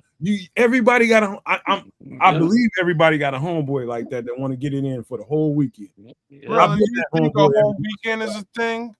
Deuce Huh? One, shout out to Deuce. So Deuce One is his birthday is over the course of the August holiday. All right. So like at the very beginning of August, Labor Day. Yep. Labor not Beginning of September. August. Oh, you got a beginning of August one. Beginning of August. So that's his birthday's right there.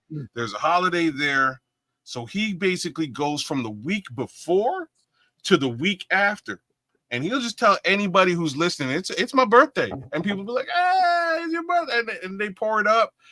My boy sauce for a solid 2 to 3 week stint until somebody, you know what I mean? Until somebody figures it out. I was like, shit, it's been your birthday for like 3 weeks, dog. Like, what are you talking about? And then he'll just give you that look like, yo, you know what I'm saying? Like, yeah, it's all good.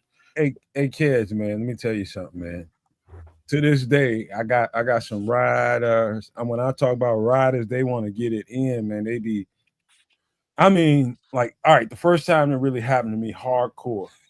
One of my teammates, bro. One of my teammates, and we got lucky. We had a weekend off, a whole weekend off. And that's hard to come by in college, bro, when you're playing football. And we had nothing but time to ourselves. It wasn't no fucking vacation where you went home for Thanksgiving or nothing. He just gave us the time off. And we was broke in college, man. We ain't had no fucking NIL, man. Motherfuckers. I can get money, but you know what I mean? Some of the other guys on the team couldn't get money, you know. So out there slinging meat. I mean, you gotta resort to that sometimes, man. You know what I mean? you gotta make sure you got somebody at Wendy's, at Popeyes. You gotta make sure you got a girl at all them Gotta spots. have a hookup. Gotta have a hookup. And you gotta have at least a couple of girls in the dorms who weigh over 250. Yeah, you might have to splash one of them. You know, you don't talk to them in public, and you know there's rules, but they there. I had to smash one, man. She had ashy heels, man. That pissed me off, man. But I had to get that. What were you doing with her heels? She just had ashy heels and it was turning me off. I ain't do shit to her. But like, he talking about me with feet though, but he talking about ashy heels. Ain't that? You just noticed something about her. You ever ran into that girl that got that pretty face and she's just kind of heavy and got a lot of butt and upside, and then but she heels ashy. Oh no, that's gonna turn me off. I'm just gonna tell you right now. If your shit beat up and all, no, I ain't. Man, I'm not in. Like, I'm terrible. So I ain't let me tell my drinking story. Anyway, I'm sorry. The ashy heels threw me right off the bridge, man. Anyway, go ahead, man. We just drank a lot of ENJ and it hurt. Well, what was you about to say, Samo? I was just gonna say it's thick ankles for me. I can't deal with no. Oh, you're not a ankles kind of guy. Okay. I am not a cankle guy. A big girl with some slim ankles, with a pretty face is all right. Ray But Charles, she got the big Ray ankles. Bro, shut your nasty ass up. Yeah, so you went Ray Charles on him. You know, that's how he knew the girl was like up his alley. He would squeeze her ankles and her wrists. And if her wrist was too fat, he was like, "Oh hell no!" You know what I'm saying? Don't fatty bounce. But if the ankle, her wrist was skinny, he was like, "Oh, let's go, sugar." Check it out, kids. We'll start with you. You met a girl at some point in your life that every motherfucking thing in the world was right about it, but something was fucked up. What was it? Breath. Ooh, I had that one too. What about you, kid? I mean, Trips? Breath. Ooh, 2. What about you, Samo? BO, body odor, man. Ooh, okay. Yeah, someone right, man. pH balances was off. She was too cute for that. Like, you look too You a good little for too this. acidic, baby. Right, one time is maybe a mistake, but Your pH levels is all off. like, nose, You got the wrong kind of deodorant, motherfucker. Get the something ain't right, baby. And like, Like, You I playing to the wrong cannot guy. or comment something. on Shit. this. Like I've been down that road too, man. But there's like a racial, not racial. It's not racial. There's a culture connotation here that I'm trying to avoid, so I will avoid it. But then there's also smelling like cigarettes and liquor. But I'm probably cigarettes. smell like Don't cigarettes smoke and liquor drink. too, so it's Man. all good. Like And you couldn't have had nobody in college, Trips, if you worried about that. Cigarettes can't do them. Well, liquor, you know, it was different back then. It was like, yeah, you encouraged the liquor in college. You know, smoking was a different story. But like Scrolls is saying here, nothing wrong with a little P-Funk, Samo. You know what I'm saying? So what if it smells like low tide? You know, be into it. Shit. Scrolls nasty. Get tired You know, of that Scrolls shit. is Like, nasty like that, though. He is nasty.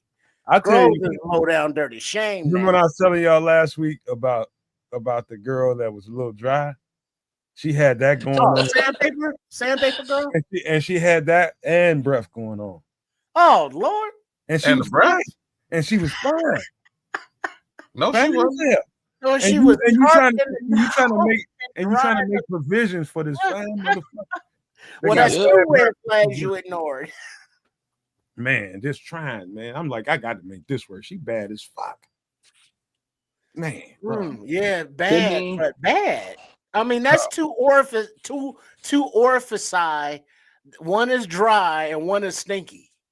Right. So, And it's supposed to be the other way around. Like, really, it's supposed to be the. I think we can fix the mouth, but the other part, you can't do nothing about that. But a whole bunch of that. Well, there's other things that could be done there. Really, if you really think about it. Yeah, sometimes people tighter than you can. You can't do nothing about it. You just too much. Yes, you can. Too buku. We've had this conversation. Yes, you can. He built for somebody else, not you, man. She can help you out. She's built for things that she can do, right? There's things that can be done. There's things that you can do. You can involve yourself in different ways to make sure that you're not in the Sahara Desert. There are things that can go down. But at a young age, you may not be availed to such knowledge. So I respect where you're coming from. Right. You don't have that education. You know what I'm saying? You know what it is. You need to know what. Sex. Nomad was in that loss. Like, what the fuck? It don't supposed to feel like this. No. But don't get down there and be like, wait a minute. I had to come up off this. I had to come up off my sheet. Girl. I had to come up off my sheet. I had to pull it off. I'm like, oh no. I was like, no, it's got to be better than this, man. And it didn't. Well, hey, run to the drugstore and look up personal lubricants. Bro, get you one of them and have that in the nightstand. Just chill. Only personal lubricant in the room was hot tour. That was it. It's a hot tour, huh? I guarantee she had some Vaseline in the bathroom, man. You would be straight. Like no. She was at my house. Ain't no Vaseline around that. You guys don't use Vaseline for nothing? You ever have chocolate? You live in Chicago in the cold. All right, you don't have no Vaseline. Don't start telling on yourself now. What the fuck you got Vaseline around your house for now? Brother, it's cold as hell in Canada. Your lips get it's cold as hell in Chicago too. Lotion, motherfucker. You got no Vaseline. Chapstick. Little chapstick. And if you gotta use chapstick, man, you use that. There's things you can do. I'm just saying. I don't want to learn things about you. I ain't want to know. Because it's not a no Vaseline house. Hey man, find a no Vaseline house in Canada. I don't I dare you. I don't know where that is because your lips be bleeding Well, yeah, y'all be having those Alberta Clippers and all that shit. So yeah, your lips be bleeding in the winter, chapped up and crackly. So, Hey, kids, what would you do if you walked in your homeboy's house you ain't seen in a while, and you walk into his living room? He's by himself. He ain't with nobody. He's a bachelor. And the first thing you see somewhere around where the TV is or on some kind of coffee table is a thing of Vaseline or some shit, or some baby oil or some shit. Some type of lubricant sitting there, huh? like, In his favorite, right in front of his favorite chair. Like, come on, bro. right? Look, you just got done doing in here, man. Hey, dog, you got any alcohol wipes? I want to use the remote control. Like, what you got going on? I ain't even sitting down. Real talk, I am not questioning the situation. I may ask you though, have you washed your hands recently? You know what I mean? I might just straight up get into the hygienic side of all this. You know what I mean? I don't be touching your hands at all. Like, don't give me no high five and shit. But like, where do you fit? You like, I ain't even sitting down in that. I ain't sitting down. I'll just stand up. How do you know that like the chair, the couch, the sofa, the love seat, the bean bag? He's probably like staying on the wall. I'm a stander, bro. I'm good. I sit all day for work. I sit down. I'm a stander. I like to stand. I get stretched out. Look at AC Adam, man. What did y'all think about that? I know this happened a long time ago when Birdman and Lil Wayne kissed in the mouth, man. I've been in all kinds of hoods. I've been in all kinds of hoods all over America. I ain't been in no hood where no motherfucker kissed nobody in the mouth. That's not gangster. That's not gangster. Nothing gangster about that. I don't have any kind of validation. Why are we talking about this? I don't have any. I don't know. I don't have anything positive to say about this situation. But we can move on to like Young Thug, because Young Thug saying some real funny stuff out there too in a similar manner. I got a little cooler conversation for y'all. Everybody can relate to. Easy peasy, kids. Remember, just pass it around now. We're gonna get right back to you. Best oven meal ever. Oven meal. Best meal in an oven. Oven. Let's just say, like, we talked a little bit about shepherd's pie the other day. Shepherd's pie is good. I would probably say lasagna, though. I love lasagna. That's what I was going with. Oven. You said meal, not dish. A pizza is meal, but not really. When I think meal, I'm thinking of a cast iron skillet or a roasting pan. Yep. With some not baked, but raw potatoes in there with some carrots and some mushrooms, all raw, and then a raw whole chicken in the middle, and then put that in the oven, for like however long at whatever fucking temperature, and then you pull that out, and you got a beautiful roasted chicken. And then the juice and the grease from the chicken has dripped down into the skillet, and that's helping to hydrate the potatoes and the carrots and the mushrooms that are roasting nice and moisturized in the bottom of the skillet. And then the ones that are touching the skillet get that little crispiness to them. And then the carrots are caramelized and sweet, and the mushrooms are thick and bountiful and juicy, and the potatoes are soft and smushy, and then the chicken is crispy on the outside and juicy all the way to the bone on the inside, and it's delicious. You was only supposed to say one meal so we can get it. Damn. Well, that is one meal. He went full chef trip on that. I think he needs to be somewhere by himself right about now. You went that far. Well, you said oven meal. That's a meal because it's got your starch, your side dish, and the potatoes. It's got your veggies. I've got the garlic and the onions. You can put some in there as well, and the carrots and the mushrooms. And it's got your protein with the chicken. So that's a meal. That's all three dishes in one skillet. Facts. What's your favorite oven meal, man? Ever? I was gonna go with lasagna like his, but since he took that one, I'm gonna go with something similar to lasagna, which is a baked mastacholi. Okay. I thought you were gonna say ziti with the accent. Bring some gabagool. That's Gabagool. I'm gonna go with my favorite oven meal is damn near exactly like Trips, but instead of that chicken, I'm going with that beef roast. Beef roast. Oh yeah, pot Pot roast. roast, as other people call it. You know, Right. Pot roast. But you got to be very careful not to dry that out. Yep. Ain't no such thing as that when we cook it, man. That's impossible, bro. What you do? Wrap it in bacon? No, what you don't do is go to sleep on that shit. You're right. A lot of people on Sunday will put that shit in the oven and go take a nap after they get home from church and all that. Coming from church and all that, yeah. If you put that thing in a roasting pan and you set that thing up properly, there's no way, unless you just leave it in there way too long, you're gonna dry that out. Turn it up too high, or turn it up too high. You cooking it too fast, yeah. Because now you put in there the potatoes. You're checking out the chat. The chat going wild. I don't know what's going on over there. Don't be the second person to get kicked the fuck out of here. Don't start all that. Now, do you when the roast, you put the potatoes and carrots in there too? Depending on how I'm doing it. If like my girlfriend, she would go for the potatoes and the carrots at times, but then other times she want that roast by itself with whatever herbs and shit I'm cooking it with. So she want a side of mashed potatoes for that. For that gravy, because she know I'm gonna make some gravy. That's a good move, no man. Smitty Q saying put that in a crock pot, because that's how I rock it, man. Like I rock that particular meal, I rock it in a crock pot. With mad carrots, man. Love me some carrots in that, man. Get it, that'll keep it all juicy for sure. And you just let it sit, man. Cover that up, let it sit. You're rocking and rolling in a couple hours, man. That's a only thing I don't like about that, kids, is when you do that. Like I get a roast, I get a beef roast with a lot of good marbling to it because I know the flavor gonna be off the chain. I don't get a dry, lean ass roast that has no fat marbling to it. I'm gonna get that one that has a bone in it. Yep. You know what I'm saying? So that shit gonna come off like that. You put that in a crock pot and just pull it out and start eating it. Basically, you eating all grease.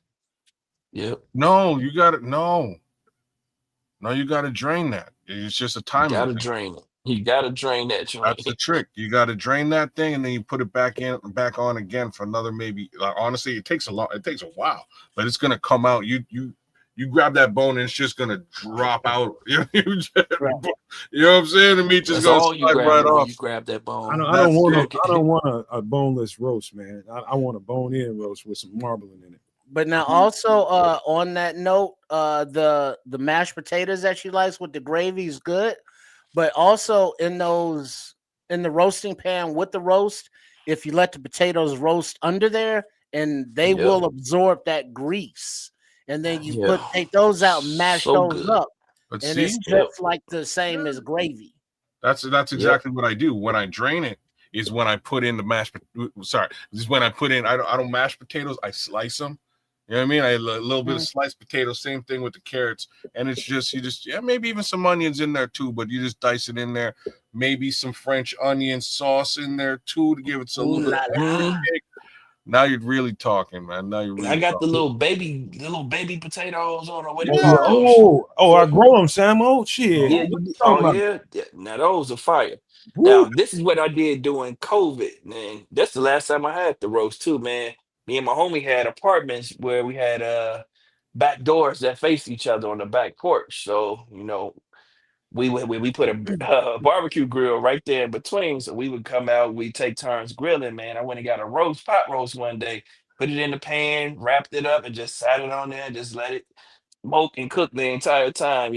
After a while, I took the top off, the aluminum foil off the top of it, and let it catch a little smoke. I can't remember if I ended up putting it in the oven, but when I tell you this thing was tender, it was extremely tender. Then I put the little baby potatoes and carrots in that joint, man, that was fire.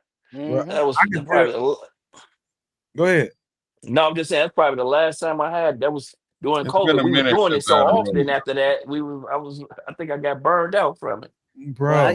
The way he described that, I know that shit was fire. He wrapped it first. He wrapped it.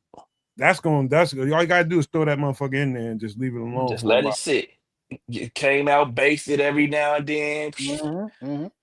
Well, here's one for you for a side dish. Speaking of like the baby potatoes, or you can use those small red potatoes, or you can use full size. It may be a little harder, but wash the potatoes, boil them for like 10, 15 minutes to make them a little bit soft, and then like use the bottom of a pot or a pan and smash them.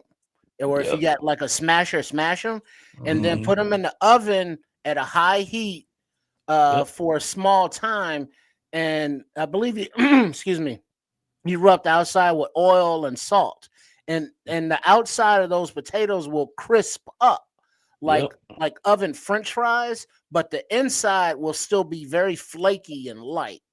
So that's just a different way to prepare the potatoes to give them a little crust on the outside. That is easy to do, and it just gives a different flavor to the same item.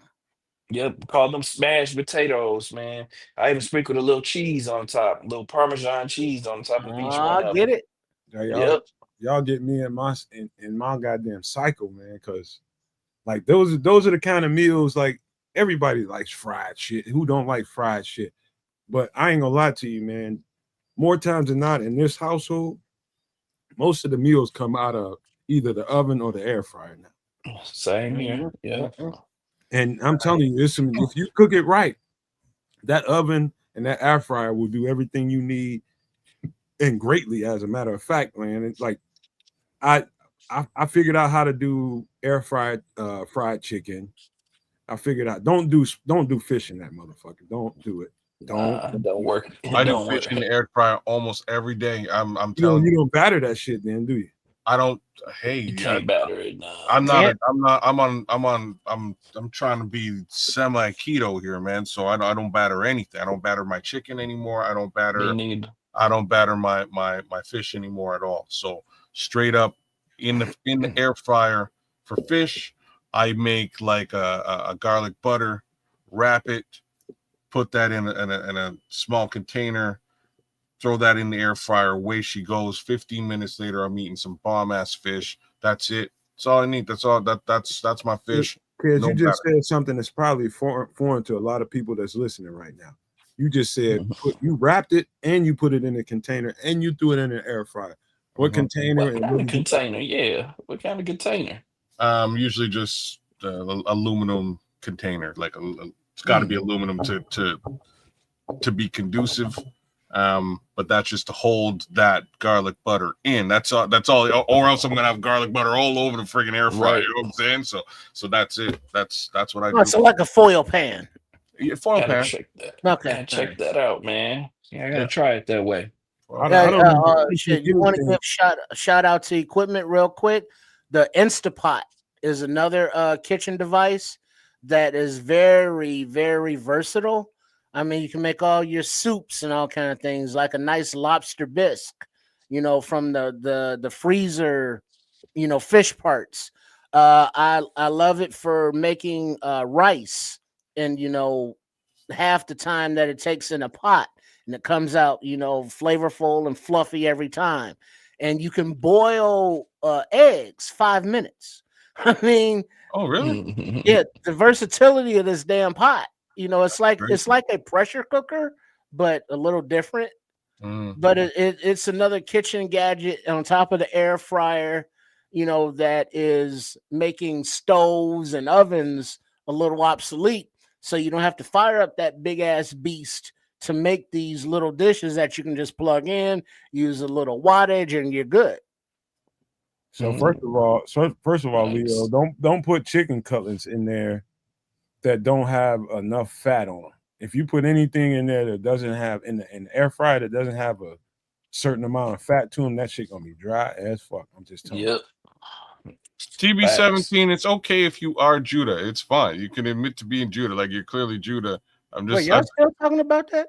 I'm just saying he's in the chat, and it's kind of funny because he keeps saying that I done got him off the weirdo shit. Kids still want to be talking. Judah's too smart to have a fake account, and I'm like, that's got to be Judah, because only Judah would say that he's smart. out loud. That's such a You know what Judah I'm saying? thing Like to say. it's gotta be Judah, but it's funny. The chat's kind of hilarious. Shout out to the Well, shout out to the domain. chat, but not only the chat, as Nomad, I'm sure it has them all queued up.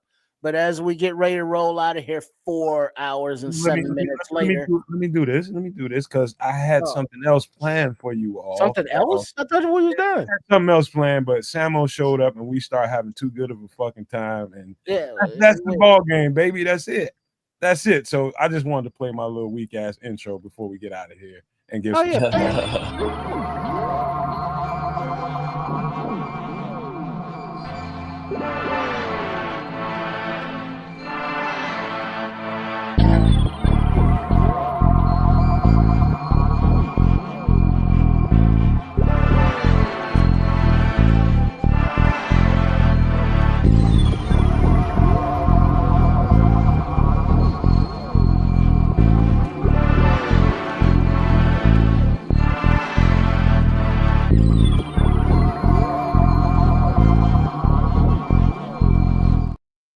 Damn.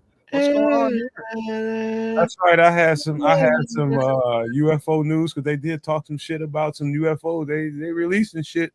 Shit's coming unclassified in the House committee. But I had all that conversation, but I know people got to get ready to get out of here, man. People. Wait, is it different than the thing that's coming barreling our way, or is it something different? For sure. It's a House committee Much hearing. different. Oh, okay. So you know about it, Samo? Yep. Yeah, I saw that, man. That was crazy. Right? Yeah, it's like real video out there. They release shit for the first time, man. Oh, They aliens? shot up. Just say it, man. Just say what they ended up. What is it? Man, they had a House committee meeting about a UFO sighting over the ocean and near Yemen or something, right? They said. Yeah, the jet. Let me just do this, kids. Kids, since you're the better person at going to Twitter real fast, just show Hellfire. Just tweet in Twitter. Hellfire missile hits UAP.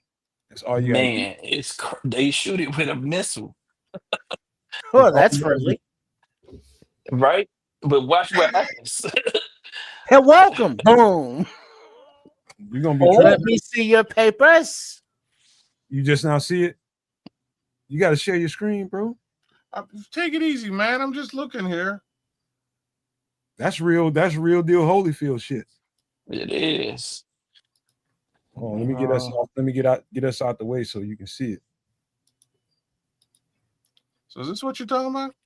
Blow your screen up. Wait, what are we looking at now? That whole screen up. So it looks like this is your missile. Kids, open that whole screen up. Yes or no? Oh shit! What am I looking? All right, what are we looking at? We're gonna try this again. There we go. Wait, go back to the beginning. Go back to the beginning. It'll replay in a second. So it's only because I have no idea what. Oh, is that the object that's supposed to be? Okay, is that boom? Yeah, that. All right. No, the object moved around it. Did it? It hit. It hit. It hit, and it kept going, and it kept moving. It skipped right off of it and didn't do no damage. Skipped off of it. Yep. The missile skipped off of this object somehow, and the object moved faster and evaded them, and they lost it. And I know most people, what the fuck was that? Most people would probably want to know what the fuck is a Hellfire missile. And I didn't have time to get it downloaded, but kids, if you want to just put in the words Hellfire missile images, and you'll be able to pull up in relation to what a U.S. drone looks like. They carry Hellfire missiles and blow up whole cities. Yeah, it's a bomb ordinance, and it's powerful, and it typically will destroy anything that it hits in the air. But this thing, I guess, if I'm looking at the little ultrasound vision there, that it went around, it did an avoidance maneuver, but it didn't like go way around. It just went like, ooh, or use some kind of deflection thing, or okay. I don't So know. let me before you pull it up, kids, hold on. Since y'all want to talk about this is what happened. I think a day or two ago. But this is a House UFO hearing. I'm glad they had it. The crazy ass broad that pulled it together. This is the one good thing I think in her legacy she'll probably have is putting this committee together. And what was unclassified. You talking about 40 to 60 years worth of information came out in this hearing. It was huge, man. I'm talking about, when I say huge, what they were talking about and some of the stuff that came out of these documents. You can look, like, Samuel, if you saw any of this, you know who, like, I can sense bullshit from a mile away. I didn't sense a whole lot of bullshit here, bro.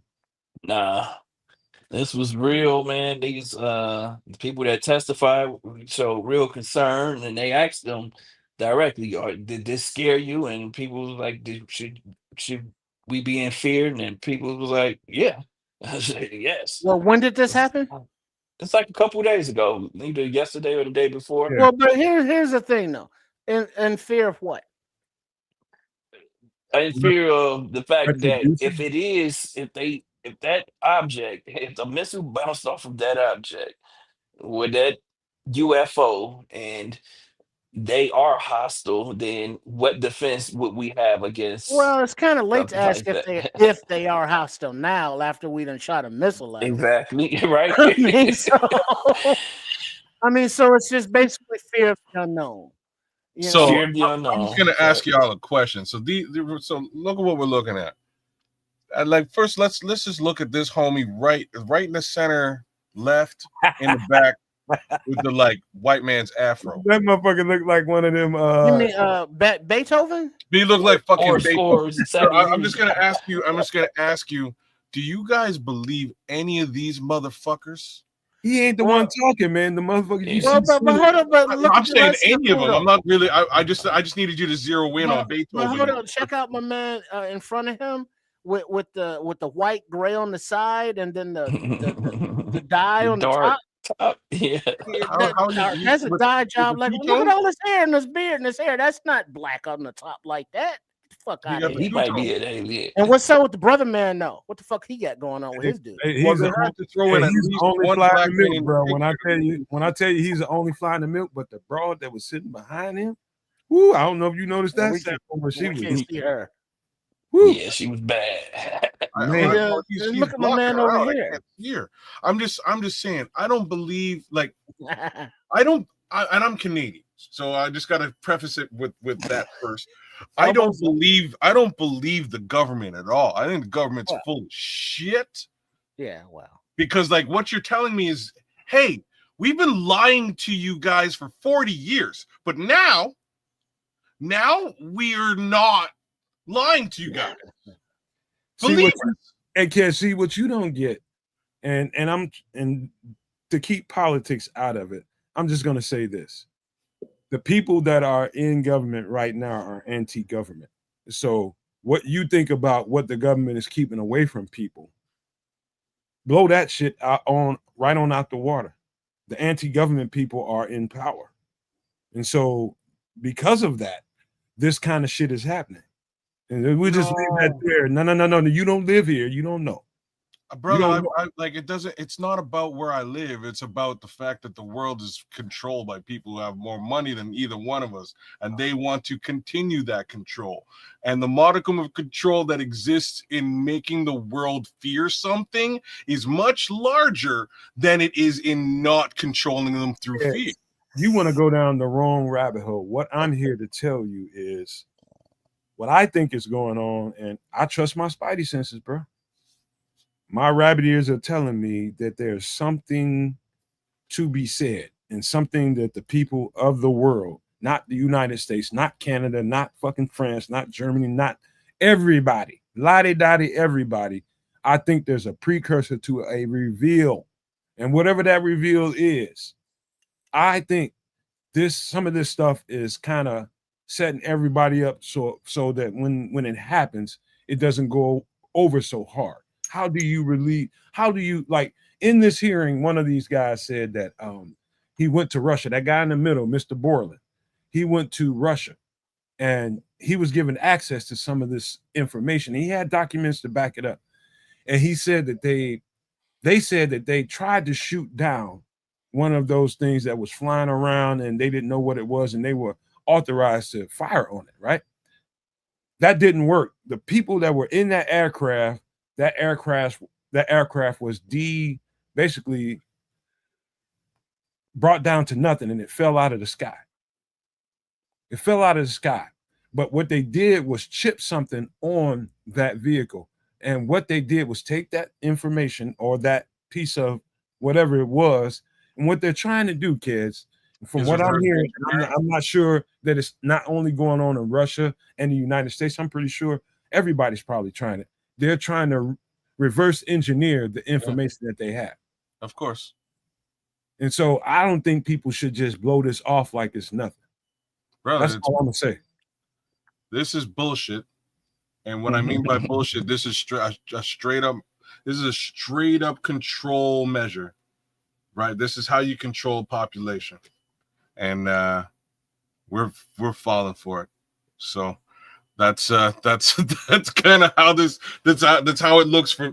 That's how it looks. That's just the way your fucking mind works, and that's how it's how I've been trained. It's what it is right out of the playbook of what I've read will happen. Because at some point you got to stop pointing at yourselves as the problem. That like we live in an existence where division amongst people, whether it's racial or religious or what have you, like that's how they keep us fighting with each other as opposed to fighting with the guy who runs the show. Okay, kids. I mean, before you start telling me this long ass story, do me a favor. Go to Twitter again and type in these words: Tic Tac shaped UFO, and show me what you see. Because you got a good answer for every fucking thing. Y'all, wow. I love him, but this motherfucker full of it, boy. I swear. I'm full of it too. Shit, every kid believing conspiracy theories. Like it's I can get him on a dystopian. You're laughing that I believe in conspiracy theories, but y'all believe in UFOs. And I'm believe in conspiracy theories too. I do. Okay, I'm just checking. I'm just checking. Well, everybody believes in conspiracy theories, but they're conspiracy theories. Your conspiracy theories are fucking crazy, but my conspiracy theories are logical. Right. Tell him. Like I can get him. Hey, that's how it goes. I can get him on the dystopian nightmare, like the world coming to an end and rich people are controlling everything and everybody's a fucking peasant outside, like Handmaid's Tale type of shit. I can get him down that road because that's more realistic to him. But something outside this universe that ain't us, I can't tell him on that. He don't believe it. I need actual physical hard evidence proof of that. And at the end of the day, how do you know this is not man built? Hey dog, you gonna be one of them motherfuckers that be we're still trying to go to McDonald's while aliens trying to fuck you up. Dog, you're gonna be the dude at the aliens' front door knocking on the spaceship saying, "Let me in. Let me hang out with y'all."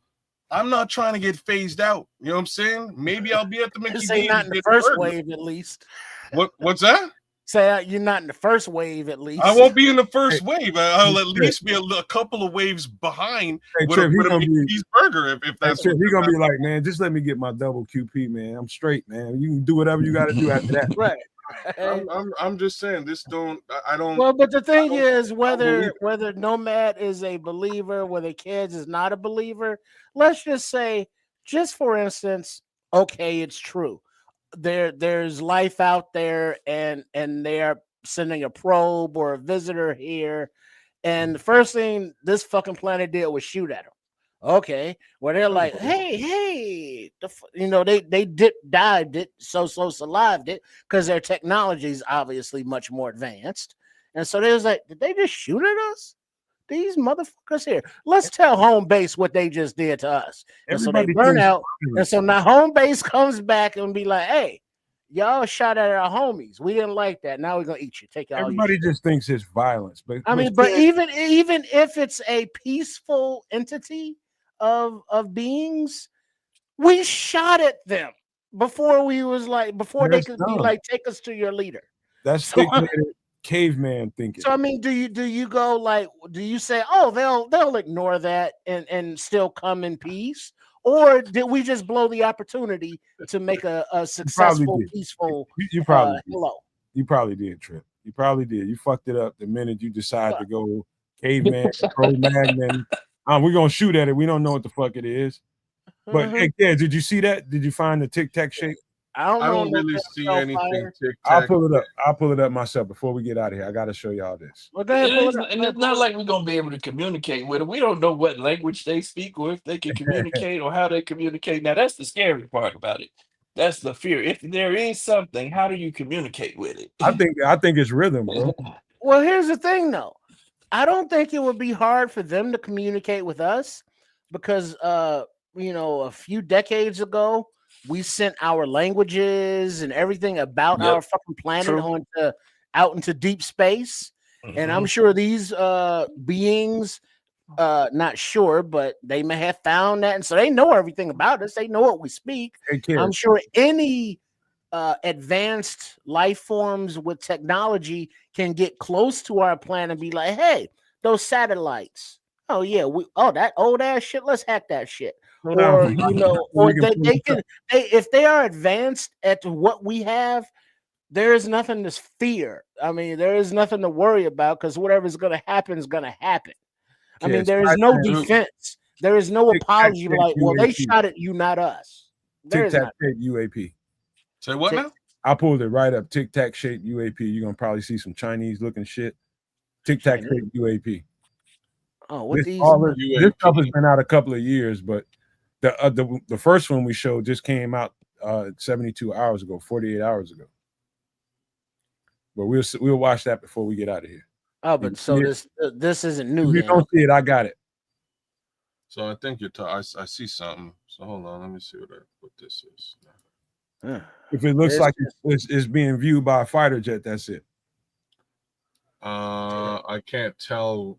Oh, yeah, it does look like it's being viewed by some kind of a plane. I think it's this here that you want me to show.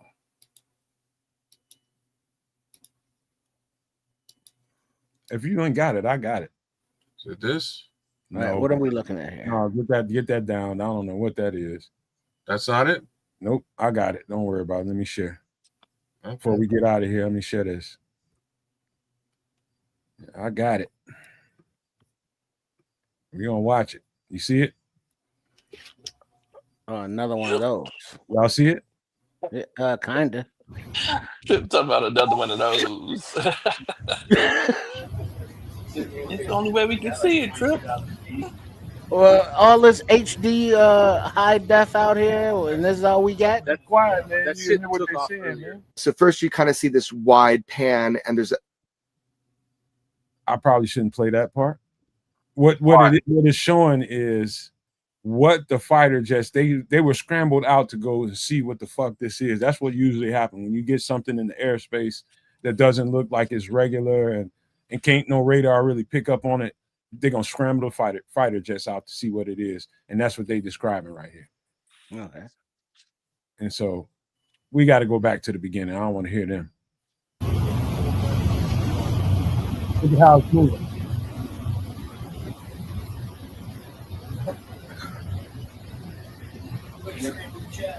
Wouldn't surprise you. I could just jump off the right. You always the BDSS team. Got like 22,000 feet.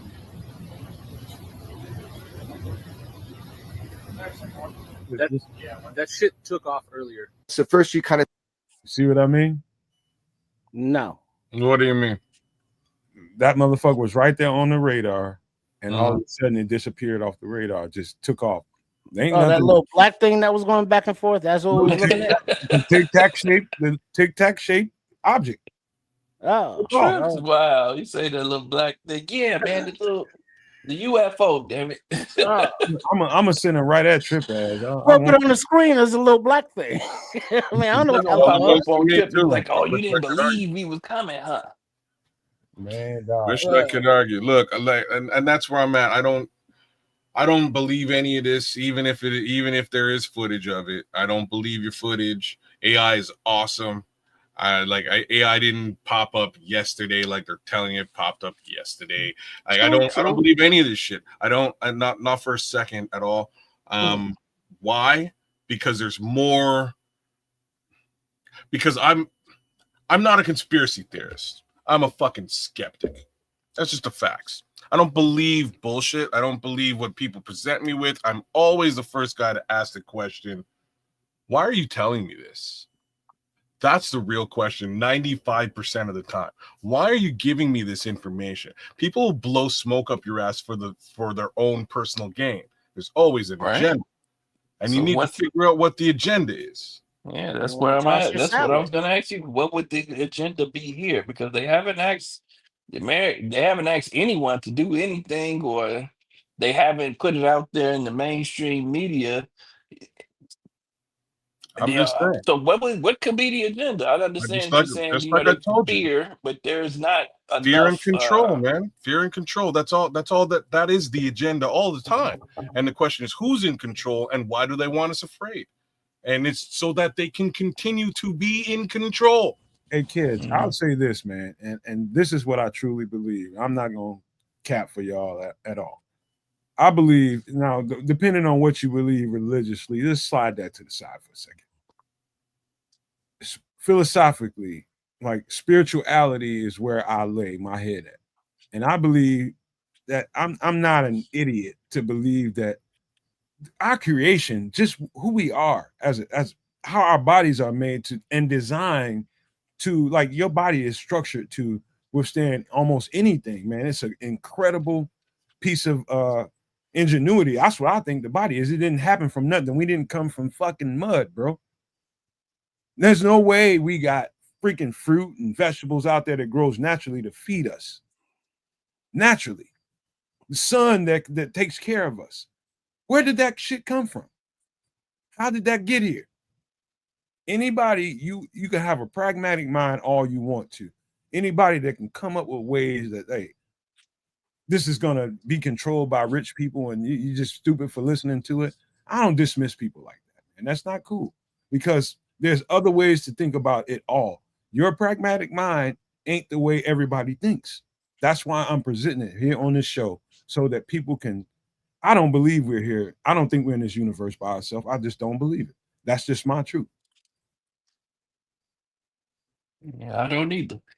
I think that would be closed-minded to think that we would be the only civilization out here, even though we see all of these different animals and things in the world, and we're still discovering new animals in the ocean and all that stuff. So I think that's something. There could be something else out in space that we can't discover. There's so much space out there we can't even get to it in other galaxies. So what if it wants to? What if that may be out there wants to teach us something and give us something that we don't particularly have right at this moment that might help everybody? They're gonna know, man. Knocking out, ringing the doorbell at the fucking on the fucking. Hey! I mean, it could be that. It could be absolutely opposite. But what would you do in response to?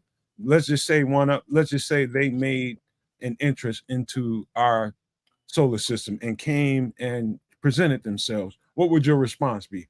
Go try to blow them out the sky? But that's that's exactly where I was about to go, because we just did that. You just showed us that. And the missile bounced off that motherfucker. So there's some bonehead motherfucking jarheads in there, man. Hey, man, but like, what if they're pissed off that y'all just try to smoke them? What you mean, y'all? You think they're coming here happy now? You think they're coming here cool and they want to help us now? Oh, dog, I think if they're if intelligent life is much more advanced than us. They're not thinking like us, like a goddamn moron, like everybody's coming to hurt and kill. Brother, you don't need I think levels of intelligence here. Like levels of intelligence here shouldn't be in question. If I pull a gun on you and I squeeze the trigger and it hits you, you're gonna be at least a little bit upset about it. Bro. Think about it this way. If it's intelligent life out there beyond us, way more intelligent beyond us, what stopped them from fucking us up a long time ago? Exactly. Nothing. Exactly. So why would they come here and be violent? Well, because they just got here.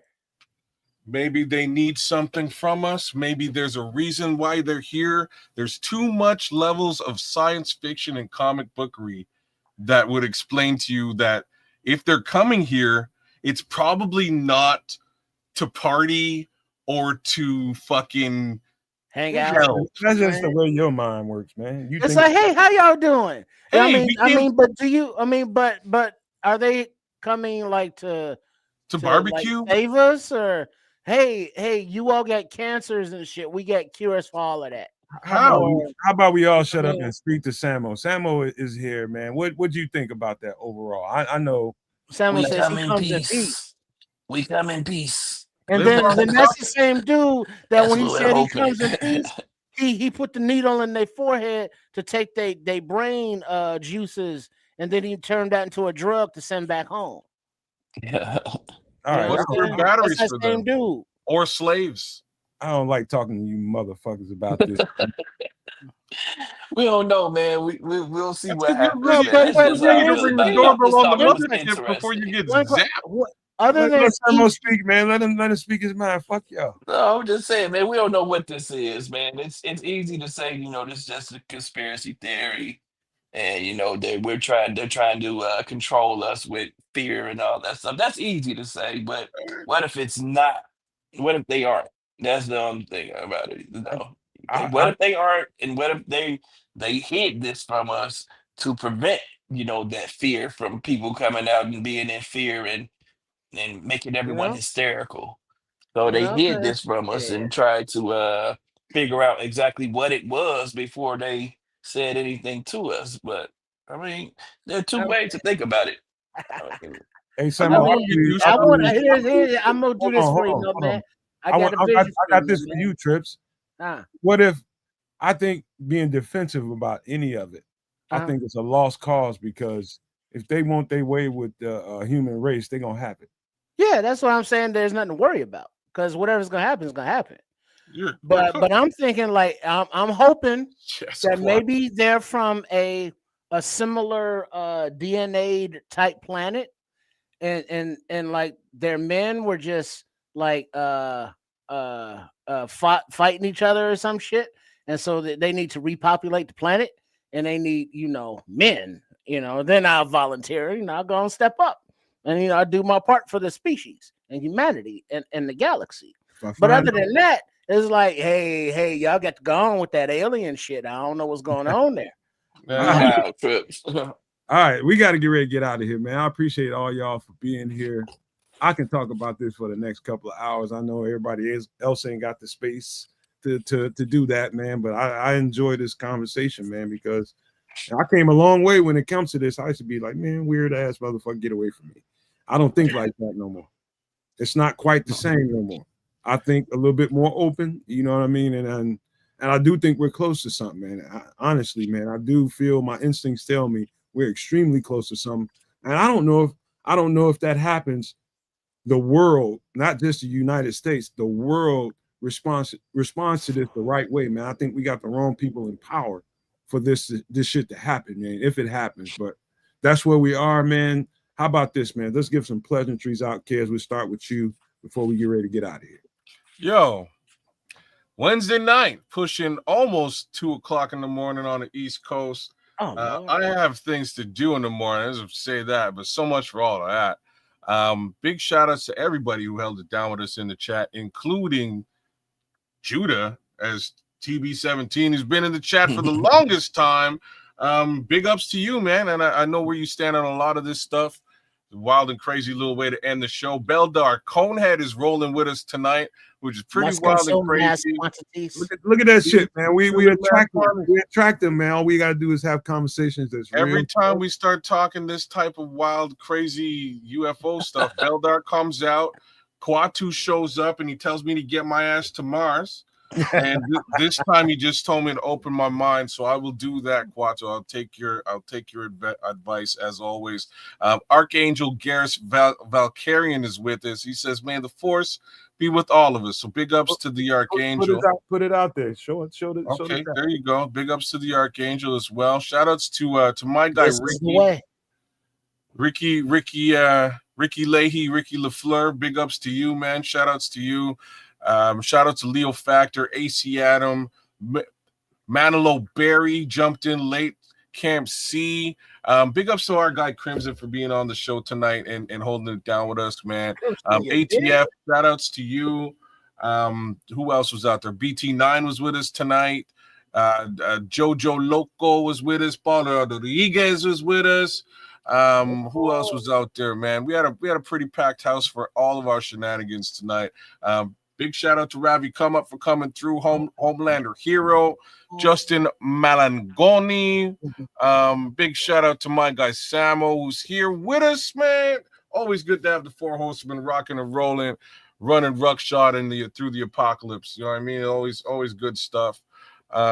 Foster Covers was rolling with us tonight as well. Good to see you, Foster, in the chat. Just trying to think if there's anybody else I'm missing. I'm sure there were, like King Booker World and Joseph Archer, and you know what I mean. It was awesome to have all you guys rolling with us tonight and experiencing some good, honest to goodness. Oh, shout out to the Scrolls Bears talk. Whether that was Caleb Williams, the offense, the run game, Ben Johnson, we covered it all here tonight, and hopefully we're all better for it. At the very least, maybe we got a little bit off of our chests, right? So, and then we got into this wild, crazy alien talk because Nomad loves aliens. Yeah. Anyhow, that's what we do. I don't believe in aliens, and if they exist, somebody's gonna have to prove it to me. They'll have to abduct me. I fucking dare you. You're gonna get fucked up. That's okay. Yeah. I dare you, aliens. Come get me. I dare you. Straight up, y'all never been to the moon. I don't believe it. I don't believe in aliens either. Triple R. Oh, wait a minute. Let's do some housekeeping here before we get the hell out of Dodge here, man. Let me keep the house. Here. Keep it kept. Here we go. So look, you guys can become a No Maniac and or Super No Maniac by all means. Give us a little bit of like, share, subscribe. We were triple streaming tonight on 3 different channels at Sports Chicago Style, at Keza Canuck, right here on Nomad Network. All 3 channels need your support so that we can grow and do cooler new things. Maybe we spin off into an aliens-only show where I just say that I don't believe in aliens and Nomad says he wants to make love to aliens. I think that's probably a great if she got 3 titas. You know what? If that's the case, I might be interested as well. So let's, you know what I mean? We can have that conversation as we go on. All the more reason for me to get my ass to Mars. You know what I mean? So No Maniac costs you $1. Super No Maniac costs you $5. That's in USD. Hit the QR code because the join situation ain't super friendly on your phone. But I'll take you right to the channel where you can actually click join and get the job done. Long story short, man, that's what we do. We will be layering in some discounts for the gear that's coming out. We will also be creating exclusive content just for the Super No Maniacs and Maniacs. You will see what that looks like as we flesh it all out. Our guy Crimson, again, shout out to him. He's helping us with a little bit of that, and we hope that you're happy with the final product that we'll be putting together. Don't forget, at the end of the month, we got. Hello, this is Chef Trips. Please join us on the last Wednesday of every month on the Nomad Network for the show Some Extra Sauce for my live cooking segment, MFer in the Kitchen, where we make inexpensive but tasty foods that will be beautiful. And I look forward to seeing you there. That's what he would do. So I'm giving you the little Chef Trip wave for you. You know what I mean? But yeah, man, support him. He's got his own channel out there at Chef Trip. Keep your eyes peeled for him. Give him a little bit of your support. We would appreciate that. That being said, man, I'm gonna throw it over to Triple R. Triple R, what a Out of Pepe. Huh? Don't you know I'm local? And so shout out Loco. Yeah, big up to everybody, all the No Maniacs tuning in. Big up to Nomad, to Kids the Canucks. Make sure you're on his channel as well at Kids the Canuck. For your sports, not sports, but your fantasy football good shit. You take children, local baby up from outer space. Fuck Canada. All righty then. Shout out to it's Crimson, you dig. Thanks for coming through. Look forward to seeing you more. And of course, Big Samo. You pretty mother. You look at you all up in here. That's this where you belong. Welcome, welcome, always welcome, welcome back, welcome always. All the No Maniacs, Super No Maniacs, big up. Those who were participating in the chat with us, with each other live, as well as you that will watch on demand at your leisure. Hello. Sports Chicago Style, that is the channel of moi, or should I say one of them. You know how we do. But yes, Sports Chicago Style, make sure you are subscribed and in tune with the bell thing notifications, because upcoming tonight, overnight, will be the post game from Monday night. So look forward to that. There's the review from Chef Trips, Coach Tripping, and Trip himself, the adorable one. Support all the different channels. Kids mentioned at And- Chef Trips. And Young Trips with his little hungry ass. Hey, that man can eat a raw potato like nobody's business. He's a stronger man than me. Shit. Chef Trips, that's the channel. Shay Trips with Chef Trips. And then there's Trip Kundo. And then also hello to the ladies. My hefty heifers. You know what I'm saying? They all get some love, definitely. And Vaseline, lube, lotion, chicken grease, whatever you got, they will use. So it's all good. No Sahara Desert out there. Oh, nasty. Hey, stop being nasty. Nasty Nathaniel, you nasty I can see the Squirrel Master coming in. And man, I gotta watch that movie again, man. Just because that whole scene is one of the funniest scenes of all time. Half-baked. We having too much fun around him. I hate ending this show, man. Come on, we gotta end it. But it's all good. So appreciate all the love. And see you for the pregame for at Sports Chicago Style, and then the next time we're together is game day. It's for the kiddies. Let's go, D-Toilet. Hey Samo, when the Raiders grabbed Ashton Genty, this what happened to Scroll. That motherfucker lost his shit. He lost his motherfucking shit, man. He lost his shit in this chat, man. He couldn't take it. Yeah, I remember. I was there. I was there. Man. Hey, man. Mad hurt, B. Man, I'm still mad about it too, Scroll. So call it like it is, because we ain't got no. We need a running back in that room, and somehow he's in Las Vegas. I'll be upset when I see him take off too, man. When I see him have a great game. Yeah. Ain't been there yet. Start. Oh damn! Yeah. We see them next week, don't we? Is it week 3? Yep. Coming up quick. Don't jinx it, Sam. Don't jinx it, man. Damn. Yep. Shout out to all you guys, though, man. Thanks for the invite, and enjoy talking ball with you guys, man, and venting and getting it all out. Like I said, I gotta only keep it real, and I know you guys were gonna do the same thing, so I knew where to come to. Appreciate you. I wish you was here every fucking week. We had so much fun doing this show. I hate to fucking end it. I enjoy this shit every fucking week, because I know we're gonna talk personal shit. We're gonna talk what's going on in our lives. We're gonna talk football, and then we're gonna talk about fucking Trips eating too much grease on his off of chicken and his. We're gonna talk about everything, man. So this is the funnest show to do, man, because we get to talk about everything. We get to kind of stray away from the football conversation just for a minute, just to be human. So that's why I enjoy it so much, man. I wish you was here every week, man. Straight up.